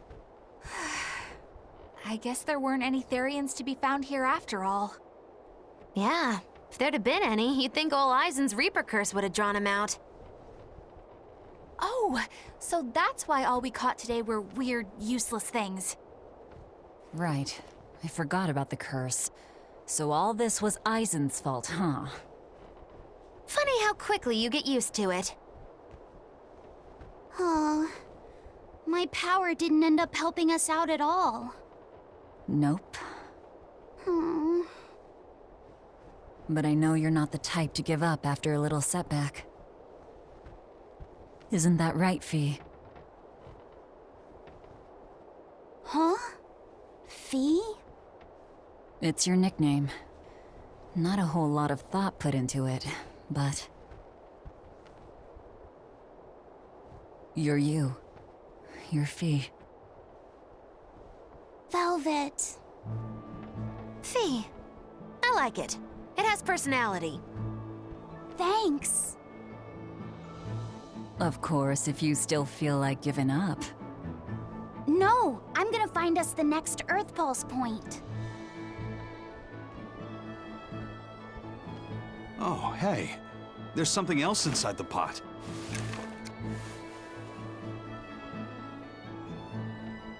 This golden luster, it's orichalcum! I get it now. This must be where that ship sank all those years ago. The one Kurogane told us about. Hell yeah! Kurogane might actually be able to make me an orichalcum sword. Nice find, Eisen. You too, Laphicet. It wasn't easy, but we didn't come away empty-handed. And just getting a chance to fish again was lots of fun. Yeah, I had a really good time too. Even I was entertained. Especially your little costume show, kiddo.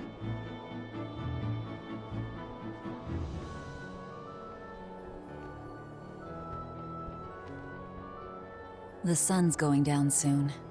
Let's head back to Titania.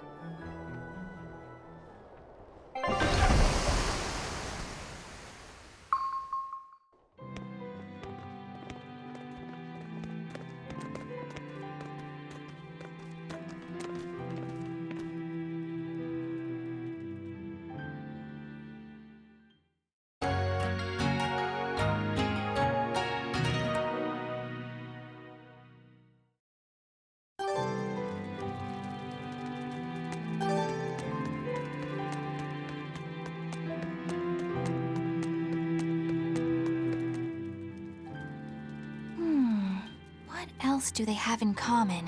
What are you up to? I'm compiling everything we know about Earth Pulse points, starting with what the ones in Ward Forest and Palamedes have in common. I'll compare those points with the ones that didn't have any Therions. Then, I'll factor in everything I currently know about the Abbey's deployments. Once that's done, I'll match all that information against what we know about the locations Laphicet was able to sense. When that's completed, we should be able to tell which locations are more likely to house a Therion. You're really going all out, aren't you? Must you sound so incredulous? If you're going to do something, then give it your all. There's no other way to live. Right. I'm counting on you then. I'm not doing this for you. This is for me and for Laphicet. Do you even understand why that boy's trying so hard? Yeah, I do.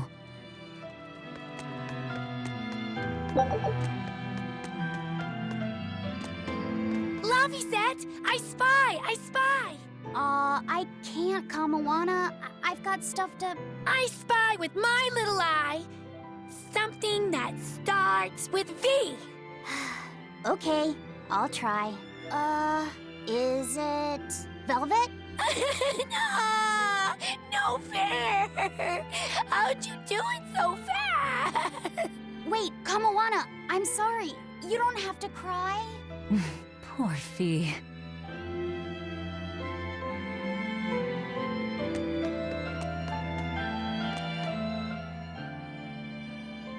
Have you been practicing your dove impression, Velvet? What? No. Now, a performer in Magilou's menagerie has to be more diligent than that. What if we're stopped at a checkpoint and the guards ask you to perform a trick? If that happens, I'll show them my trick where I devour an entire witch faster than the blink of an eye. Oh, that would be a sight indeed. But seriously, if you ever want some magic tricks up your sleeve, let me know and I'll teach you some. Just 10,000 gold each.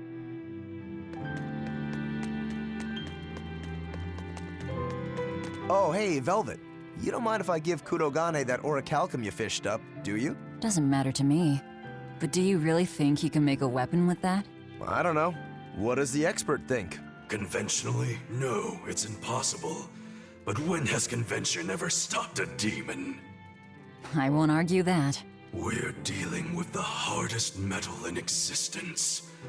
But I'm ready to cast aside all doubt, to focus everything on forging my greatest creation. If anybody can do it, it's you. Good luck, Kurogane. Yeah, best of luck. If you can make Rokuro stronger, you'll be helping me out too.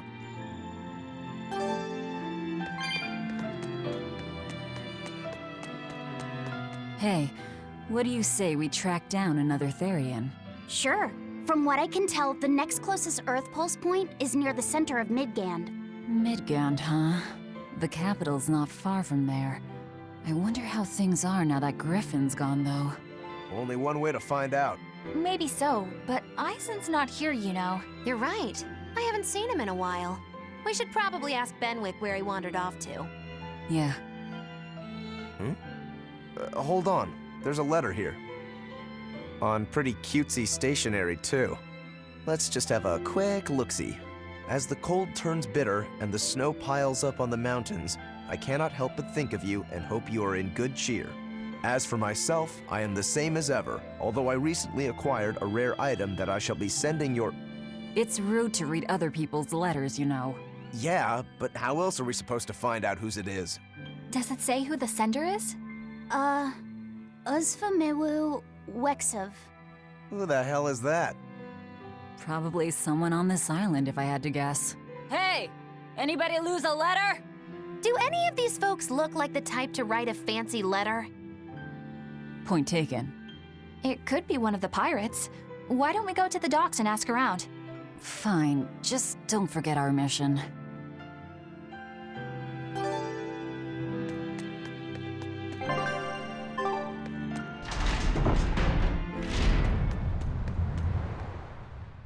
No reply this time either?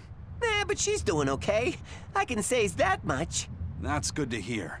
I can rest easy then. Now's about getting that pot wrapped. I's got this new sunflower printer. How's that sound? Yeah, that one's cute enough. Let's go with that. Did he just say cute? Help you with something? Someone dropped this letter. Do you have any idea who it might... You didn't read it, did you? Wait, it's yours? We didn't read it. Much. You really didn't read it? No, of course not. Put this letter in with the package. Who's got it?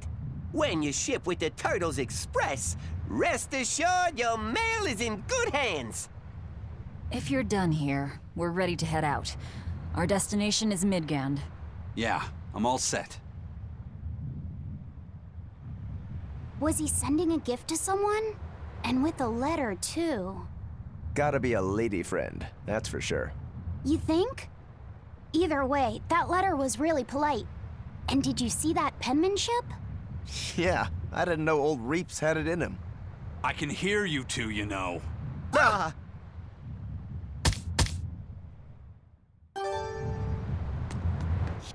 I noticed you've come up with your little name for the kid. You sure are the sentimental type, aren't you? Oh? Calling him Fee doesn't cost me anything. And it's not like I gave it much thought. That may be the case, but no one else has taken even that token effort. And in doing so, I wonder if maybe you were trying to encourage him to be his own being. After all, one requires a name before he can consider his own identity. Having been given a name, he realizes he is his own entity, separate from others, and a certain formless essence comes to life inside him. And you're the one who set that process in motion for the kid. Whether you intended to or not, you changed him from a puppet into a living being. So what's your point? I've been with you since the start of this journey, haven't I? Wouldn't kill you to give me a nickname, would it? I've never really thought of us as being that close. And besides, you just forced your way into the group. Come now! I know you've got a bigger heart than that! Surely you have it in you to give a nickname to a dear friend! We're not dear friends. And even if we were, I'm not good at nicknames anyway. Please, I'm begging you! Okay then. Moggy. Oh, come on, that's so obvious. Can't you put some heart into it for your dear friend? Fine. Lou. Do I look like an old man to you? You're not even trying! Okay then. Witchy McWitcherton. Interesting. Well, if I had to rank it against 1,000 other nicknames, I'd probably put it at number 1011. A nickname needs to have charm. It needs to leave a lasting impression. Sure then. Hattie. Now you're just saying what you see! Book skirt. That's not any better either! Ms. Creepy Eyes. That's just an insult! Look, no nicknames based on what you see, and especially no slandering! Lil Miss Witch who smiles around you but stabs you in the back when you're not looking. Hey, that's personal information! Look, I told you. I'm not good at coming up with nicknames. Forget it! I should have known this wouldn't work! Aizen, what happened to those octopuses? Dial and Kurogane took them to the kitchen. They said they were going to make dinner for Kamoana. They're going to feed demons to her? A Therion needs malevolence to survive. That's why they carried them off alive. What do they plan on making? Octopus ink pasta with takoyaki and fried octopus on the side, and Hellavesian octopus carpaccio. Do they have a takoyaki pan here at the prison? Kurogane hammered one out with some iron, along with a large pot for the pasta. Still looking like that? Takoyaki would hit the spot right about now, though. Octopus ink pasta, huh? Like squids, octopuses release ink as a defensive mechanism, but theirs is made of different stuff and is used in other ways. Squid ink is stickier and acts like a decoy, but octopus ink spreads out like a cloud of smoke. But squid ink has 30 times the savory flavor, so octopus ink isn't used in pasta all that often. Laffy told me the same thing. He said that's why octopus ink pasta isn't very good. Laffy said that? Yeah, so I ended up not making it for him. But I wonder... I guess it doesn't matter, since I can't taste it now. I'll taste it for you then. So make me some octopus ink pasta sometime, all right? All right, and I'll be sure to make some that doesn't come from demons. All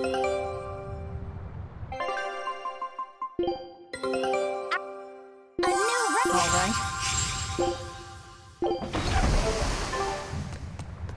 Hey, who did Aizen send that letter and cooking pot to anyway? I don't want to think about it.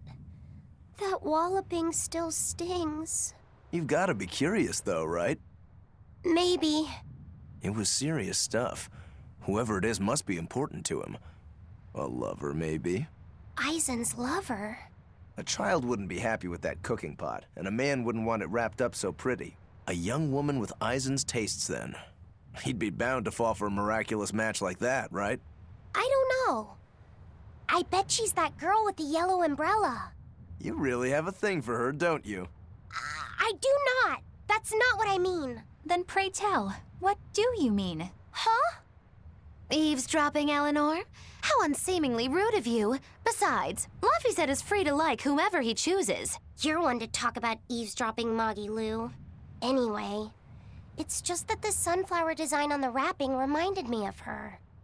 Now that you mention it, but does it really matter? He has someone to write to in any case. True. I can't help but feel a bit envious. What a nice way of summing it up, Velvet. So you were eavesdropping too, then?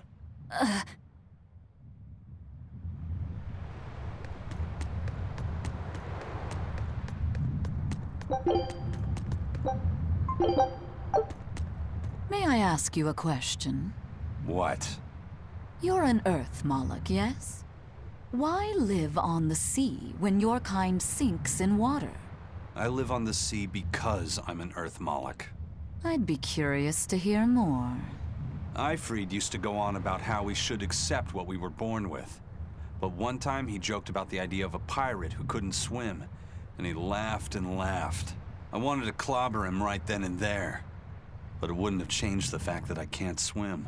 I didn't want some predestined elemental affinity to control who I was. Instead, I underwent tough training to overcome it. Well, I guess that's one way to approach it. Did this training of yours bear any fruit? Well, as soon as I stepped into a river, a big flood brought down a landslide from the mountains and swallowed me up. Then, when I tried going into a lake, the seaweed suddenly multiplied and tangled around my body, nearly drowning me. And then finally, when I tried jumping into the ocean, a huge whirlpool formed with me at its very center. Huh. The Reaper's curse at play? As far as I'm concerned, my Earth affinity and my Reaper's curse aren't much different, in that they've both shackled me since I came into being. This is about pushing and challenging the constraints I was born with. Huh. So, did you eventually learn how to swim? Pretty much, yeah. As long as I never let go of my portable life preserver. Oh, huh.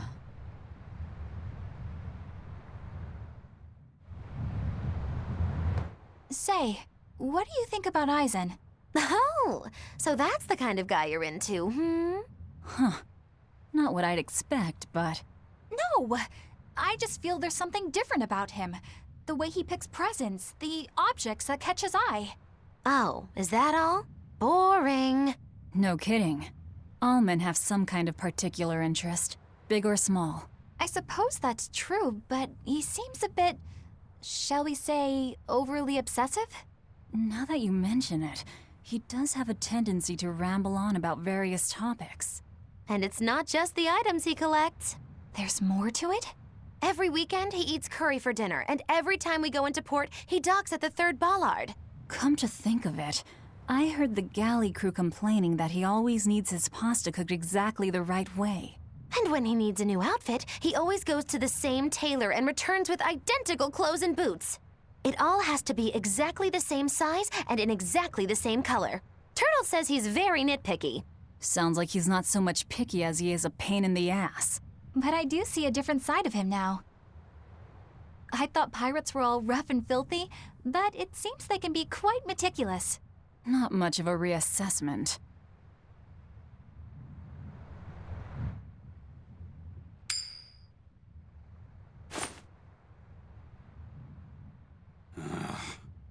It must not feel great only ever getting tails, I bet. Nah, I don't really mind that much. It's way too late for me to start letting that bother me. Yeah, but wouldn't it be nice to get heads at least once? Hell, I know I'd like to see that, and I bet Laphicet here does too. Yeah, I do. Right? That's why I've brought something a little special. Ta-da! What's so special about that coin? It looks identical to the one Eisen already has. The front side does, yes.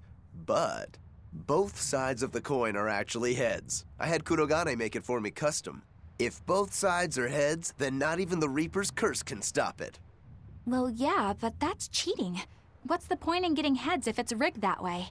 It's not cheating. It's called effort and hard work. How? If you always work hard and never give up, you'll make your own way forward.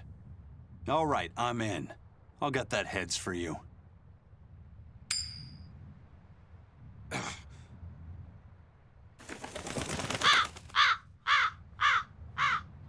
What? That crow just flew off with the coin! Those birds are attracted to shiny objects, I suppose. Damn it! I can't even win against a crow. Don't sweat it. I figured something like this might happen, so I had a backup ready. Go on, give it a shot. You'll show that curse who's boss this time. All right, here goes.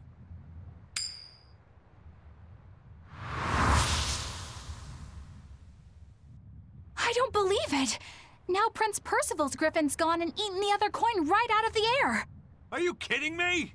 Not to worry. I've got a spare backup. It's time to put that curse on notice. Right. Here I go.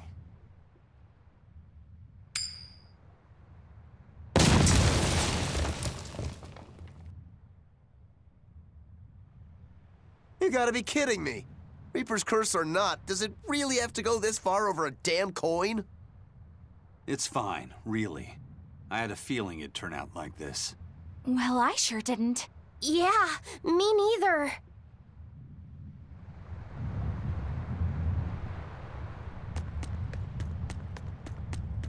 Hey, Eisen, is there, anything we can do about the Prince's hawk? Griffin, I mean. Every day, it goes out on these hunts or whatever, and brings back the weirdest stuff. It's making a real mess out of the deck. Hawk's Hunt. What's the big deal? Well, yeah. At first it was bringing back good stuff like seaweed and fish, things we could cook with. Sure, I was glad for a while. But then it started to escalate. Now we're talking 150 kilo ambercants and 350 kilo killer swordfish that it's catching. That's not a bad thing, is it? It just means more to eat. It is when they're being dropped from the sky onto the deck. Especially those killer swordfish and razor-sharp bills. What if somebody gets run through by one? Can't you just warn the prince that his bird needs to be more careful? Yeah, we could, but he looks so happy watching his hawk. I'd hate to spoil it for him. Yeah, the prince looks so happy whenever Griffin is flying free. He kept grinning and asking Grocky all nice-like if he wanted to fly some more. Grocky? That's what Kamawana kept calling Griffin. She says she came up with it by combining Griffin and Hawk. This is probably the first time in the prince's life that he's tasted any freedom. His whole life, he's only done what duty dictated of him. Letting Griffin fly was his first free act. To the prince, Grocky's an extension of who he is. So what are we going to do? Nothing, really. It's not like it really hurt anybody. But it's punctured some major holes on the deck. I'm sure even the prince knows when to rein it in. Let him have a little fun. He deserves it. I don't know about all that. I'd say the prince is letting his newfound freedom get the better of him. Hey, I was just up on deck and it looks like Griffin's caught an elephant tuna this time. An elephant tuna? That's the really big tuna that can swallow a killer whale whole, right? That almost sounds like a demon to me. Yep, huge fish, gills like elephant ears. I saw it myself. From the looks of it, I wouldn't be surprised if it was a demon. It's crazy valuable. On a good day, it can fetch 20 million gold on the market. But there's something ominous about seeing it hovering in the air above the ship. 20 million gold? I take back everything I said. The prince and Griffin can do whatever they want. Did she say above the ship? Oh, hell. Benwick, we need to stop Prince Percival. Aye, aye, sir. Hey! Don't drop that on the deck! Are you listening to me?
I'll show you the beauty of my spirit! Killing flash! But I'm this close, I won't miss! Form zero! Next! Creation gather!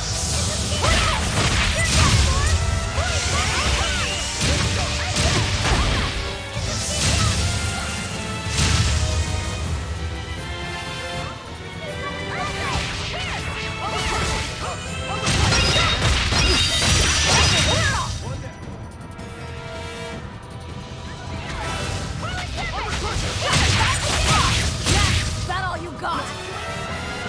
Hurricane!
Fury!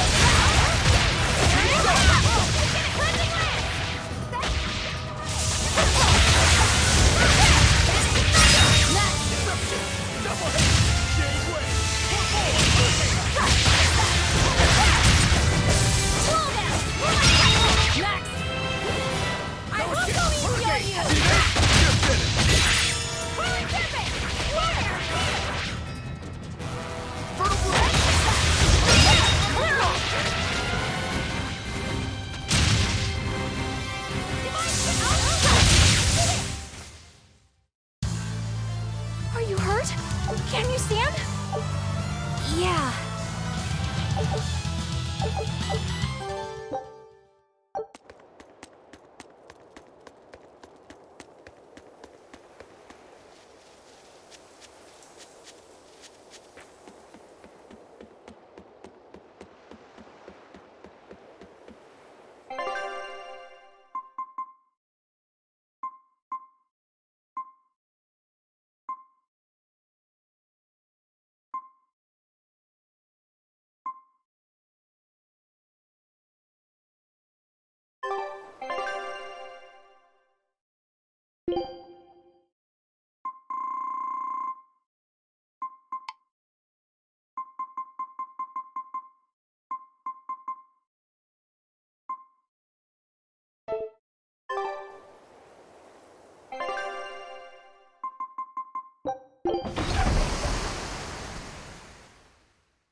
The boss has given me a message for you.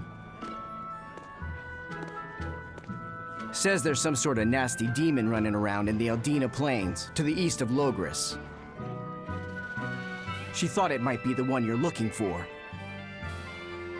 Wasn't the Eastern Highway closed off from Logris? That was only temporary. It's back open now. If you follow the road, you'll reach Stonebury Village. There you'll find one of ours who actually saw the demon. You want to know more? That'd be a good place to start. Got it.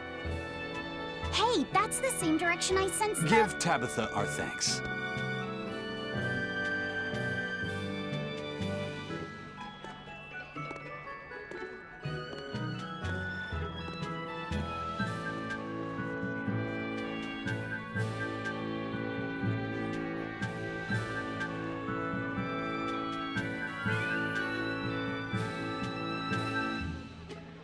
It's looking more and more like we're on the right track. We ought to go check out that Bloodwing story. Then let's start by going to Stonebury. Hey, Eisen, did I say something wrong back there? No. I just didn't think we needed to give the Bloodwings any information for free. Huh? He means the Earth Pulse points, kid. We're the only ones who know about them. But aren't we on the same side as the Bloodwings? We're not enemies with them. But I wouldn't go so far as to call them our friends either. That's just how it goes in the underworld. Things can change at the drop of a hat. A poison hat. But how are they supposed to trust us if we don't show them trust in kind? That messenger knew our faces, even though we'd never met. He was here waiting for us, even though we hadn't told anyone where we were going. You're right! We hardly know the first thing about them, and yet they seem to know every move we make. They could easily sell us out if it struck their fancy. They'll work with us as long as we're a useful ally in their resistance against the Abbey. But the more tricks we can keep up our sleeve, the better. We've got each other's back, but only as long as we hold a knife up our sleeve. That's what counts as trust in the underworld. That sounds terrible. But at least you can trust that Tabitha's cooking will be tasty. Can't argue that.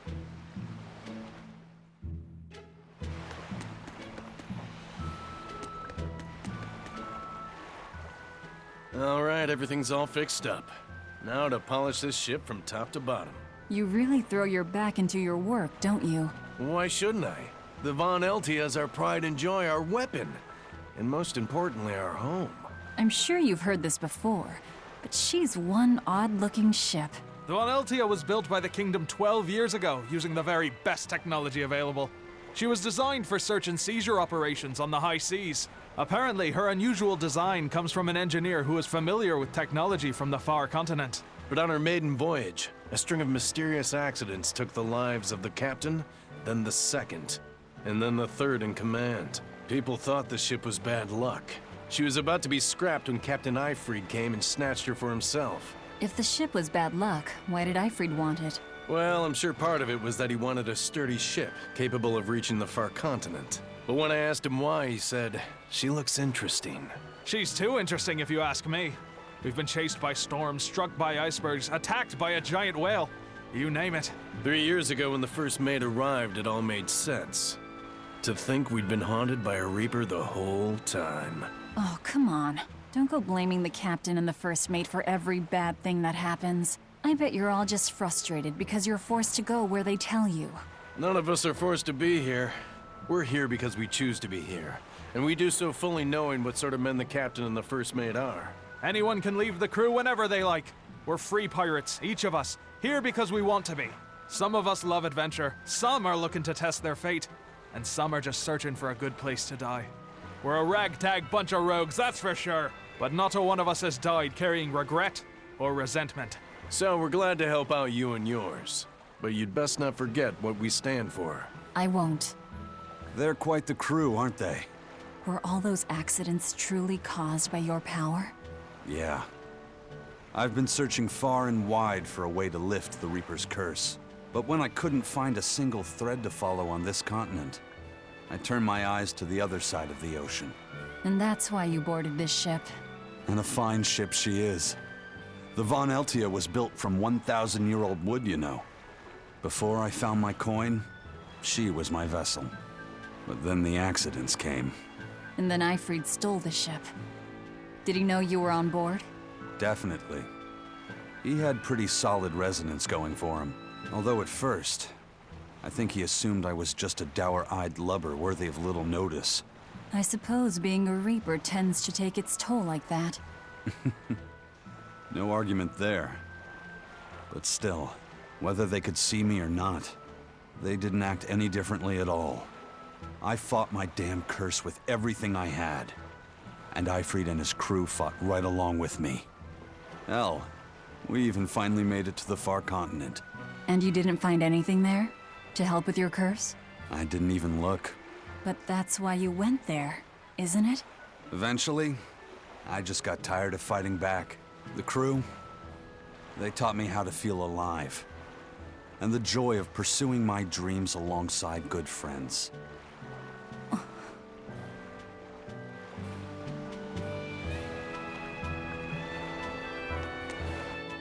everyone's first time to Stonebury, right? Why was it blocked off? Demons? No, there was a great tornado on the Aldina Plains that swallowed up a whole merchant caravan. Hundreds gone in an instant. The cooling of the climate is causing bouts of odd weather. Thunderstorms, heavy downpours, and the like. Correct. The Abbey is keeping a tight guard on traffic through the affected areas. If it's open now, that must mean the tornado is gone. I wonder what sort of place it is. It's quite lovely. In the vast forest to the east, you can find gemstones, and it's teeming with rare plants and insects. The locals trade only as much meat and hides as they need, and they live peaceful, quiet lives. You sure know a lot about this place. It's where the Norman he first fell in love with grew up. Yan! Please don't embarrass me. Though we are apart from each other now, our hearts are still as one. Immediately after you and I made our pact and set off, she fell in love with some macho Norman and moved away. What? Why haven't I heard about this? How long have you known? Oh, I don't know. Maybe I found out during my long search for you. Or maybe it was right after we left. I remember leaving something in the village and going back to... Oh well, not like it matters. It does matter! There's no sense in crying over a fickle girl. Come, Stonebury awaits.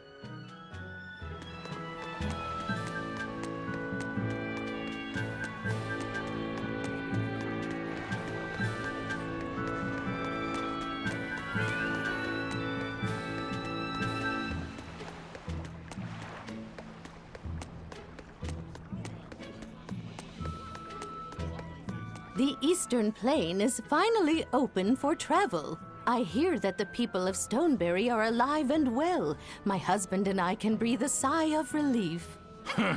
I wasn't worried about him at all. He talks tough, but he was really worried. Oh, sorry you don't know who we're talking about. It's his apprentice. What kind of apprentice? My husband's an architect. Even the royal family and the Abbey commission his work. He's been at the docks here on a job. He just finished and we're about to return to Logris. These people don't care about all that. Why did your apprentice go to Stonebury? He's young and talented, but a bit eccentric. He said he wanted to help create a new town, so he set off to the frontier. A craftsman has to focus on his work. Creating a new town. Ha! He should know his place. But my husband didn't disown him. That boy's fearlessness reminds me of my husband when he was young. So you understand how he feels then? I didn't say that. If he thinks he has the talent, he's free to do as he likes. But if he doesn't follow through with it to the end, I'll be done with him. Did you hear that? He thinks the boy can do it. If you ever find yourself in Stonebury, go visit that boy's workshop. Right, I'll do that. Sorry about my husband. He can be a real grump. Don't worry about it. I'm pretty used to people like that. Hey, what's that supposed to mean?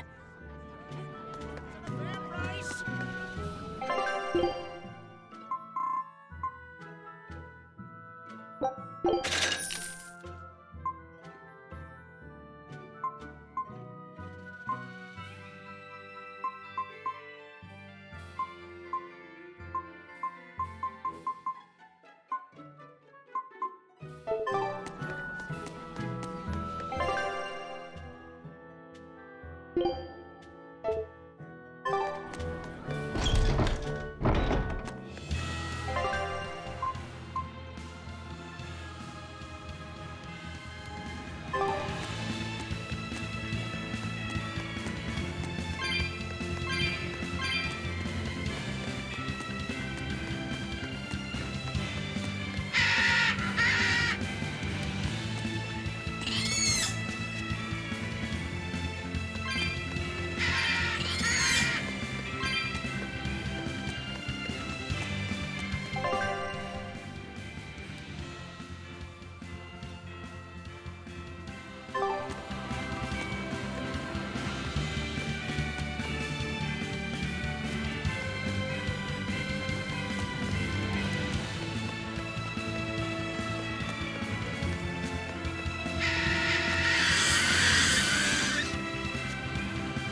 used to it.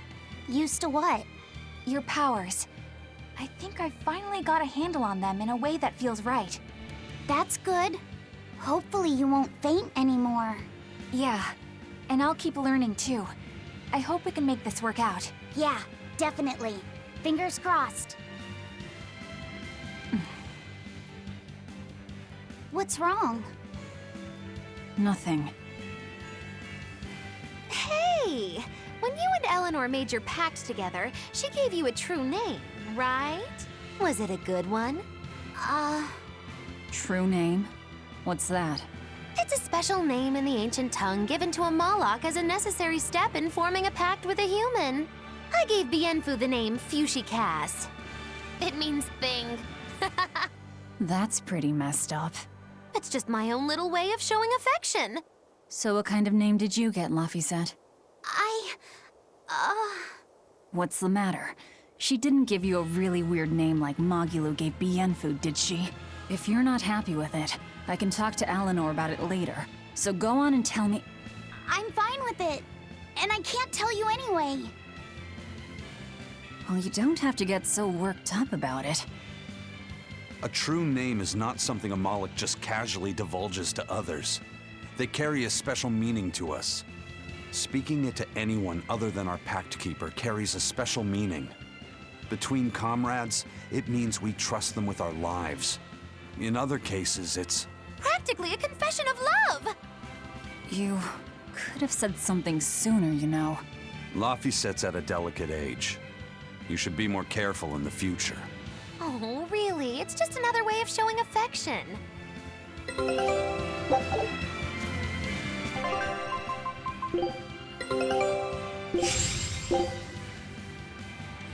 Show him how I...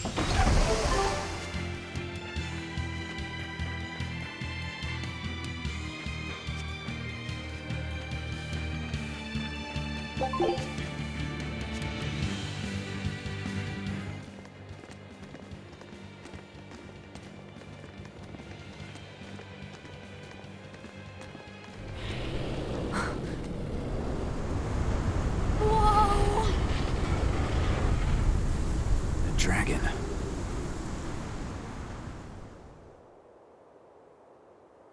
That's gotta be the demon Tabitha wanted us to know about. It's flying free, but could it still be a Therion? I just felt an Earth Pulse point. It's that way, somewhere near the top of that mountain. Let's check it out.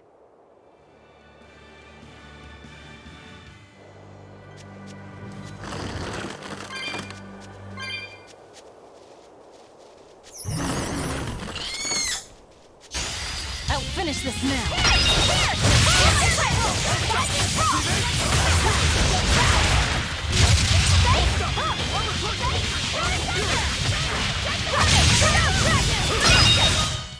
They were nothing.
I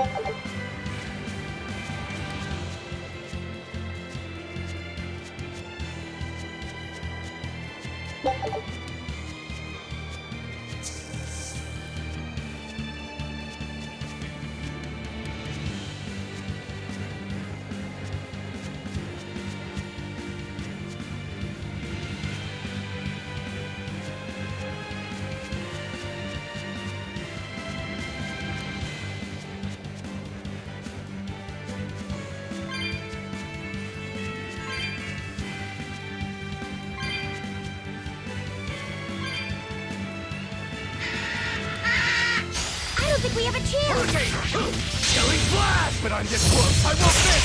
Form 0! Thunder! Form 5! Armor Crusher! Form 6! Holy fire! Holy out! Injection! Hurricane Colonel Blue! Getting started! Induction!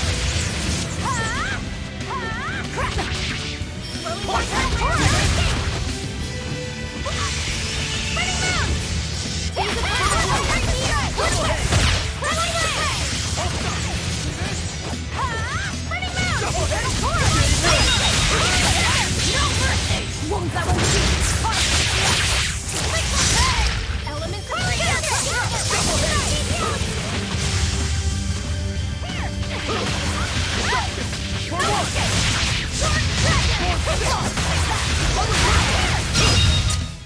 We're finished here. Let's go.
I'm just an innocent bunny, hopping free along the plains. Oh.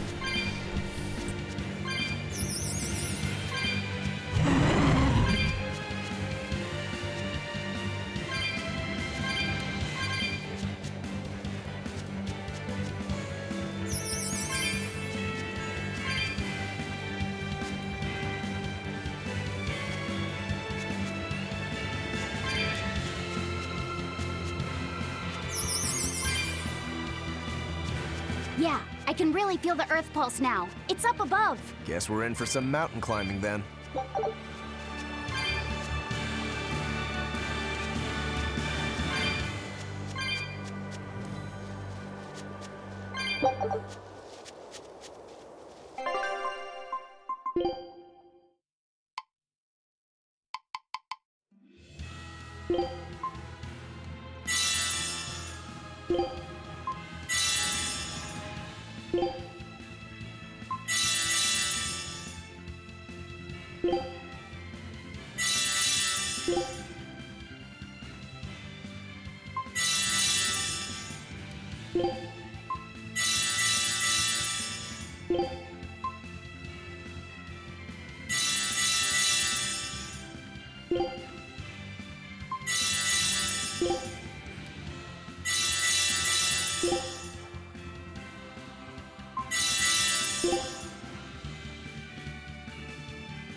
impulse point I've been feeling. No Therion and no barrier. I must have gotten it wrong again. I wouldn't be so sure of that.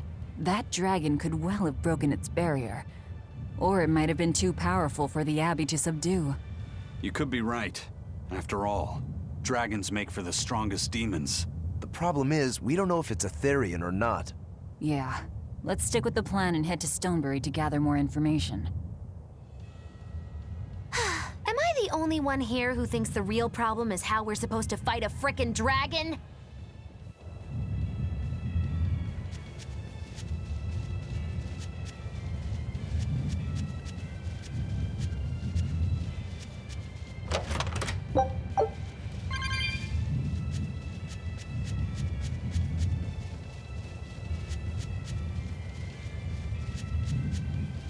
I can't wait to take a good look around.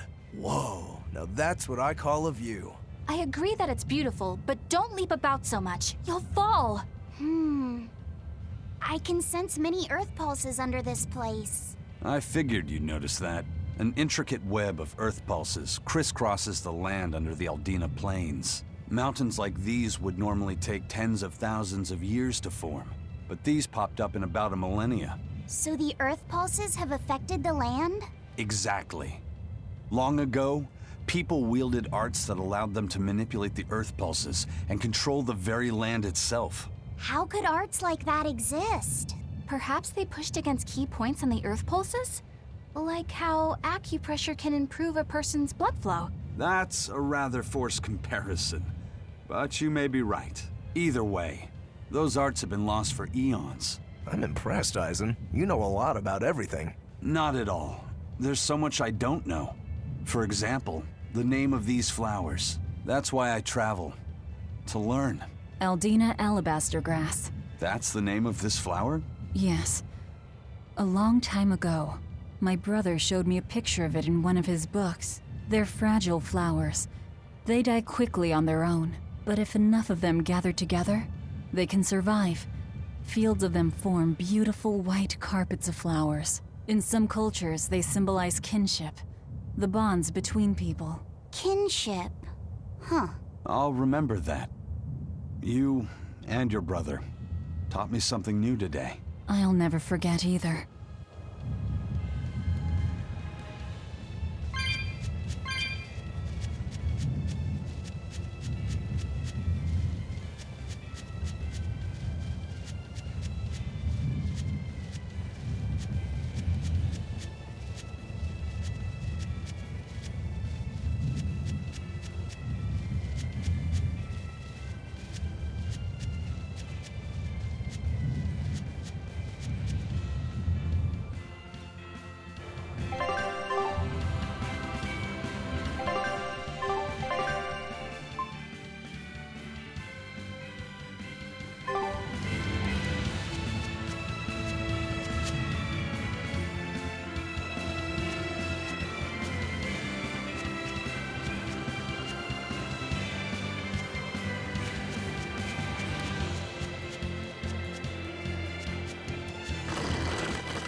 Don't get overcome.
It was a close one, but I am the victor.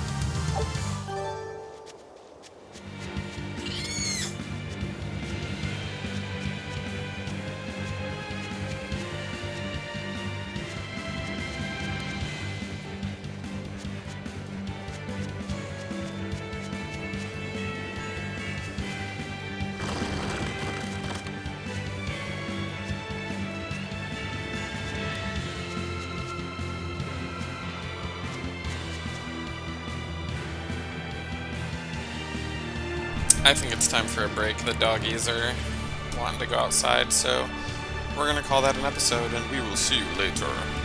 Probably tomorrow with more. But I'll update my Twitch schedule accordingly. Anyways, thanks for watching, and we will see you next time.